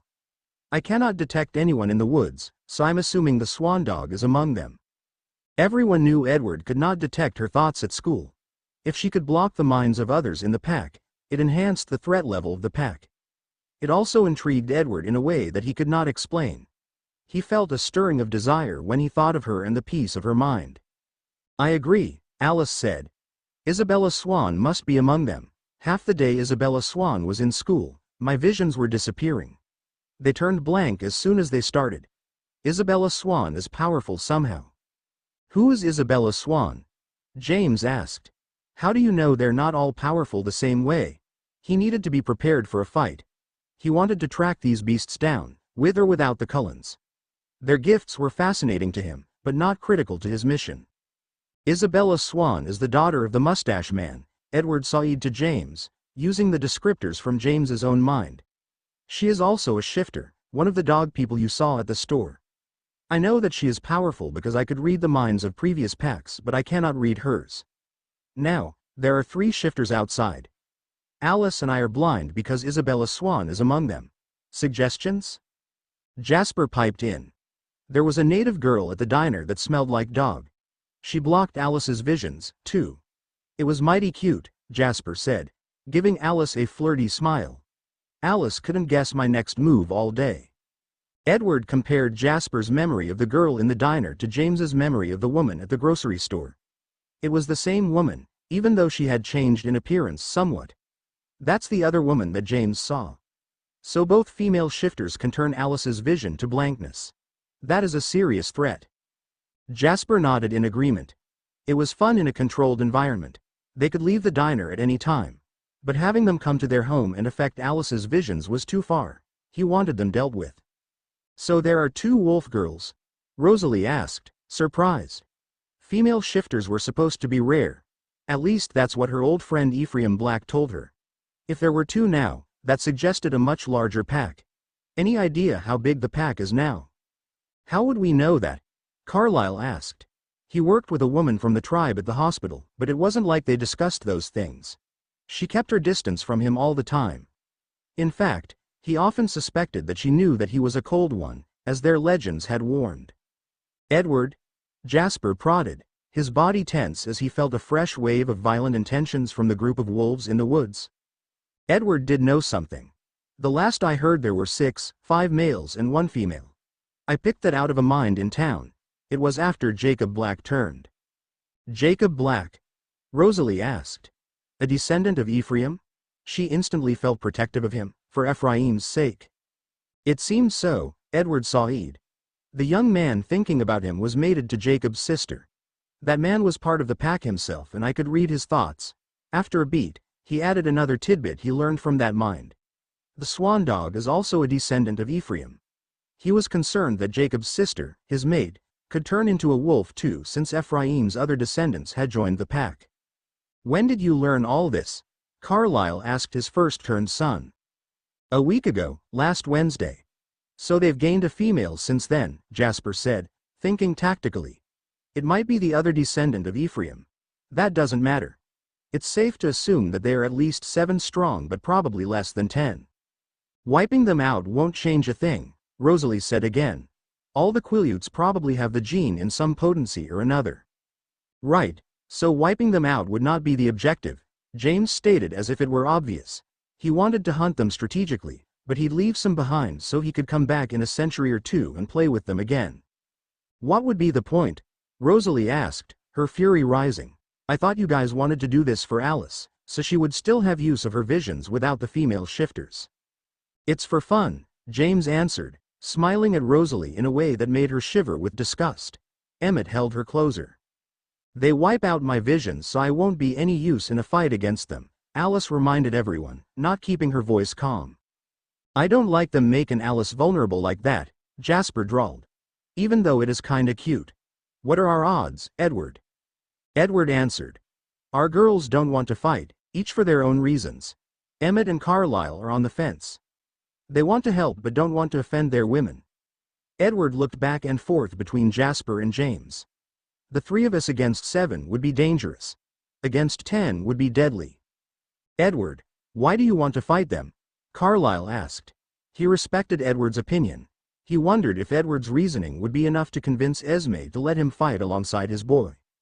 That one she-wolf, the Swan dog, her thoughts were blank to me. The fact that she shields the whole pack only intensifies her threat. That is a vulnerability I am not prepared to live with. I fight for my safety, just as Jasper fights for Alice's safety. Emmett wanted to fight. It sounded like fun, but Rosalie was already glaring at him. Edward was glaring at Rosalie. She's cooking up a plan to help the wolves if you help us, he told Emmett. Fine, I'll sit this out, Emmett said, letting his shoulders sag as he pouted. Esme and Carlyle were looking at each other. Esme said, I don't want my boys to get hurt. You do what you think is right, Carlyle. I will fight alongside them, then. He didn't want to hurt the Quileutes, but he couldn't stand by and risk harm to his family. That cemented it in Rosalie's mind.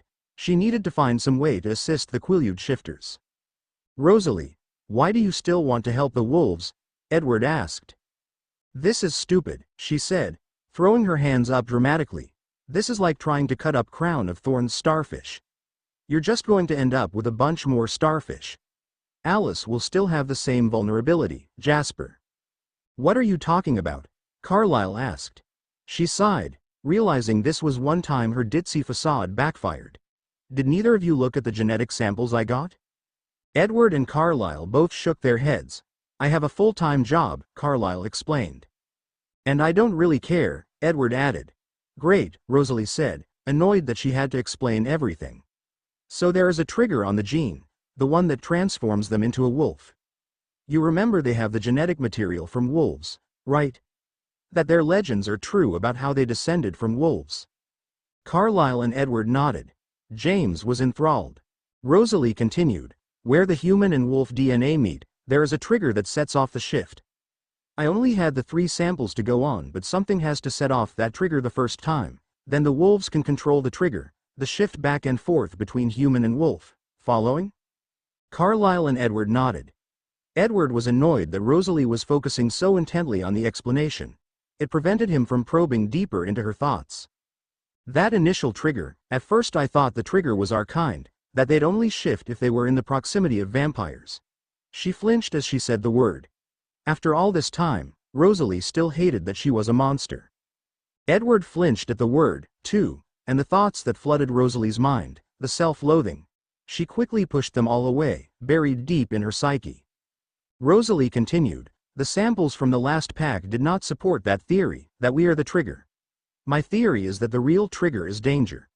Each of the 3 from the last pack had slightly different triggers, like some were more easily activated or activated by different circumstances, but it's safe to assume that everyone in the tribe has the gene.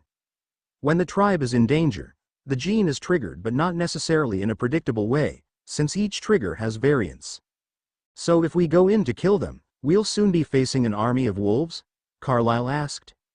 Rosalie was showing the genetic information to Edward in her mind. Edward agreed. I think that is correct. So are you all out?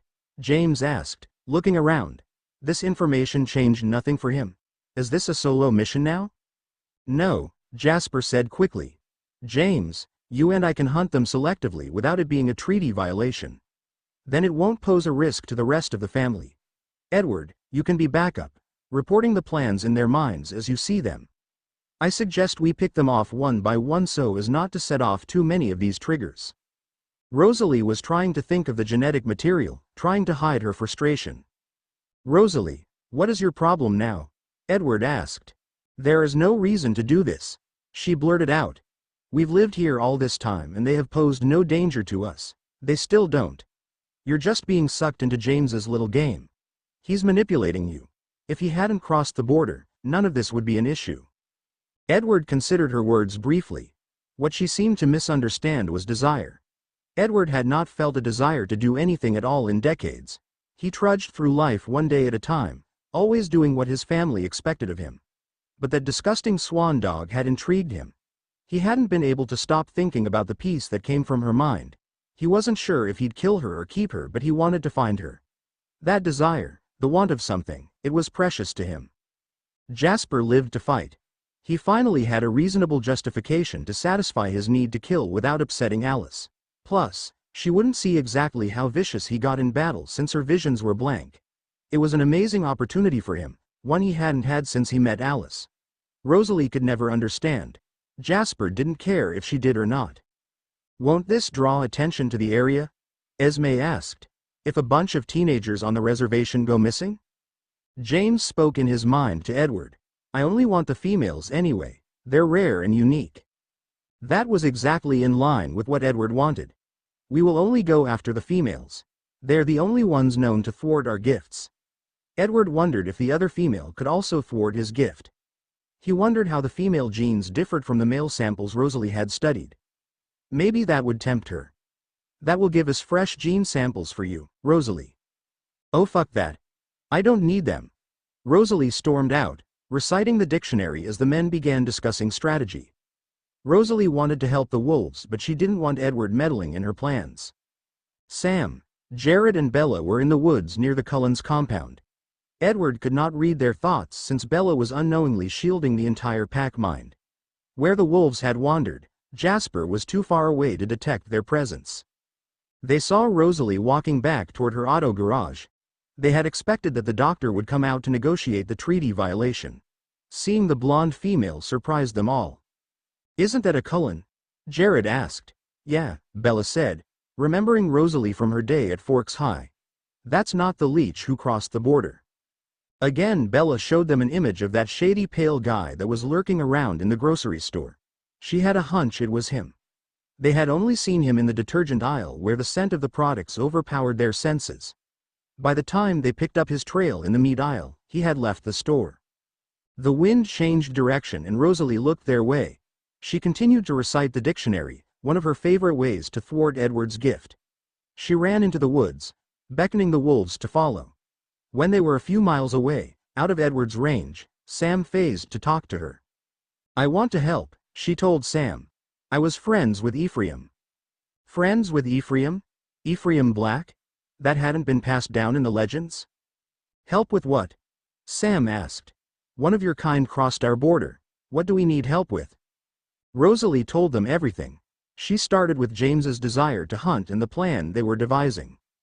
Bella was stricken with fear, learning that her mate was a target. Sam shifted back to a wolf, enraged.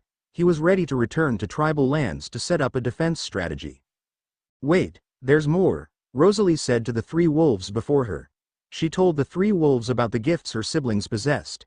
She told them what gifts were thwarted by which wolf. She told them everything she understood about wolf genetics, gathered from tissue samples willingly given by the previous pack. When she was through, Sam shifted back into a man to ask, Edward can't read Bella's mind, but he can read Paul's? Rosalie nodded. Paul bristled in the pack mind. He could hear them from his position on the border. He was kicking himself for giving intel away while on a grocery run. Can Edward read our minds if we are wolves? Sam asked. I don't know. Not if Bella is with you, not when she is in wolf form. And Alice can't see anything if either female is nearby. That's all I know. But we don't thwart the emotion control guy? Sam asked. Jasper? As far as I can tell, no, he was able to detect you in the woods. So they want our females? Sam narrowed his eyes, trying to reason this out. The girls are mates to each other. None of the males are mates to them. Rosalie looked at the other 2 wolves. She assumed that the smaller, cream-colored wolf was the Swan girl. It's because they thwart Edward's and Alice's powers, not for mating reasons. If we keep the females inside the reservation, if the girls don't patrol, will they give up? No, James will go onto the res. I'm sure of it. I think Jasper will too. Neither of them is part of the treaty. They were talking of selective hunting, picking you off one by one. Sam reflected on all this. He needed to lead his pack to victory. He wasn't sure if he should trust the leech, but she had given him no reason to distrust her. Can we contact you if we have more questions? What's your address? Rosalie asked. I'll mail you a cell phone. Oh, when they got back to the res, a few pups patrolled while the rest of the pack met to discuss the situation, all in wolf form for easier communication. Bella, if you shield his mind reading, can I count on you to stay in the pack mind? Sam asked. What about food? Bella didn't like staying in wolf form for extended periods of time. No one did. We can take hunting parties to get elk. That meant dragging the carcasses back to the res. It wasn't ideal, but it would hold them over. Jacob spoke up. We could also get meat from the hunters of the tribe. Then we're never a wolf short. Charlie too, Bella added. His freezer is full of fish. That can sustain us for a while. Sam liked that idea. It would build community among tribespeople, make them feel like they were part of the legends in the making. How will we keep Leah safe? Bella was scared out of her mind that Leah was being targeted by these psychopathic bloodsuckers. I'll be fine, baby. Leah tried to reassure her, but she was just as scared for her imprint. I'll stay on the res with you. We'll train with the pups. It only then dawned on Bella that she'd be losing her freedom. Am I a prisoner now? Bella, no. Leah tried to soothe her even though she was in the same position. But it's too risky for you to leave the res, even with escorts. At least until that guy is killed. You're not a prisoner. You're a willing participant of house arrest, but you can wander the whole reservation. Bella didn't like the clarification, but I can kill that leech. I will kill him, Sam vowed. Bella believed him, but she didn't like being downgraded. She wanted to fight, not be shielded. It's not like that, Jared said to Bella. If anything, you're being upgraded. You are so crucial for the operations here, we can't risk anything happening to you. Your position is critical, Sam added. Staying in wolf form when you don't have to is no easy task. We can't have you on the front lines as well. Fine. I'm going to need to keep Leah with me too. You can train with her and the pups, Sam assured her. Oh, the next day, they got a cell phone from Rosalie in the mail. It had been sent as an overnight delivery. Inside were instructions to text her. When Rosalie ran a safe distance from her family, she called them. Edward, Jasper, and James are staking out the trees around the reservation border. They want to learn your routines. Look for any gaps in your patrols. Sam knew there were no gaps in patrols, but the land border wasn't all trees. There were open spaces and roads. He also knew that the coastal border was a huge vulnerability since they walked that in human form. They had always trusted that a modern vampire would not risk a spectacle, emerging from the ocean with shimmering skin. Now he was worried about that possibility. What are they doing to scout the coastal border? Sam asked Rosalie on the cell phone. James suggested a coastal invasion, but Edward shut that down. The weather is too sunny for them to be discreet, plus there are crowds on the beach. It risks more of your people turning, going through a crowd like that. What about night time? Jared asked, knowing the beaches were mostly deserted at night. I don't know, Rosalie admitted. That might be a weak spot, but they haven't mentioned it, at least not that I've heard. Since the meeting with Rosalie, Bella and Leah had to be in wolf form non-stop. Rachel had a theory that if they both thwarted the vampire's gifts, them staying together would make them even more powerful. They didn't want to leave each other anyway. Both were insanely protective of their imprint, especially after learning that they were each targets. One of Pack Prime always guarded the border with a pup. Another of Pack Prime always guarded Bella and Leah. Sam, Paul, and Jared took turns being off duty instead of taking turns being on duty. It wasn't all misery for Bella and Leah. Bella helped Leah train her mind shield. Leah wanted her mind shield strong to block Sam from her thoughts, so she was motivated. Jared worked with both of them on emotional control. He worked on the mind shield and emotional control with the pups, too. Since they were vulnerable to Jasper's manipulation, emotional control was key for everyone. Jared hammered this point home every chance he got. About a day after Rosalie's phone call, the Border Patrol noticed signs of leeches in the trees. A dazzling flash of light was a telltale sign that the leeches were there. Then sometimes the wind would change just so and a wolf would catch their scent. Other times there was an unusual rustle in a windless moment. James, Edward and Jasper didn't stay in one place as they scouted the border. They were constantly on the move. They tracked the path of the wolves and the intervals between each pass. Jasper wanted a tactical plan. He wanted to be organized, like a micro-army. Their three gifts were complementary: an empath, a tracker, and a mind reader. Even with Edward's gift being thwarted, he could still read James and Jasper's minds. He could coordinate between them, increasing their efficiency. Yet Jasper's companions didn't seem to have the same desire for an efficient, well-planned attack. James wanted to charge. He wanted to flow with the moment, figure it out as he went, as he always did when he hunted. James reflected on previous hunts, giving Edward a lot to ponder. Edward watched James's memories, how he found and tracked targets, the delight in the chase, the victory of the kill. It stirred something in Edward, something he hadn't felt since he went rogue all those years ago. Not only did he have a confused desire for the Swan dog, he yearned to kill again. For 2 days, the three leeches tracked the patrol patterns because it was what Jasper wanted. Before moving to Forks, Jasper and Carlisle had spoken expensively about the possibility of a wolf pack. He understood how dangerous they were. There was no way 3 vampires could win against the pack without a coordinated plan of attack. He was hopeful that tracking the wolves would lead to that plan of attack. Instead, James was just annoyed that they stayed in the trees. With his emotional manipulation, Jasper was holding James back, reining in his impulsivity but not his frustration. He was keeping James in the trees, behind the border, until they prioritized working together strategically. He wouldn't follow James across the border without some plan in place. "What's the plan, James?" Jasper prompted him again. "Let's go for it already," Edward agreed. "We've got all the information we can gather." "No," Jasper said, forcing them to be calm. "They'll kill us. Only Jasper and I can cross the border anyway. I'm not going without a plan." Jasper had suggested a few plans. They needed to stealthily locate the females. That was essential. But he didn't trust that James would stick to a plan that wasn't his own making. Jasper assumed James would stick to his own plan, but James refused to brainstorm. James wanted to feel out the situation as it happened. Jasper was growing frustrated by James's reckless emotions. His feelings toward Edward weren't much better. Edward's craving for these females had a twinge of lust, a feeling Jasper hadn't read from Edward ever before. It made him concerned for Edward. These were wolf shifters, not suitable mates for their kind. Edward's obsession with the Swan dog had startled Jasper before, but it was only in the trees that he realized how all-consuming it had become. As the days passed, Jasper grew more and more weary. Each time James was set to pounce, he had to calm him down rapidly. Each time, he prompted James for a plan. Each time, he was met with frustration.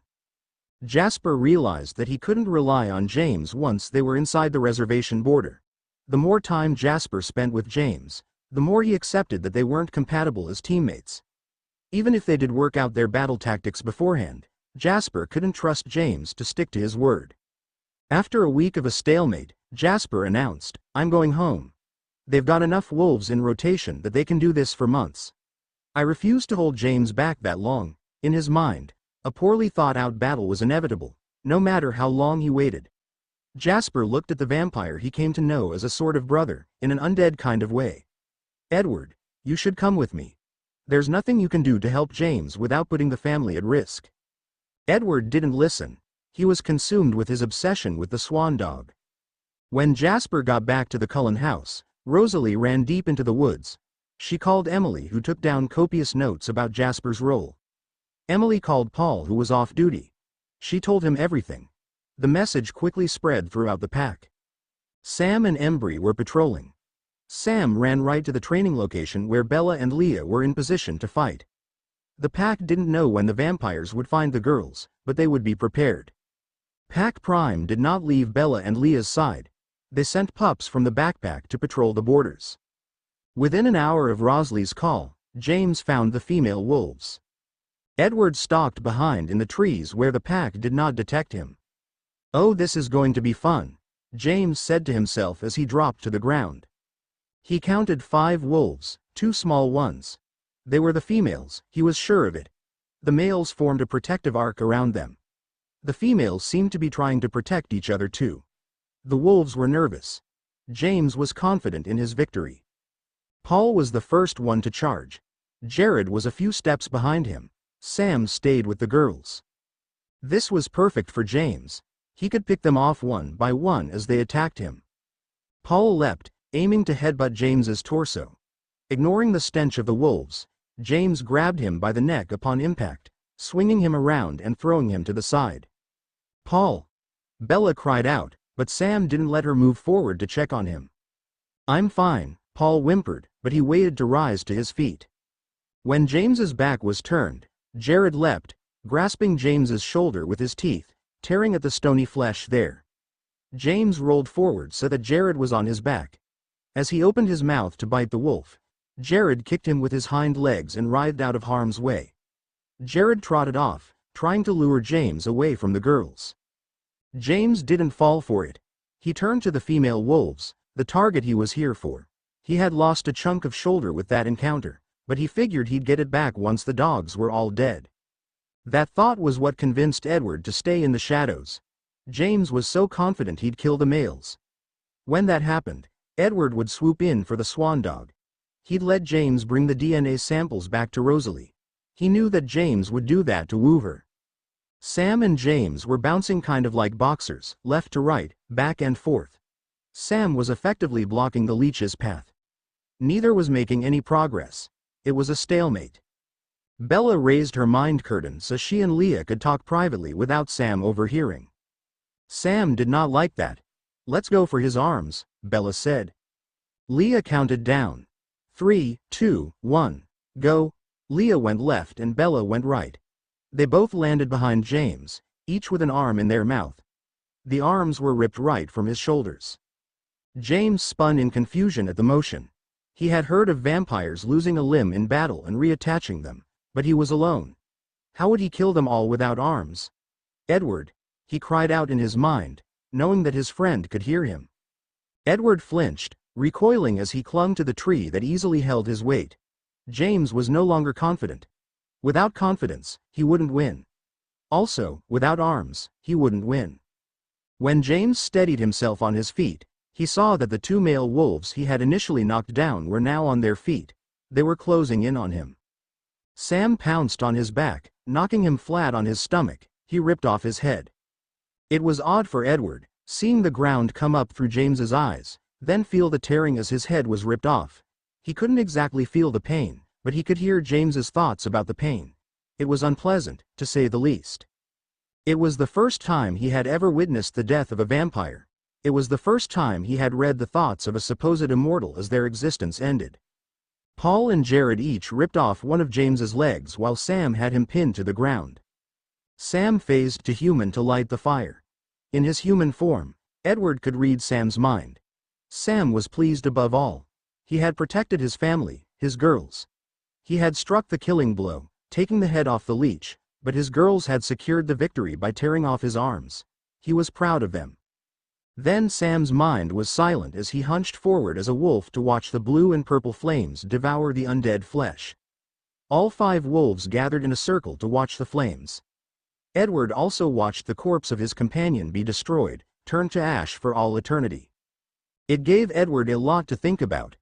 James was a capable tracker, but he was bested by the wolves. Edward did not want to repeat James's mistake. He did want the swan dog, but he couldn't figure out why. Edward went home to let them know what happened. Rosalie called Emily at the earliest convenience. She promised to keep tabs on Edward and let them know if anything strange happened. Rosalie assured them, for the time being, Edward is not a threat. The whole situation felt unresolved to Sam.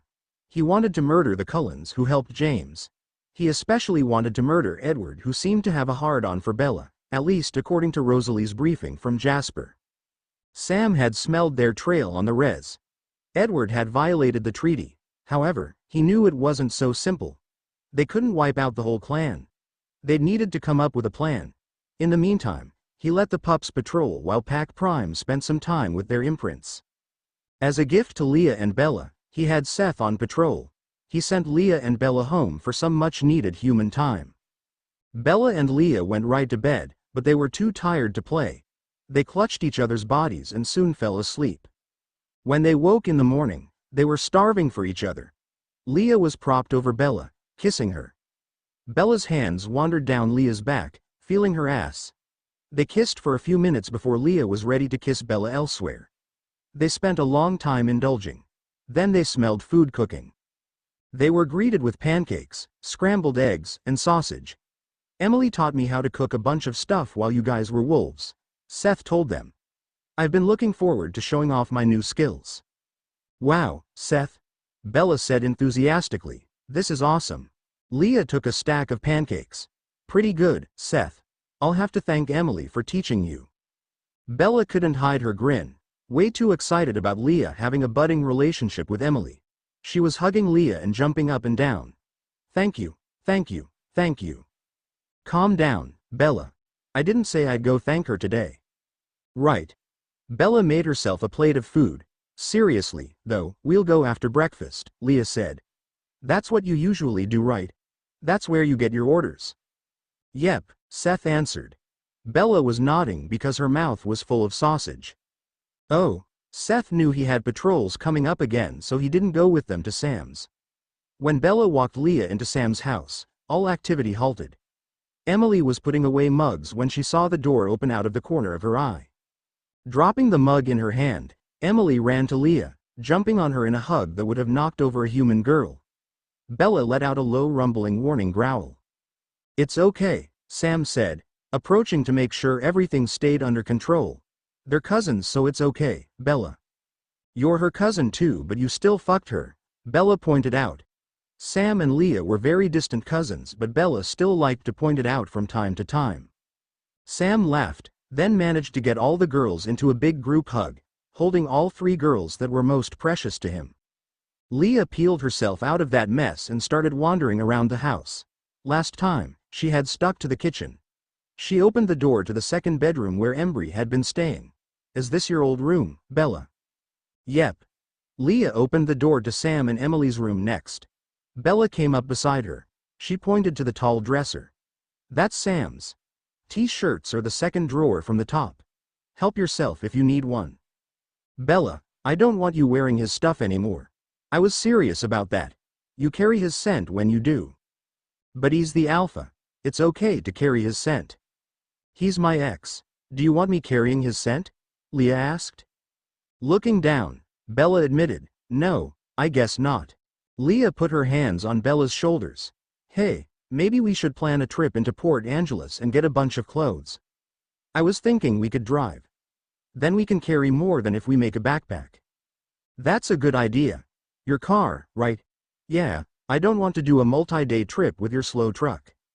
Ha ha. Bella put her hands on Leah's waist. Leah kissed her chin, then her cheek, then looked around the room. Sam and Emily were standing a few feet in front of her. Leah had a good view of Emily's scars and she was taken aback all over again. You stayed with him after he did that to you?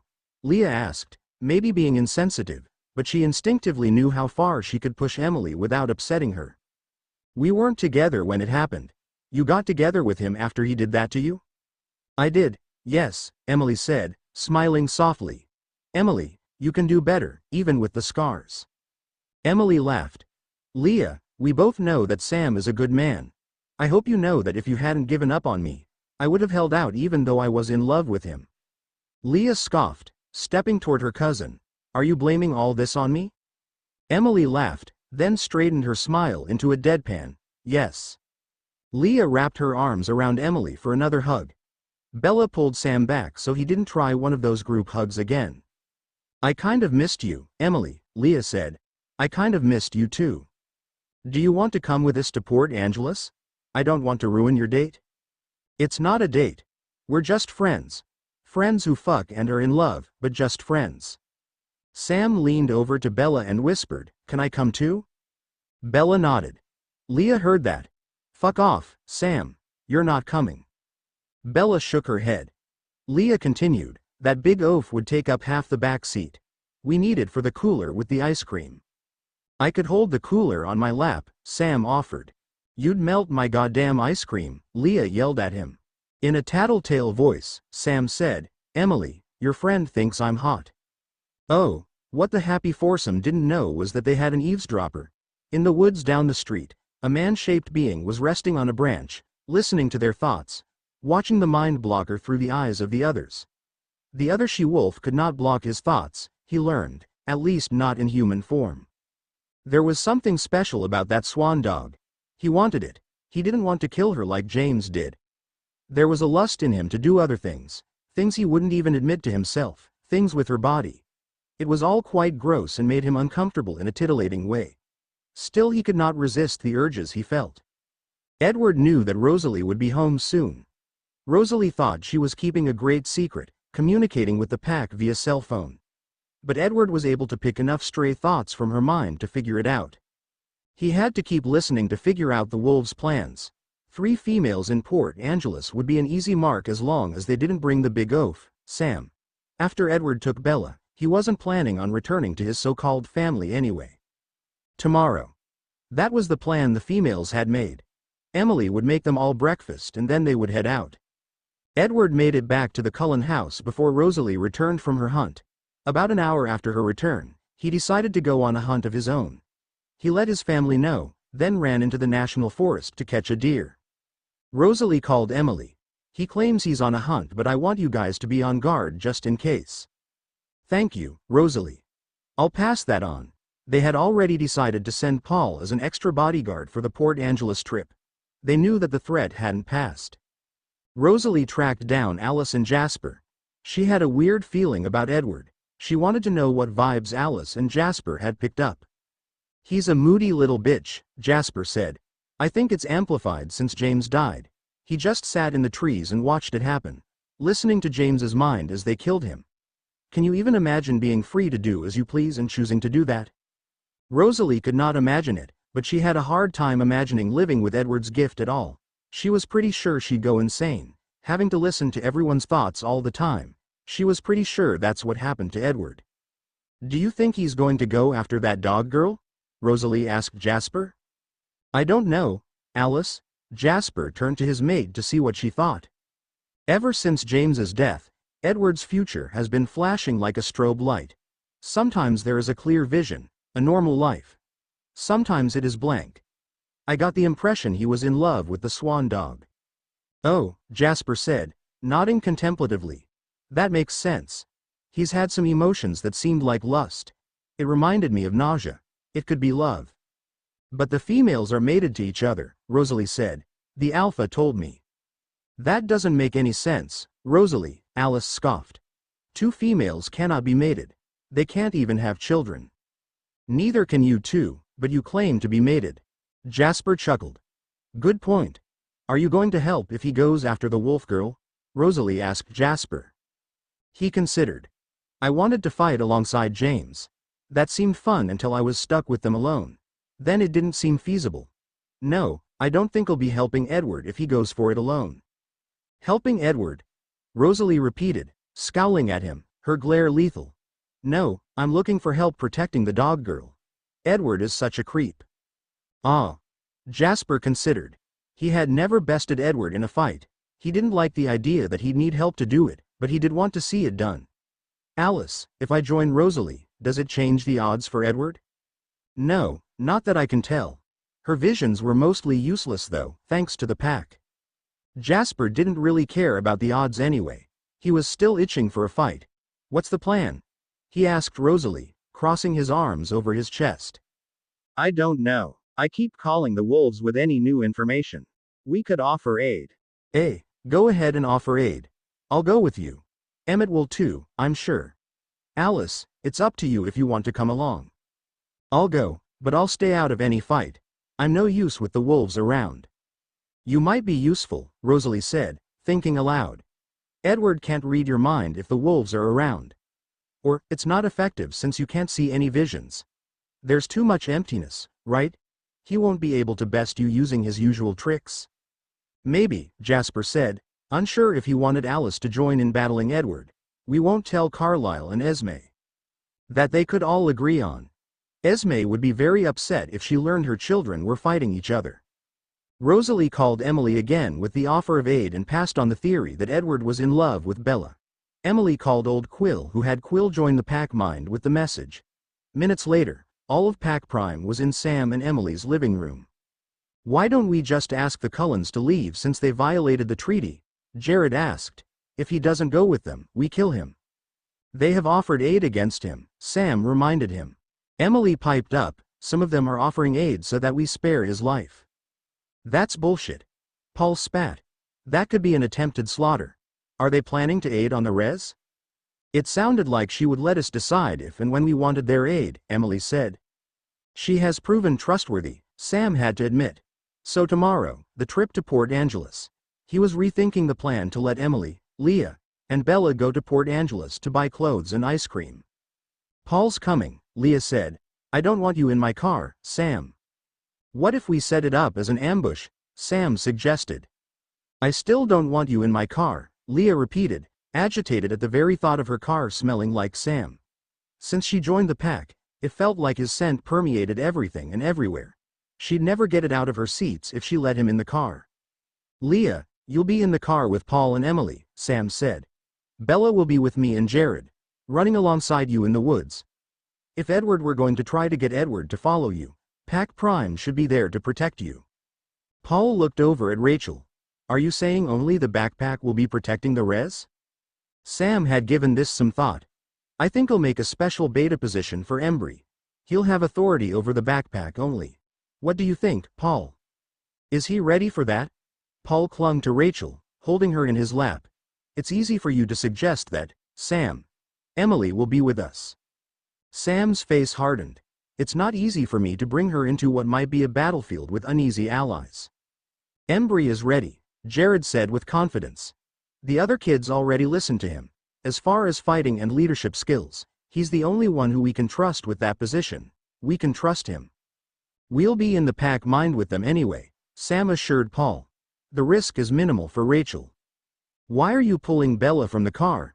Leah asked. She didn't want to be away from her imprint, especially knowing that Bella was the prime target, that this vampire claimed to be in love with her. To shield the mind of the pack from the mind reader, Sam answered. If he and Jared were running alongside the car without Bella, Edward would have access to the entire pack mind. They'd never be able to take Edward down if he could read their minds. He'll be able to read my mind in the car and Leah's and Emily's, Paul pointed out. This plan is like a sieve, Sam. It's full of holes. I get what you're saying, Sam agreed. That's why we're brainstorming. If I'm in the pack mind, Bella started, I'll shield Jared and Sam as well as the backpack kids. So we'll need a plan to shield the people in the car and for any vampires that help. We could have the radio on, Emily said. Rosalie said that she recites the dictionary to keep Edward out of her head. Maybe Paul could be under a blanket reading in the back seat. I could ask Rosalie if that would help. Paul scratched his forehead. It sounds plausible. Why'd I have a book in this scenario, Shouldn't I pay attention to the radio, too? Couldn't Edward look into the driver's thoughts to see that Bella's not in the back seat via the rearview mirror? We could have a cardboard cutout made of me, Bella yelled enthusiastically. By tomorrow? Kim asked. Paul, do you still have that color printer that your mom left? Bella asked. I do, Paul said, trying to remember where he put it. I don't know how good the ink is, but it's worth a shot. I could move the cardboard Bella around a little so it doesn't look the same twice, but Leah, make sure not to focus on her in the rearview mirror when you're driving. Leah nodded. So Emily and I will be up front, staying focused on the radio, every word and lyric coming from the radio. Paul will be in the backseat, covered by a blanket with cardboard Bella, also paying attention to the radio because the book idea was stupid. She nudged Emily playfully since the book was her idea. The rest of Pack Prime will be on foot. The backpack will guard the res. Assuming all that goes off without a hitch, which it probably won't, how will the backup leeches go undetected from Edward? Everyone looked around at everyone else, hoping someone had a plan. Emily spoke up, the phone has GPS. Maybe we could use that somehow. Kim looked confused. Again she was embarrassed for her friend. Since when do GPS companies make phones, Emily? What are you even talking about? Rosalie said that if we ever lost it, she could locate it with GPS, as long as it was turned on. It's a really new model, like it was made this year, in 2005. So it's a tracking device? Sam asked. If true, that could be a problem. He didn't want any leeches tracking his imprint's location. I think it's more like it has a tracking device, Emily clarified. Listen, I don't know how this stuff works. I could never afford my own cell phone. All I know is what Rosalie said. She pulled out her notebook where she jotted down notes from her conversations with the vampire. She flipped to the page with GPS written down the side and handed it to Sam. I wasn't doubting you, Sam said, even though he was. He read her notes. So if you had the phone with you, she could see where you were on her computer, right? Emily shrugged. I don't know. She just told me that because I dropped it in the couch cushions and was worried about losing it. Leah grabbed the notebook from Sam, flipping through Emily's notes. What if Rosalie chased Edward as a form of distraction? Would he hurt her? I don't think so, Emily said, scrunching her face in thought. I don't know. They don't get along, but she does view him as a brother. They've lived together for decades. We can suggest that one of them follow him, Sam said. Rosalie is the most likely candidate, but they might have other ideas. Emily texted Rosalie for a chat. Paul made the cardboard cutout of Bella with his color printer. The ink was so old. When he brought it to Bella and Leah's place to show them, he said, it'll have to be in the back middle seat for it to be even remotely believable. If Edward can see it from the side windows, he'll know right away. Leah had some art supplies on her desk, including paint. She touched up the face and made the clothes and arms a little less pixelated. Oh, the next day, Embry was psyched to be in the special beta position, in charge of the backpack. He and Quill were taking the first patrol shift. Jacob and Seth would take second shift. For the time being, Jacob and Seth were guarding Kim and Rachel. Embry knew he was the best one to pair with Quill since he was less susceptible to Quill's nonsense. He trusted Seth to keep Jake in line when their positions switched. In Leah's car, Paul attached cardboard Bella to strings which he looped through the seatbelts to control her movement. Leah and Emily each brought a few CDs. They both figured singing along would be a good way to focus their mind. Paul wasn't allowed to sing aloud from his position in the back seat. That would be a challenge, but Paul liked a challenge. Bella had the cell phone from Rosalie in her ankle pouch. Jasper, Alice, Emmett, and Rosalie could track Bella's location on Rosalie's phone. Rosalie had a really new phone, too. It also had GPS.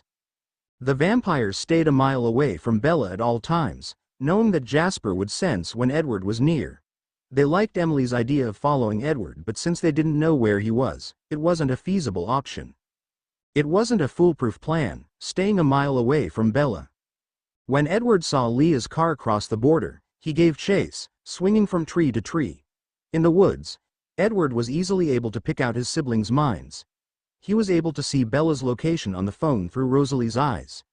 He was able to know that it was Bella through Rosalie's thoughts. He was able to avoid Jasper's detection by making a wide arc around his siblings. He darted for Bella's location through the trees. Edward stayed back, not wanting to give away his location until the time was right. He needed some way to get the Swan dog alone. He wanted to capture her alive. Once she was unconscious, he was certain she would revert to human form and he could carry her through the trees easily. As he watched her run as a wolf, her mind silent, his curiosity about her grew. Why did she have this power? Alice and Edward were some of the most powerful vampires in the world, yet this dog was more powerful. He didn't understand why his whole family wasn't equally obsessed. As they approached Forks, there was a bend in the road that created a gap in the woods. The wolves would need to arc around to stay hidden. As they did, the Swan dog took the lead. Within seconds, she was a few meters in front of her companions. This was Edward's chance. He swung from his branch, dropping next to Bella. He reached his arms around her chest, squishing her enough that she reverted to a human. In the blink of an eye, he had her in his arms. Edward pounced upwards, out of reach of the two male wolves. Edward had Bella in the trees. Sam let out a long, loud howl to alert everyone that Bella was taken. Leah pulled over and ran from the car, phasing when she hit the trees, shredding her clothes like confetti. Paul was on her heels, getting the scoop from Sam in the pack mind. Sam gave chase to Edward as best he could. Jared flanked him, keeping pace. Edward wasn't far off. He knew he needed to be out of range before Jasper got there. Jasper was the only one who could track Edward by detecting his emotions, unless they tried to track his scent through the trees. While Sam was trying to keep track of him, Edward went west to the coast. He knew it was less than 10 miles before he'd hit the open water. Swinging through the trees with the girl was tedious for Edward. He didn't like having to smell her. The way he was carrying her, he had to smell her. Edward made a calculated decision to drop to the forest floor and run for it. Sam and Jared caught sight of them. Sam howled once more to give a more precise location to the rest of the pack and their blood-sucking allies. Leah sped past the alpha to get to her imprint. She could see Edward ahead in the forest. He was carrying Bella under his arm like a football. Bella was unconscious. Leah's rage fueled her speed. When Edward dove into the water, Leah dove after him. She knew that leeches had the advantage in the water. She didn't care. If Edward killed her imprint, she wasn't going to survive anyway. Leah was only a few feet behind Edward in the water. As he swam, Edward had to be careful to keep the girl's head above water. That slowed him down. Leah was able to bite his leg and held it. Even with his mind reading, he couldn't maneuver away from her. Leah was dragging him back to shore. Edward had a decision to make. He could lose part of his leg, maybe permanently, or lose the girl. A terrifying thought flashed through his mind. If he didn't drop the girl, he might lose his life like James did. He was in no position to fight while holding her in the water. He let Bella sink. The teeth on his ankles released him instantly. He swam out into the deep waters, considering a path to retreat. Leah dove for Bella in human form. She found her easily. Before they made it to shore, she had shifted to human and had begun rescue breaths. Bella had a strong heartbeat, but her breathing was shallow. Edward. Jasper called when he arrived. Jasper stood on the beach with Rosalie, Alice and Emmett. 3 wolves stood there too. The Swan dog lay on the rocky sand with the other female hovering over her protectively. Jasper continued, "Don't flee. Let's settle this now. We don't want this conflict hanging over our heads." "With a fight?" Edward asked. He knew that even with his mind reading, he wouldn't be able to take on 4 vampires and a handful of shifters. "No," Jasper called, trying to coax him to shore. "Let's figure out what everyone wants and forge a new treaty." Sam shifted to human to help with the negotiations. He looked at Jasper like he had 2 heads. "That bloodsucker wants Bella. He can't have her." "No, I know," Jasper said under his breath. "But if he flees now, he could resurface when you least expect it." Jasper was resigned to the fact he wouldn't get his fight, unless some of the wolves wanted to spar with him. First, he had to deal with Edward. "They want to kill me," Edward yelled. This was true. Without Bella's shield, he could read everyone's mind. Only Alice seemed to carry no ill will toward him, and she was useless as an ally with the wolves nearby. "They do," Jasper admitted. "I can help convince them not to." Thanks to Rosalie, the wolves were aware that he was referring to his ability to manipulate emotions, that Jasper could manipulate their emotions. No one liked that, but Jared encouraged those in the pack mind to stay calm. Jared stayed the calmest of all, practicing the control of his emotions that could darken his eyes even in human form. This made him almost invisible to Jasper's gift. As the vampires stood in a line looking out at Edward, Jared calmly leapt and ripped Jasper's head off. Jasper had only detected peace from Jared, so he didn't see it coming. No one did. Alice screamed as Jasper's body fell forward. Emmett got in a defensive position in front of Rosalie. Rosalie pushed her husband aside. "Don't be an idiot, Emmett." They had to incapacitate him. Jared dropped the head at Sam's feet, then sniffed Bella. He didn't like how she smelled of leech. The internal bleeding was also concerning, but she'd live. Jared rose to his feet as a man. "We'll negotiate terms without your little mind games." To Alice he said, "You can have his head when we come to an agreement." Alice looked at Edward desperately. "Help," she begged him silently. Leah crouched over Bella's body protectively, not sure if she should phase. Paul was the only one in wolf form and it made her nervous. She kept glancing at him, unsure of what to do. Paul nodded to Leah. She stepped back and phased. She stood over Bella's body, listening to each inhale and exhale as Bella's breathing slowly grew in strength. She and Paul practiced the calm that Jared had taught them. Paul encouraged Leah to use her mind shield as well. It was difficult with Bella injured in front of her, but she held it together as best she could. Rosalie stood between the vampires and the pack. There will be no battle today.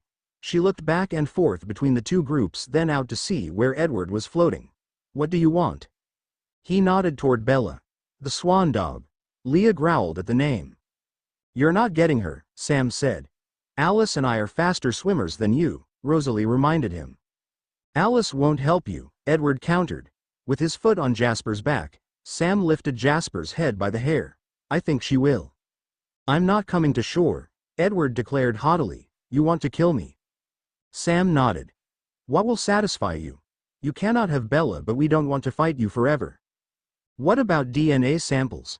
Rosalie suggested. "If we could get samples from the pack, plus other people from the tribe that didn't shift, it would give us a wealth of information." "That would be on a voluntary basis," Sam said. "I'm not committing to that on anyone's behalf." He looked out over the water. "Edward, would that satisfy you?" Edward swam a little closer to get a look at Bella's naked body sprawled on the rocky beach. He had held it, but he hadn't taken time to examine it. Her ribs were bruised and discolored. Her breasts weren't even as large as Rosalie's. He couldn't remember what he found so alluring. The silence. Being in the presence of another without hearing their mind was a precious gift, even if she did smell like dog shit. Edward realized he needed a vacation from Esme and Alice. Those two were so overbearing. He was exhausted listening to their thoughts all the time. Maybe this Bella obsession was a wake-up call. Maybe it was time for another vigilante decade, but this time he'd explore women, have his way with them before drinking them. Only the criminals, of course. He chuckled to himself, shocked that anyone believed that story. "DNA samples would satisfy me, yes," Edward answered Sam. "What assurance do you need that I'll keep my word?" Sam knew there was no way to trust a leech. Yet he did trust Rosalie. He looked to her. "That cell phone probably doesn't work since it was in the ocean, right?" "No, but I can get you a new one." Rosalie thought about how that would help. "I could give you updates about his whereabouts and send you a newspaper selfie each morning so you know it's me." "What if I don't want to live with you?" Edward challenged his so-called sister. "What if I want to go out on my own?" That sounded so peaceful to Rosalie. Could he send you a newspaper selfie? Would that suffice? Sam looked at Jared, who shrugged. "I don't see a lot of options," Sam said, but he wasn't ready to concede with only that. Bella's eyes fluttered open. She saw the silver fur of her imprint. She tried to sit up, but her chest hurt.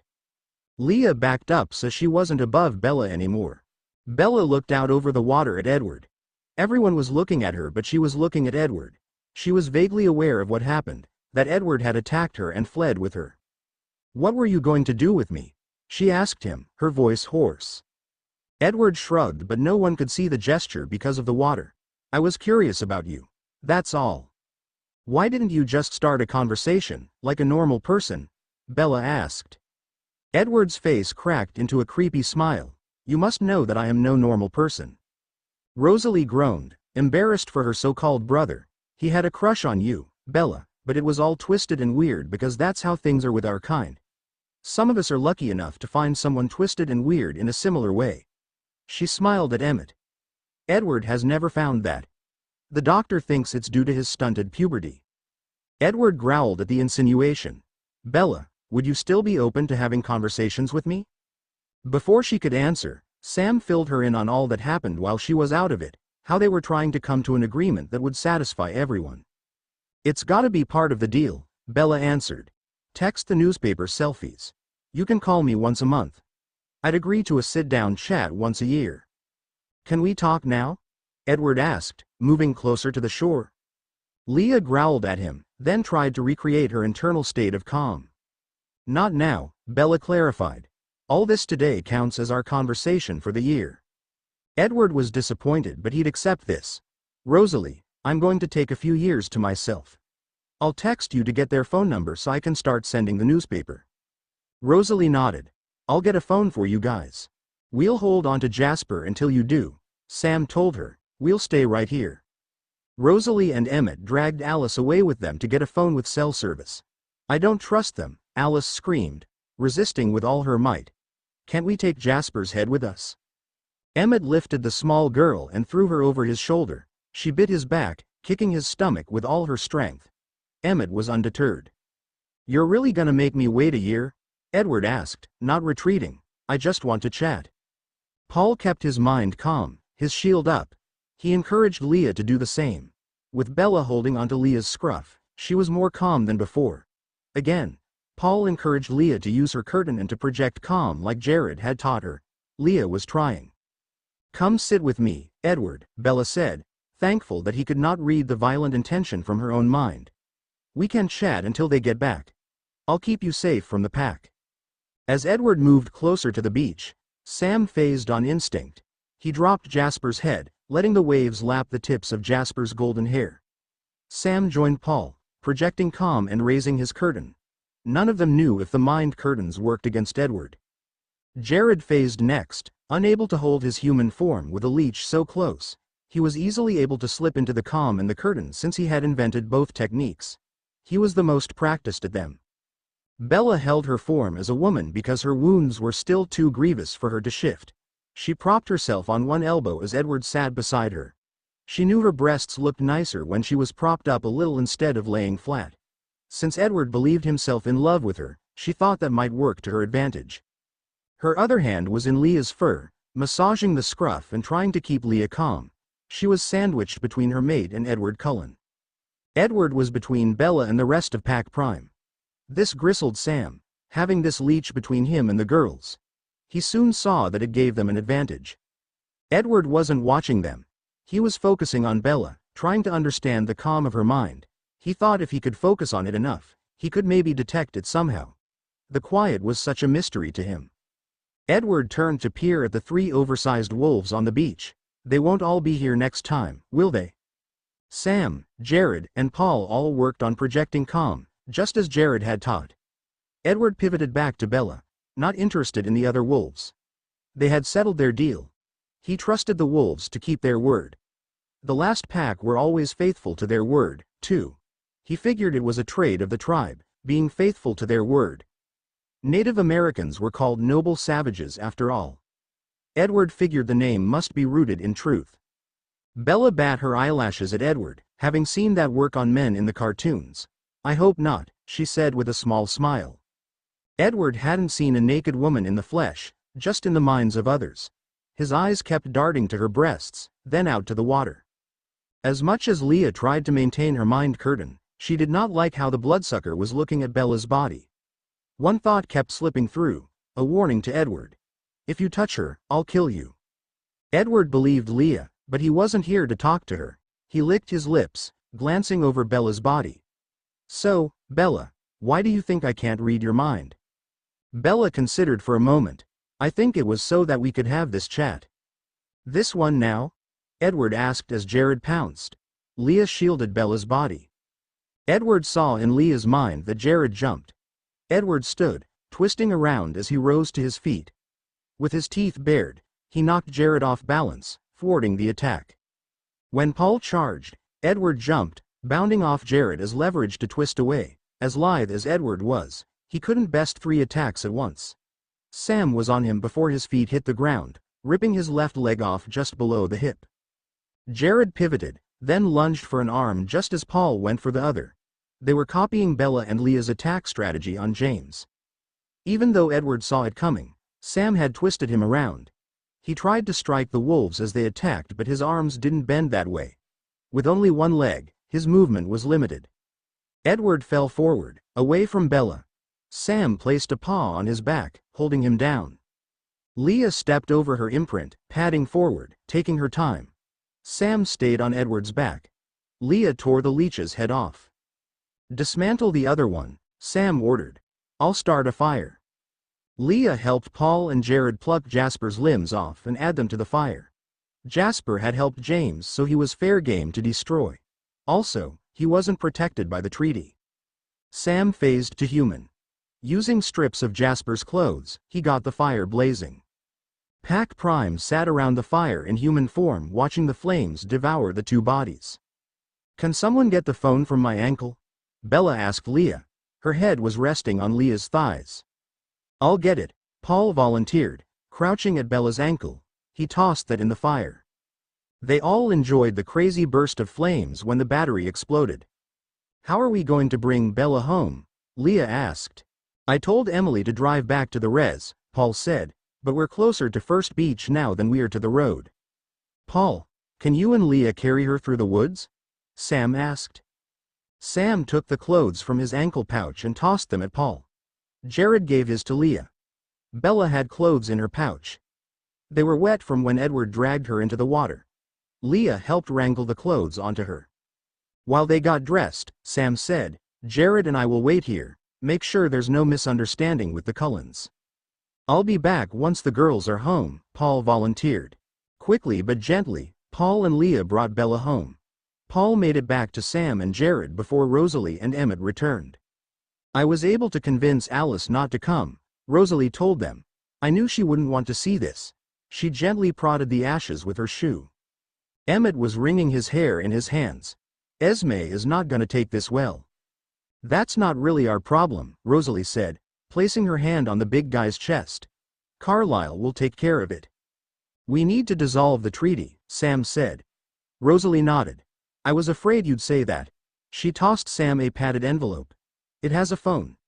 My number is programmed in. If Emily ever wants to chat, have her give me a call. If any of you want to give us DNA samples, we'd pay good money for them. I studied the first pack's samples for decades before I figured it out." "Figured what out?" Sam asked her. "The trigger mechanism," Rosalie explained. "The first pack had different variables that would trigger their phase to a wolf. I'd love to get a larger sampling, both of pack members and regular tribal members, to study that trigger more closely. It's a fascinating genetic structure that links the wolf and human DNA. It would benefit the tribe, understanding your unique genetics with more clarity." Sam was squinting at her. "We have no desire to be lab rats." "I understand that," she said. "It's just a blood sample or a cheek swab. You'd never see a lab." Rosalie saw that Sam was not interested. "If you ever change your mind, give me a call," she said, pointing to the envelope in his hands. "I'll make it worth your while." She rubbed her thumb along the pads of her fingers, the sign for money. The Alpha stood tall, regal. "You and your coven should make themselves scarce. As of now, the treaty is nullified. You should move along. If we run into you again, we can't guarantee your safety from us." Emmett grabbed Rosalie's elbow. "Let's go. We'll warn the others before we take off." The pair ran into the woods, soon disappearing from sight. Sam crushed the envelope with the phone. For good measure, he took out his lighter and set it on fire. Back at the house, Leah lay next to Bella, carefully watching her bruises fade on her chest. After Paul helped carry her in, he showed Leah how to check for broken bones and reset those that were misshapen. Luckily, even through Edward's jostling of Bella, she was in good shape. Bella was up and about the next day. Sam didn't want her to phase yet. Bella and Leah used it as imprint bonding time with the other girls. They had stayed in wolf form so long, they hadn't spent any time with the other imprints. They weren't using Emily for her baking, but they never turned down food that was offered. A lot of food was offered, too. The next day, Jared and Kim drove into Port Angeles to get clothes for Leah. Sam didn't want Bella going until she was cleared to shift into a wolf. Leah didn't want to go without her imprint. Jared and Kim bought Leah the pack uniform of oversized tees and basketball shorts. Bella made a face when Leah put on the uniform in the morning. "I know. It's not cute," Leah agreed, turning in the mirror. Bella wrapped her arms around Leah. "You are so hot and this just hides you completely." "We'll go to Port Angeles as soon as you're cleared," Leah promised. She didn't want to wear these clothes either, but she had to wear something and she didn't want to wear borrowed clothes. Without Sue as pack nurse, they had to guess when Bella should phase again. Sam didn't want her to leave the res until then. They waited a week. Bella was annoyed because she had no pain by then and she didn't like people fussing over her. Except Leah. She liked Leah fussing over her. So after a week, they took their long-awaited trip to Port Angeles, just the two of them. "I want to find some pantyhose for you," Bella said, marching straight to the undergarments department. "Naturally, but don't get your hopes up. They might not have them in my size." They had one pair, which meant Bella had to be really careful with it. Everything was like that. They didn't have Leah's size, or not many options in her size. Bella liked the dresses that were too short on Leah, but she hated the look on Leah's face when she had to look in the plus-sized section for shorts that were cute. Leah was frustrated. Bella didn't know how to help. "Maybe we could expand some of your old clothes," Bella offered. "We could sew in fabric stripes down the sides." Leah didn't hate the idea. The imprints hadn't touched her old clothes yet. There was plenty of fabric there. They purchased their pantyhose and went in search of a sewing machine. All they brought back to the res was the sewing machine and thread, pantyhose, and several cartons of Leah's favorite ice cream. Kim showed Leah the basics on the sewing machine. Then Leah was off. She brought all her old clothes back to their house and started making her own creations. Designing and sewing clothes became an unlikely obsession for Leah. She spent a lot of her free time working on it. The clothes made her feel feminine again. They made her feel beautiful. She'd go thrifting for new materials and clothes to work with. In the fall, she and Bella started at the community college. Instead of the nursing classes with Kim, Leah took the business classes that looked interesting to her. Within a year, she had an Etsy shop up and running. It was for women who didn't fit in straight-sized clothing. It took off, getting featured by bloggers and fashionistas all over the web. Bella did go to school to teach, but not to become a professor. She taught middle school English on the res. They had Uncle Luke and his partner Hank over for dinner at least once a month. Hank and Bella talked about their literature curriculum. Uncle Luke rebuilt his relationships with Leah and Seth, at least while Seth was still in high school.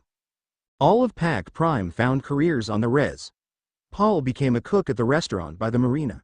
Rachel continued her work in computers. Kim became a nurse, the Pac nurse on the side. Jared became an electrician, popular on the res and in Forks for his fast work and decent rates. Emily worked as the secretary for Leah's business. While Leah sewed, Emily kept up their supplies and handled shipping. Sam took Harry's position on the council. He followed in Leah's footsteps and made an Etsy store for his woodworking. It wasn't as popular as Leah's store. That, along with his carpentry work, was enough to support him and Emily and the pups that came along in time. Pac Prime remained tight-knit all their lives. Sam and Emily were the first to have pups, then Jared and Kim had their first a year later. Some were surprised when Leah got pregnant before Rachel. Bella and Leah were using a sperm bank. It made more sense for Leah to carry the child with Bella's career outside the home. That choice surprised some people, too. Rachel just wasn't sure she wanted to have kids at all. Paul tried to be understanding, even though his instincts were yearning for pups. Eventually it just happened, even though Rachel still wasn't sure. It turned out great. Rachel was an amazing mother.